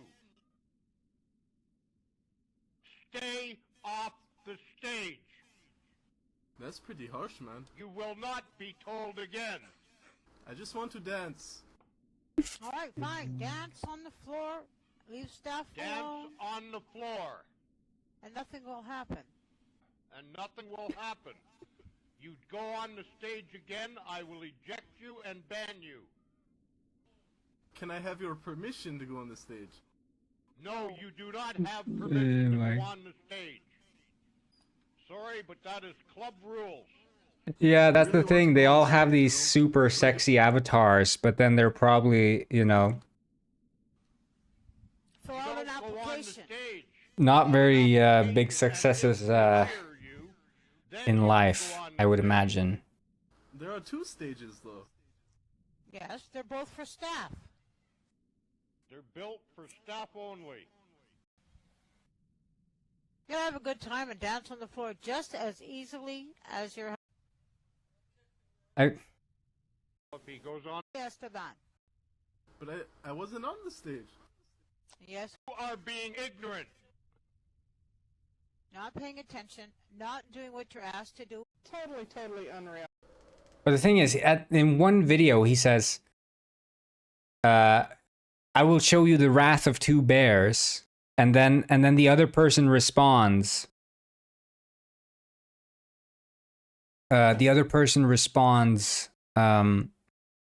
Bears are not wrathful creatures.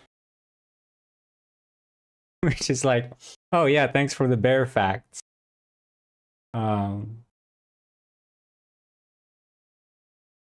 I don't know. These videos are just classic. I need to rewatch them at some point. I'm just skipping through them right now. But it's like 13 years old. Still holds up. Top tier stuff, man.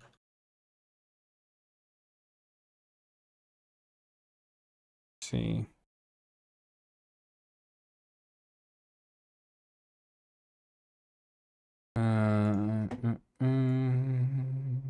Fight Club Fighter. Isn't that his name? Did I not change his name, maybe? I think I did.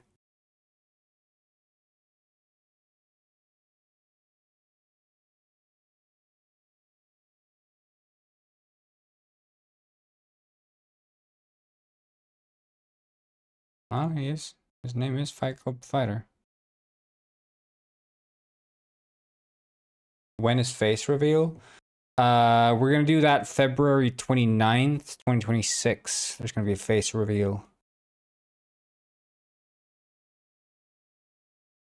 So.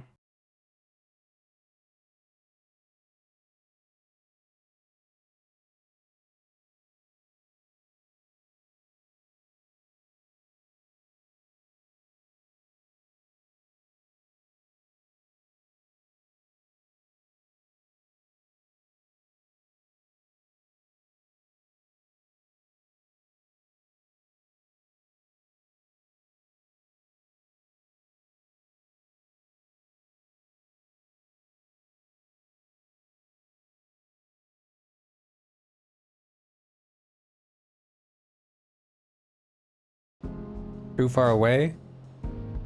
Oh, man. Well, mark your calendars, people. February 29th, 2026. That's when it's gonna happen.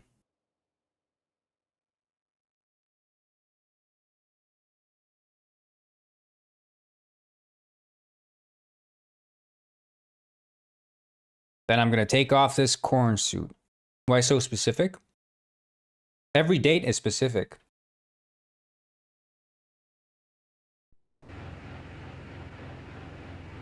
Yeah, February 29th, 2026.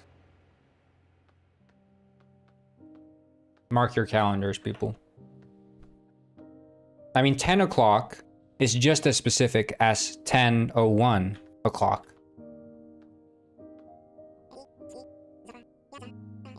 One is just as specific as 2. Am I right? Or am I right? Now, if I were to say circa 10 o'clock, that's not as specific as 10:01.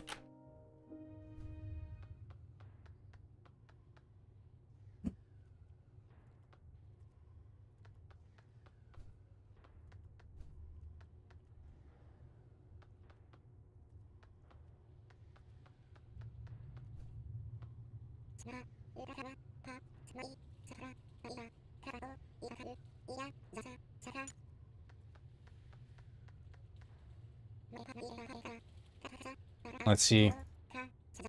Let's fight the Corngwin. Prove your worth or leave. Fine. Who do I have to fight? Our most formidable fighter. The Corngwin. The Corngwin? The Corngwin! Well, alright then. Let me in that ring. Ah, corn! Bring it on.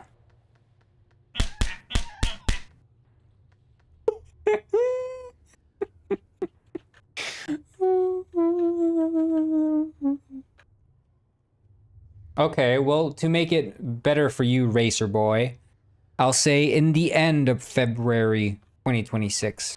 More specifically, February 29th, 2026.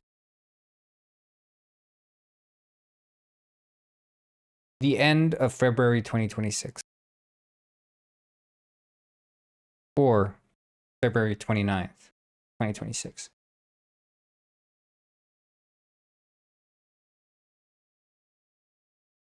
Which either one is less specific enough. And for those of you who desire a more specific date, we'll do it at midnight, February 29th, 2026. Midnight, and which second? Well, the 13th second after midnight. So now you guys who demand even more specificity have one.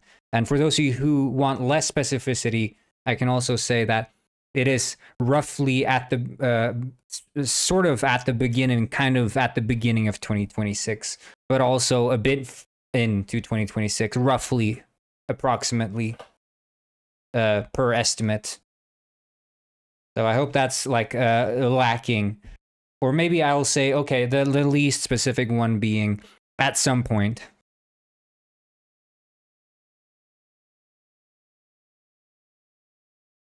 So now you guys have from ranging from least specific to most specific, with least specific being at some point and the most specific being February 29th, 2026 at midnight, specifically 16 seconds past midnight. So I think it was 13 seconds past midnight. Sorry if I got that wrong. For those of you who already wrote it down, it is whichever one you wrote down. But now you all know when the face reveal is going to happen, so we're all on the same page. That's what matters.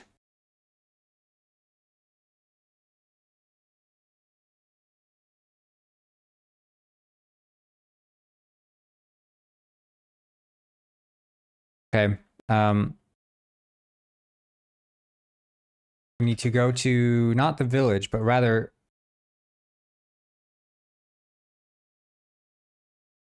I think it is what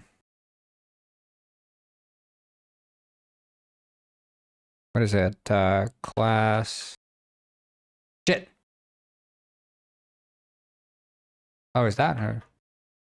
Run command. Class enemy. No, it's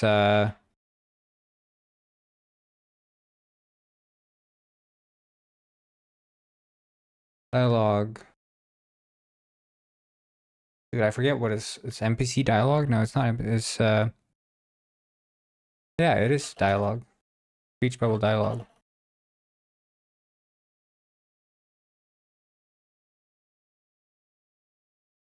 And then I do like a comparison if the character name contains there. So we can do or. Oh shit.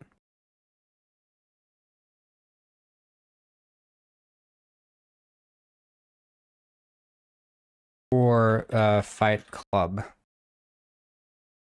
No, not is. Well, I guess Fight Club member could be. It is Fight Club member, not contains Fight Club member. And that would fix that. But then we also need to check here. So at the point when he gets knocked out. Miguel. Oh, thank you so He much. is really good at dancing. For the follow. Shadow Chaser. I chase the shadow. If I had the claw effect, I'd use that, but I'll use the splat one and the boom instead.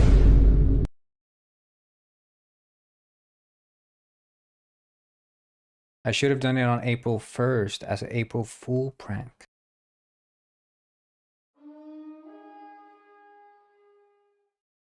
Pranks on April 1st are too predictable. That's why you have to do the pranks on April 2nd instead.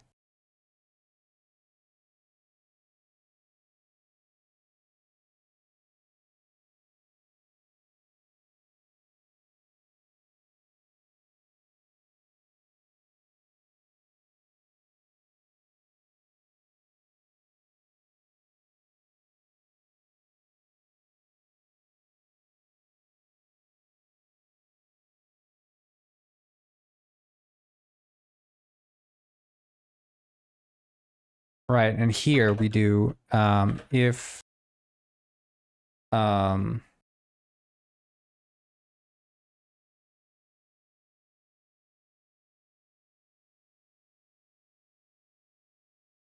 which one would it be? It would be get component NPC dialogue.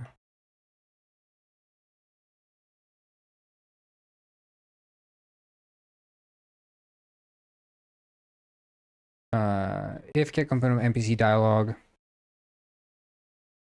And it would be if, oh, not if get component NPC dialog. It'd be if get component NPC dialog dot character name dot contains. Shit, I'm so not used to this keyboard. I'm so slow, but I'm working the full day with this, so I'm kind of proud of myself. I didn't expect myself to be able to work a full day so early. Character name contains Fight Club Fighter.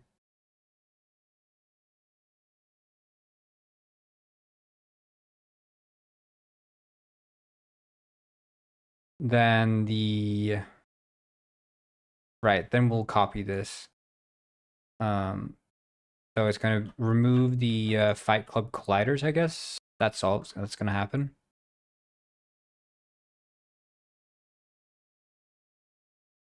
True, false, and then the Fight Club colliders, I think I called them Fight Club colliders.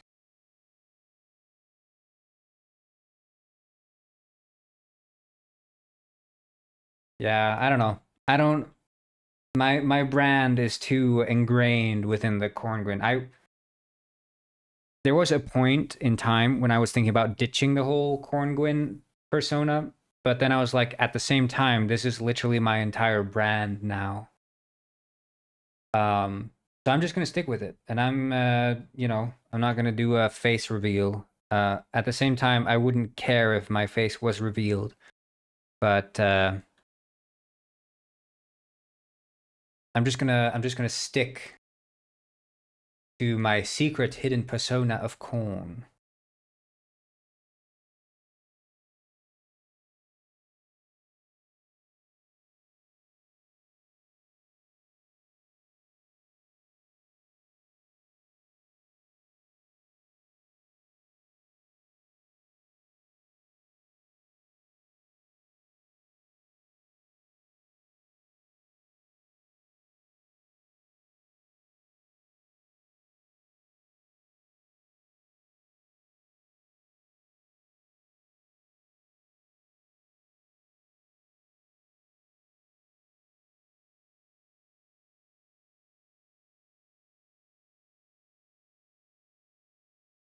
Okay, that's the Fight Club colliders, and then when you speak to him again, he's gonna open the door, so we can just yeah,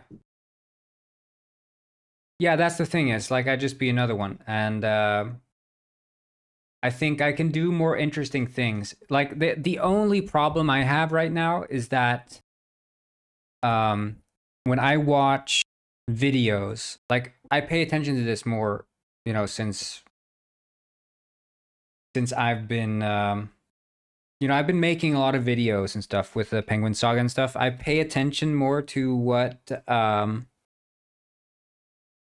happens on screen, and I notice how much it adds when you're watching like a TV show or whatever, and you're looking at the faces of the people as they're reacting to things. There's like so much humor and interesting stuff you can convey with the facial expressions, and it's the same thing when you know you're watching like a reaction YouTuber or whatever. Like the face says more than even what they're saying sometimes. It's just like the face of shock or like awe or whatever. Like the face says so much, and if I can somehow improve that for my penguin, like I added the blinking, and I think the blinking adds a lot of personality, but I think better hand tracking is something I need, and then I'm gonna work out some more things. Like I could maybe respond to like a shocked face or something. I don't know, but I have to solve this in my own way, because I'm doing this from the ground up. I'm not relying on some VTuber framework in the same way. The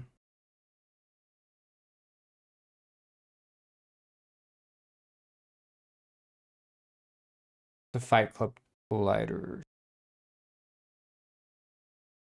But again, that's for a later day. Like the thing is, I'm a game developer first and foremost, streamer second. Like I don't look at myself and think, yeah, I'm a streamer, even though I stream just as much as I work, sort of. I don't look at myself as a streamer.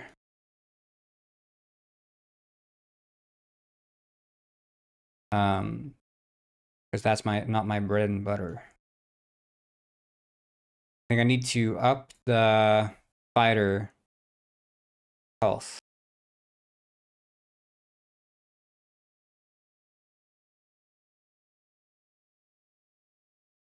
I think I set it so I couldn't change the health or something. No, here's the health. We'll set it to be like 300 or something. 400. And then we'll set always follow.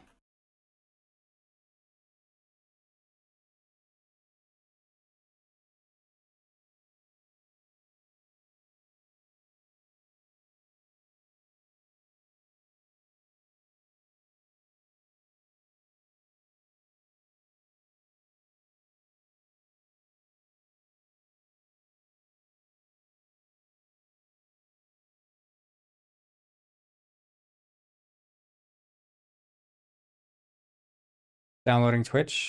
Nice. I am Rich Rick. Oh, The thank richest you. penguin on this side of the equator. Alice underscore Svariach eared I'm 4 rich. bits.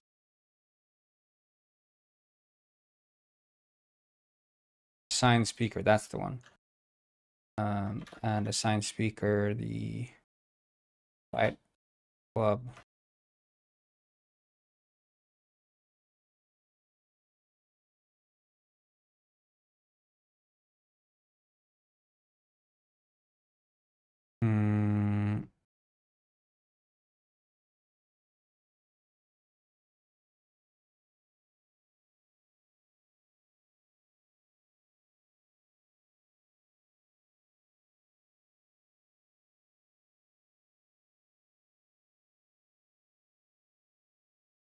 And also that always follow. Or we'll do that after.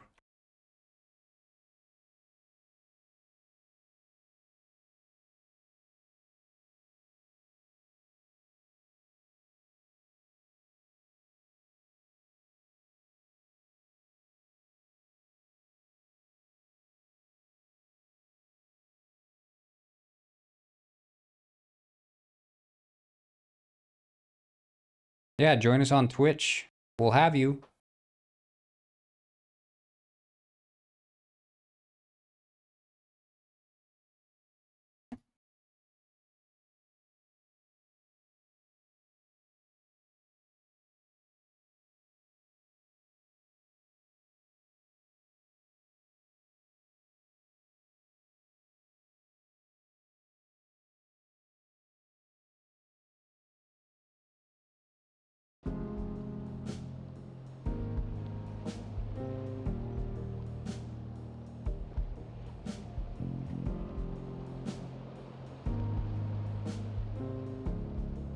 Alice Sverige just said, come to Twitch.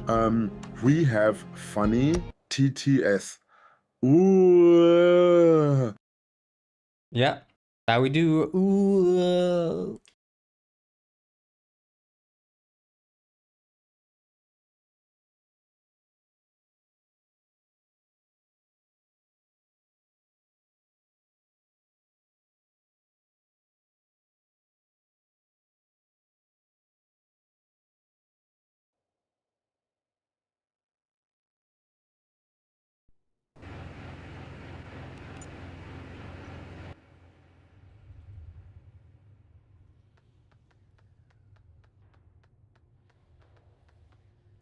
Add the dialogue trigger there.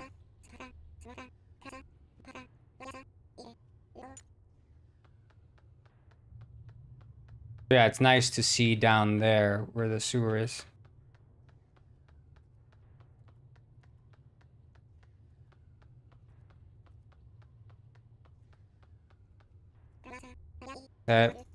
Fight the cornwin.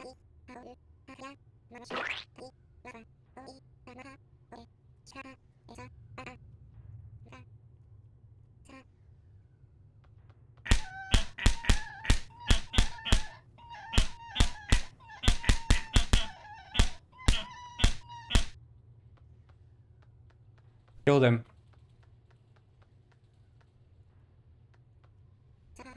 That was, strange. Yeah, I almost felt bad beating him up. He was probably just having a bad day. So, can I meet Timmy? I mean, Lokotao now? Yes, yes you can. He's just through the door in the corner there. Thanks. Maybe check on this corn goon of yours. Make sure he's okay. Yes. Yes, we will. Oh, something's not working here. Set active.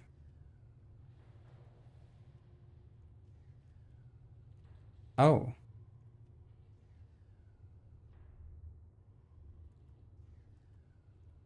Two things that aren't working.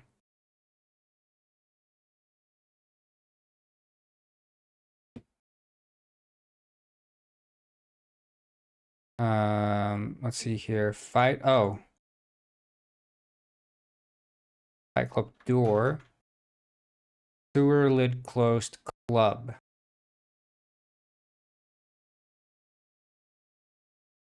Ever make something so hard you can't beat it? No, I try not to do that.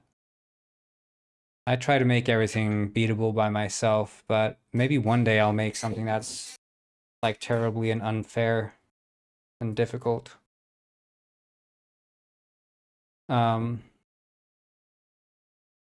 Maybe one day.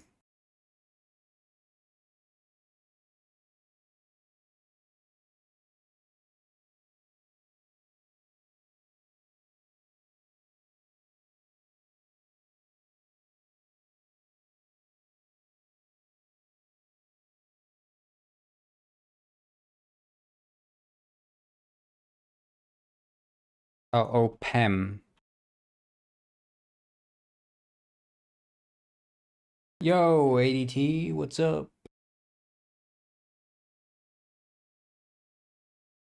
Welcome from YouTube. Make sure you follow.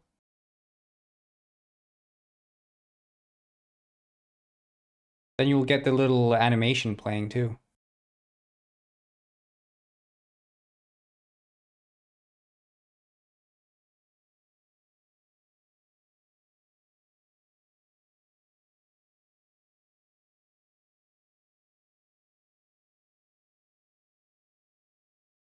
This is Fernando Miguel. He is really good at dancing. At 1,345 Ah, is known to Racer dance. Boy.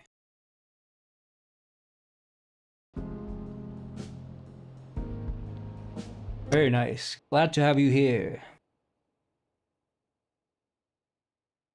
Yeah, I think if you're doing the highest difficulty, you know, sure. But it's also like, it's very important for me that challenges are fair, right?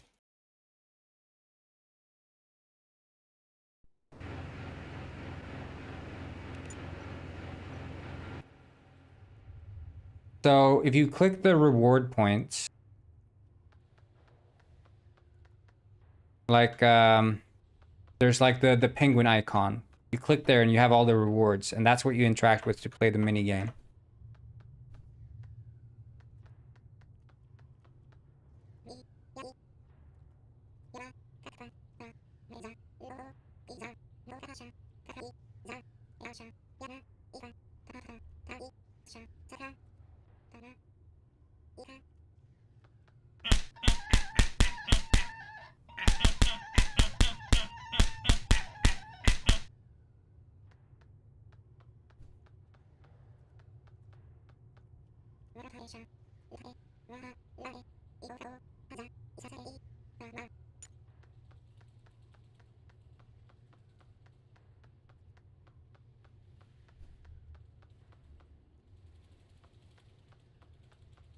Timmy, I found you. Hey there, Timmy. Your dad, Jerry, he says you had a key for me, is that true? Thanks, Timmy. Now try to get home to your dad soon, okay?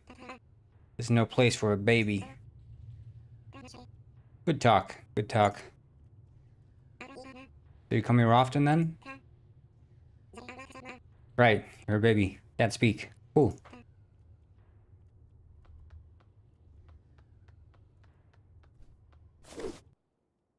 And here we are. Fernando Miguel. He is really good at dancing. Sanko7 underscore Thank has you. learned to dance. Thank you for the follow, Sanko.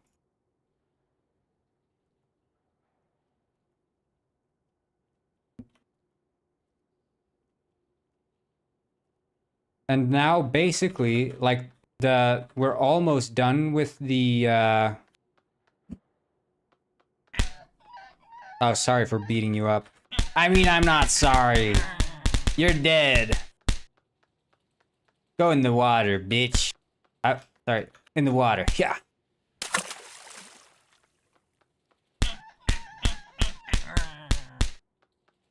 Try to detect this. Yeah. Wait. Yeah.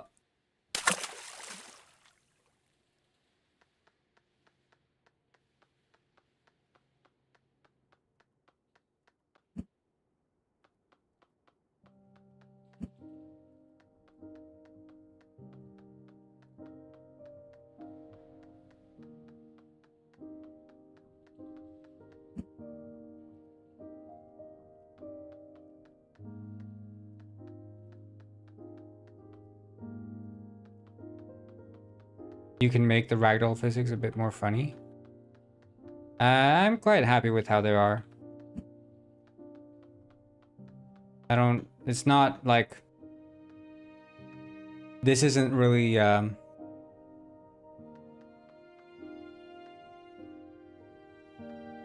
primarily, meant to be, like, just silly, you know? The penguins are floppy, and that's sort of enough for me. By using ChatGPT to code it for you? Nah, dude. Nah. I won't have ChatGPT touch my code, bro. Gonna ruin it. Anyway, this is supposed to be the way down. And I don't think ChatGPT would even understand how to make interesting ragdoll physics. It's too specific to each character. Unless you're making like a generic ragdoll character, you wouldn't... Yeah, it did work for a while. Well, that's the thing. Like, it only works for a while, but it wouldn't work for every single character. And my code is far too complex for ChatGPT to work with. It's not going to do anything good with it.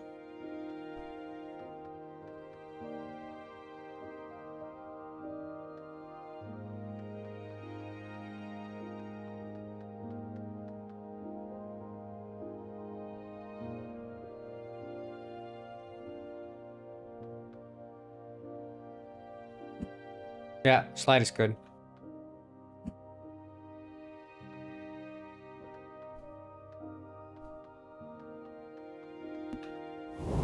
I need to check. Well, there is a sound effect. I don't think you hear it so well on stream though, because I'm trying to not have it be overbearing.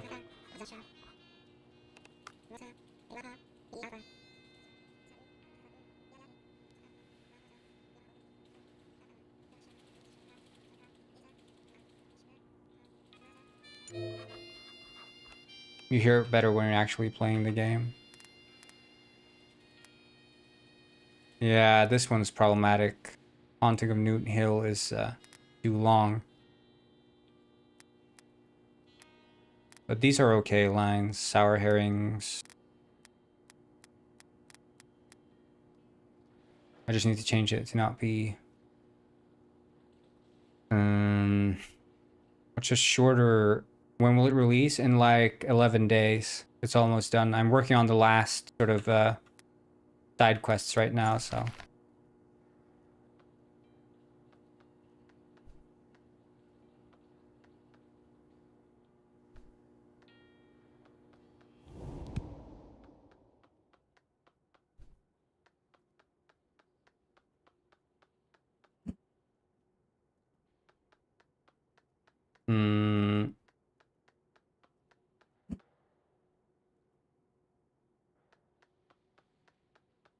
Yeah, Haunting of Newt Hill. What's another shorter name?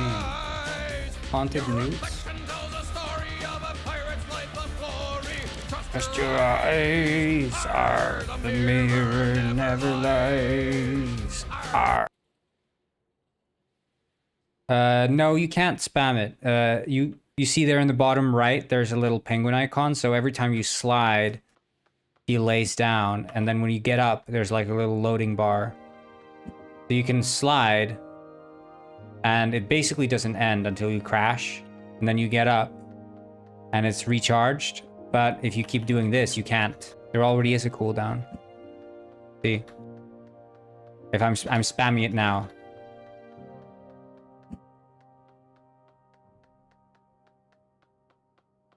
I thought about everything, buddy.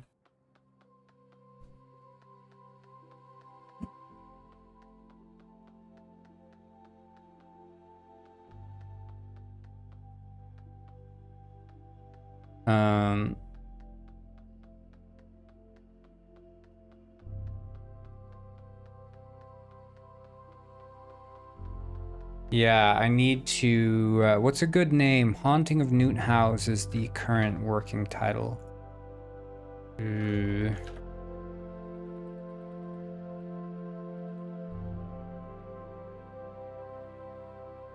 Haunting of Newt Hill.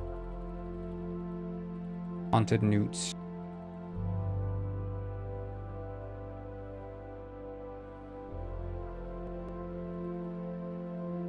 Is it Newt House? Haunting of Newt House?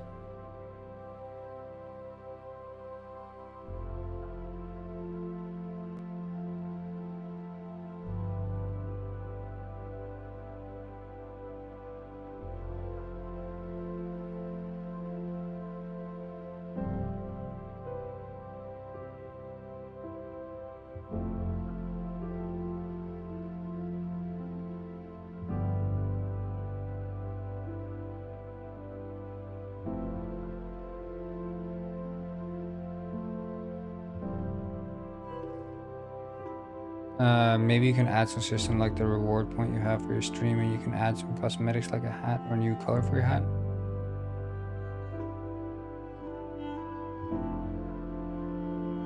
There already is clothing in the game.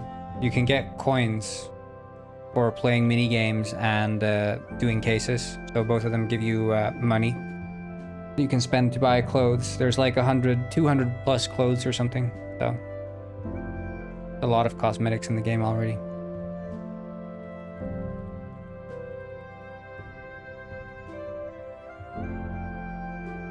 But at this point, I'm not adding more features. All I'm interested in right now is finishing the game. So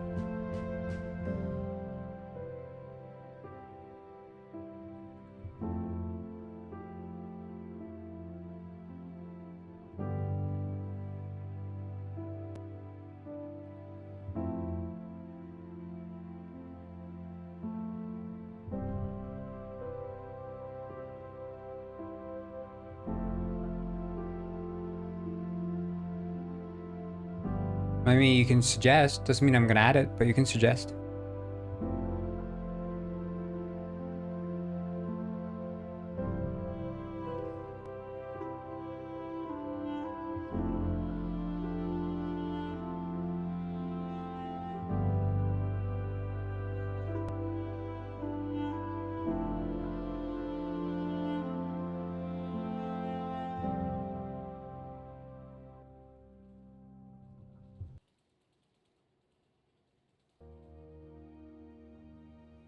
Okay, nice.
Yeah, I'm happy with the game's looks. I just need to fix the lighting because the baked lighting is a bit messy. Occasionally the penguin will get overexposed with lighting like here.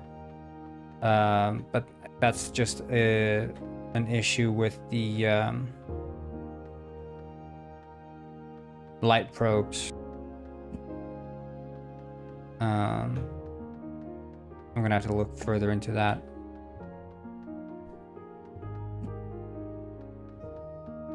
Well, the baked lighting looks fine. It's the light probes themselves are the issue. The baked lighting I think looks fine, and I'm able to even simulate the day-night cycle with the lighting being baked, which I'm very happy I was able to achieve.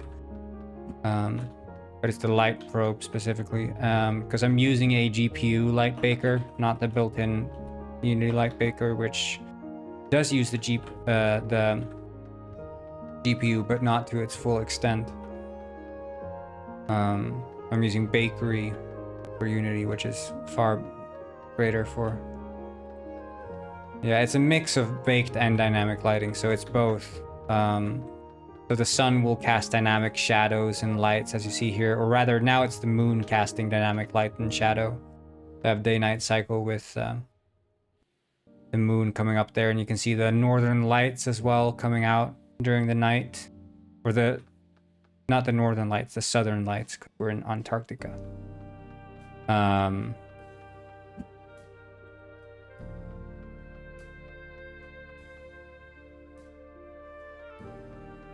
Yeah, well, the night and day cycle is mostly to make this feel like a living, breathing village. It's the same with the NPCs. They're not here to do anything. They're just walking around in the village.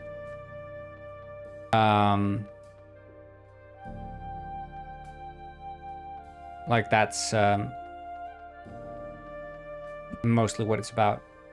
Like I like feeling as if the world I exist in actually has a place. And I feel like a day-night cycle is the biggest part of making it feel like the world actually exists. Like the world is in space and orbiting the sun, and the moon is orbiting the Earth.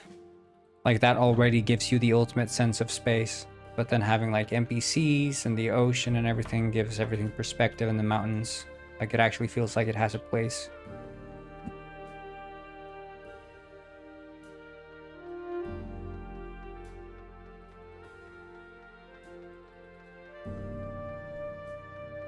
Yeah, I mean Minecraft had the same thing.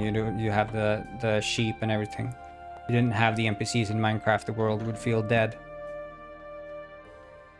But of course, Minecraft works it into the gameplay. I don't actually incorporate night or day into the missions. That was something I wanted to do, but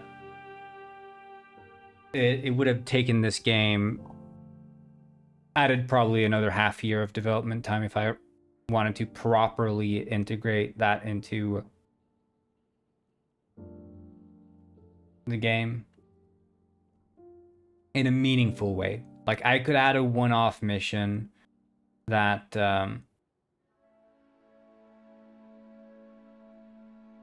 I could add a one-off mission that uses the night and day shit, but it's like I don't like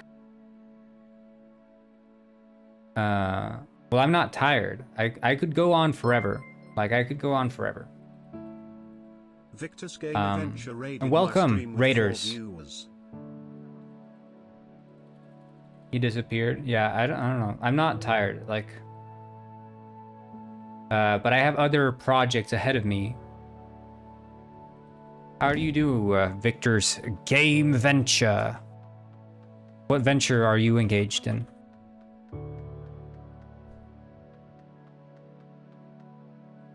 But yeah, I'm not tired. Like for me, it's just that this is my job, and I have to think of this as a business, and as a business, I can't work on games forever. I have to move on to different projects all the time. I can't just stay doing the same thing. I have to release games and then move to the next thing. And I don't have any intention of updating this game. Maybe I'll add another mission or something, you know, in the event that it blows up. which I don't have any expectation of this game doing. I'm doing well, Victor. I've just been touching up this game, which is about to get ready for release. I need to remove the chat thing. The leftover code from Penguin Heist. But yeah, I don't have any intent of updating this game. I'm already working on Penguin Heist, which still needs to be finished. It's in early access. So yeah. Nah, I don't want to do that. I don't like this game I made for me. I don't care for the meta of Steam. I really don't care.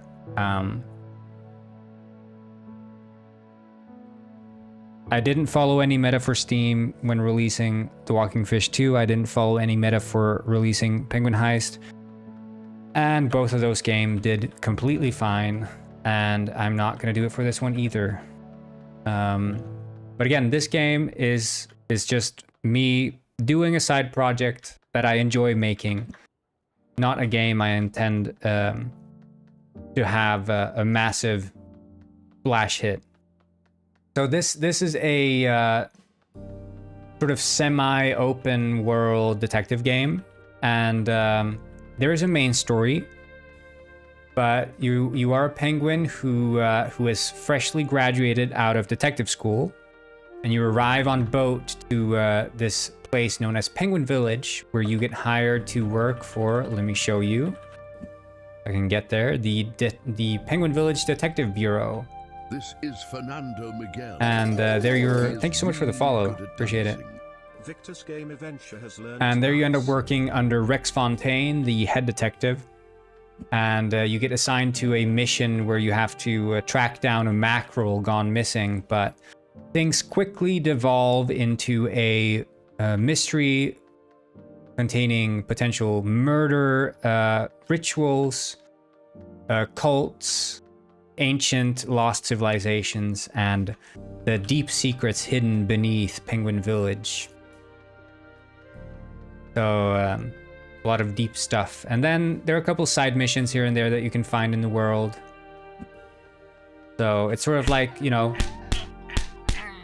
open-ended game, but then there's also physics that you can have fun with.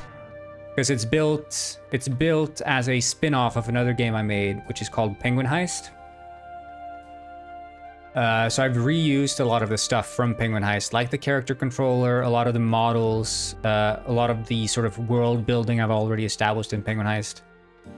And many of the characters I've reused from this other game, or other game series I posted. I posted a video series on Instagram called The Penguin Saga, where I built a bunch of characters and lore that I'm reusing in this game as well.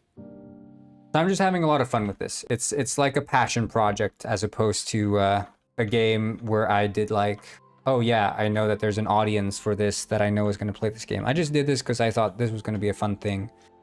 And yeah, it's almost done now, so. I've been working on this for just over half a year.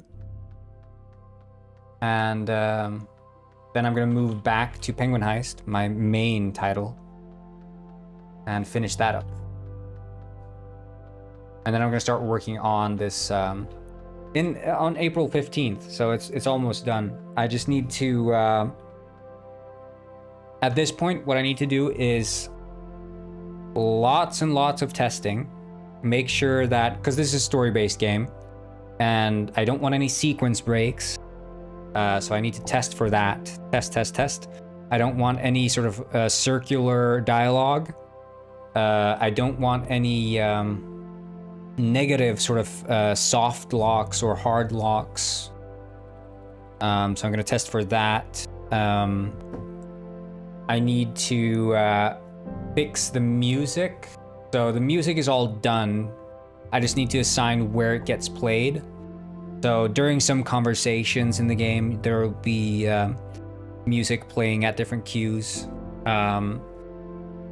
And then it's basically done. So, a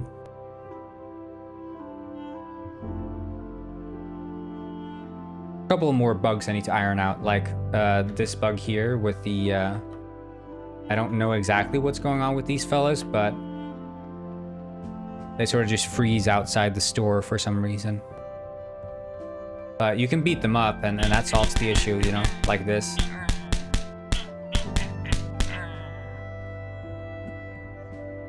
But what game are you working on, Victor?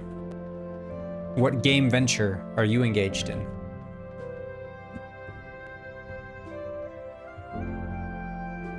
If I may ask.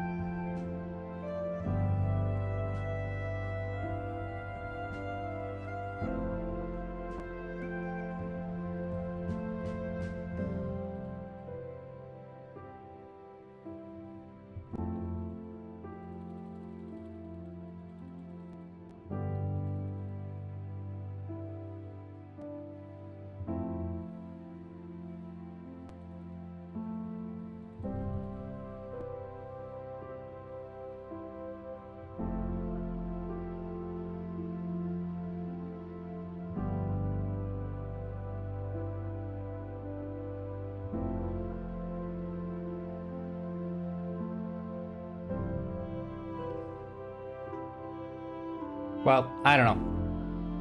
Maybe we can discuss this at a later time. I was supposed to end stream now anyway, so I'm just gonna say thank you all for tuning in to today's stream. We're gonna do a raid as well. But who do we raid? See here.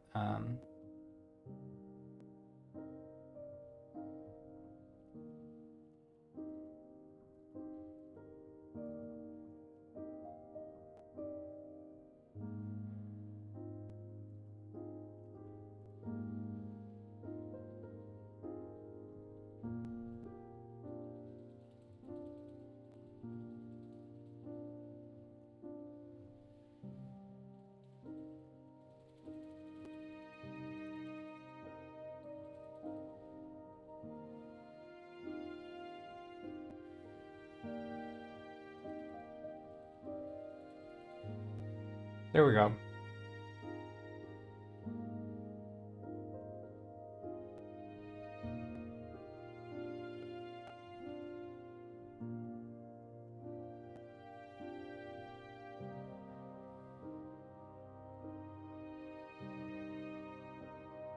Oh, we're raiding now. I don't know. April 15th, sorry.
Some other projects, you can see them above my head.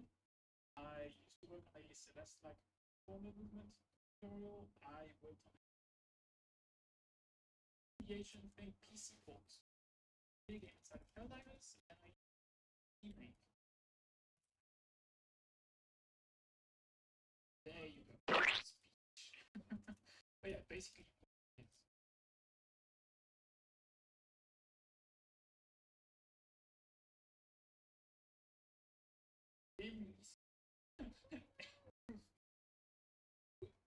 which one? Mine?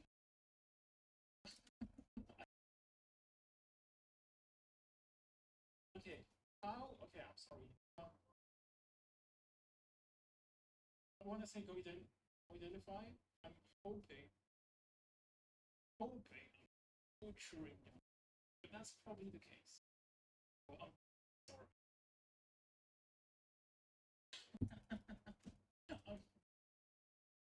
What are you working on?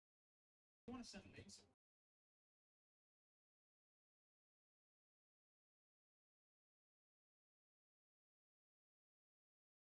I may have a bit more. I fixed it out yesterday. Everything. You have a blue sky account if you are. You have a blue sky account. Both of them.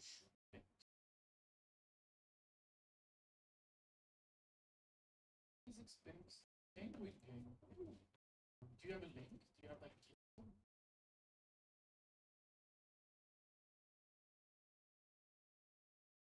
Are you also making it in game ago or like? So how many times did I get graded today? It was like 3. Oh, you have a Steam page. Hey, this looks. When it's out, it's not even like. What? Wait a minute.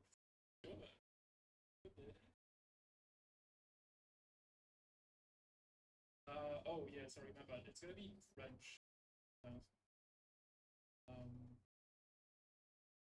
If you want me to, I can check the French translation.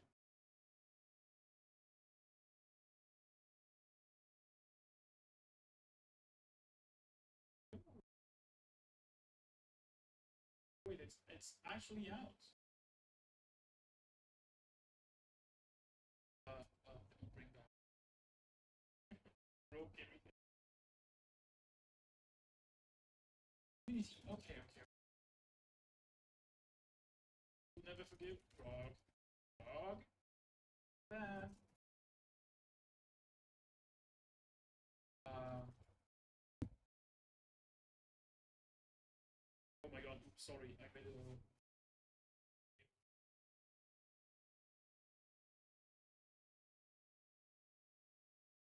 Yeah, no, this was cool. This was really cool.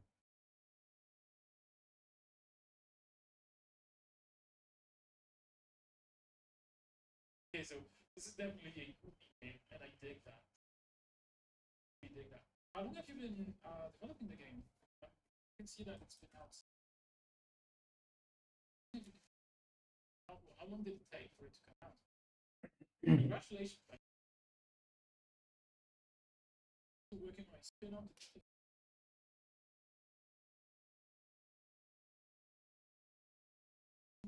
You did that in a year and a half. Holy, fast. Holy. You were really fast.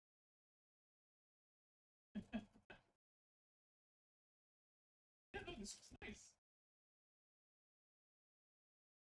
So this is multiplayer.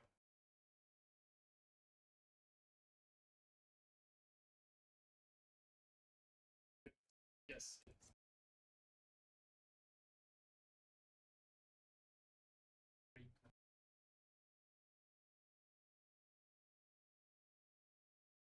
This is in a good way. I mean that.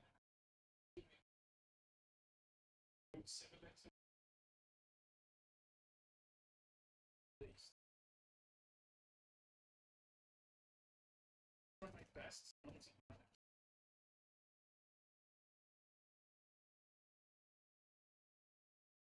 You were really.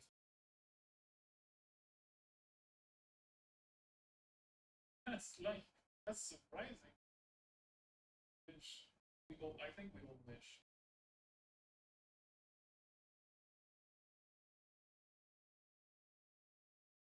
Did I butcher your name by the way?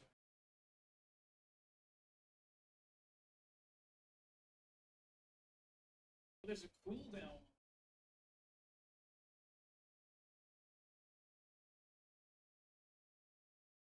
Hope I didn't butcher.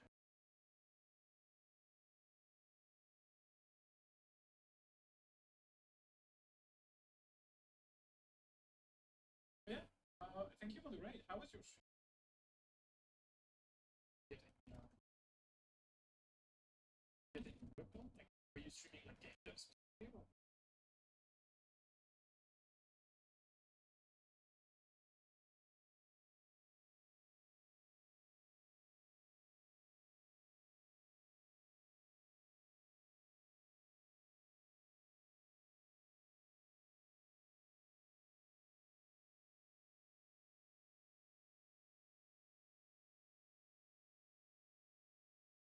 when you worked. Okay. Very long.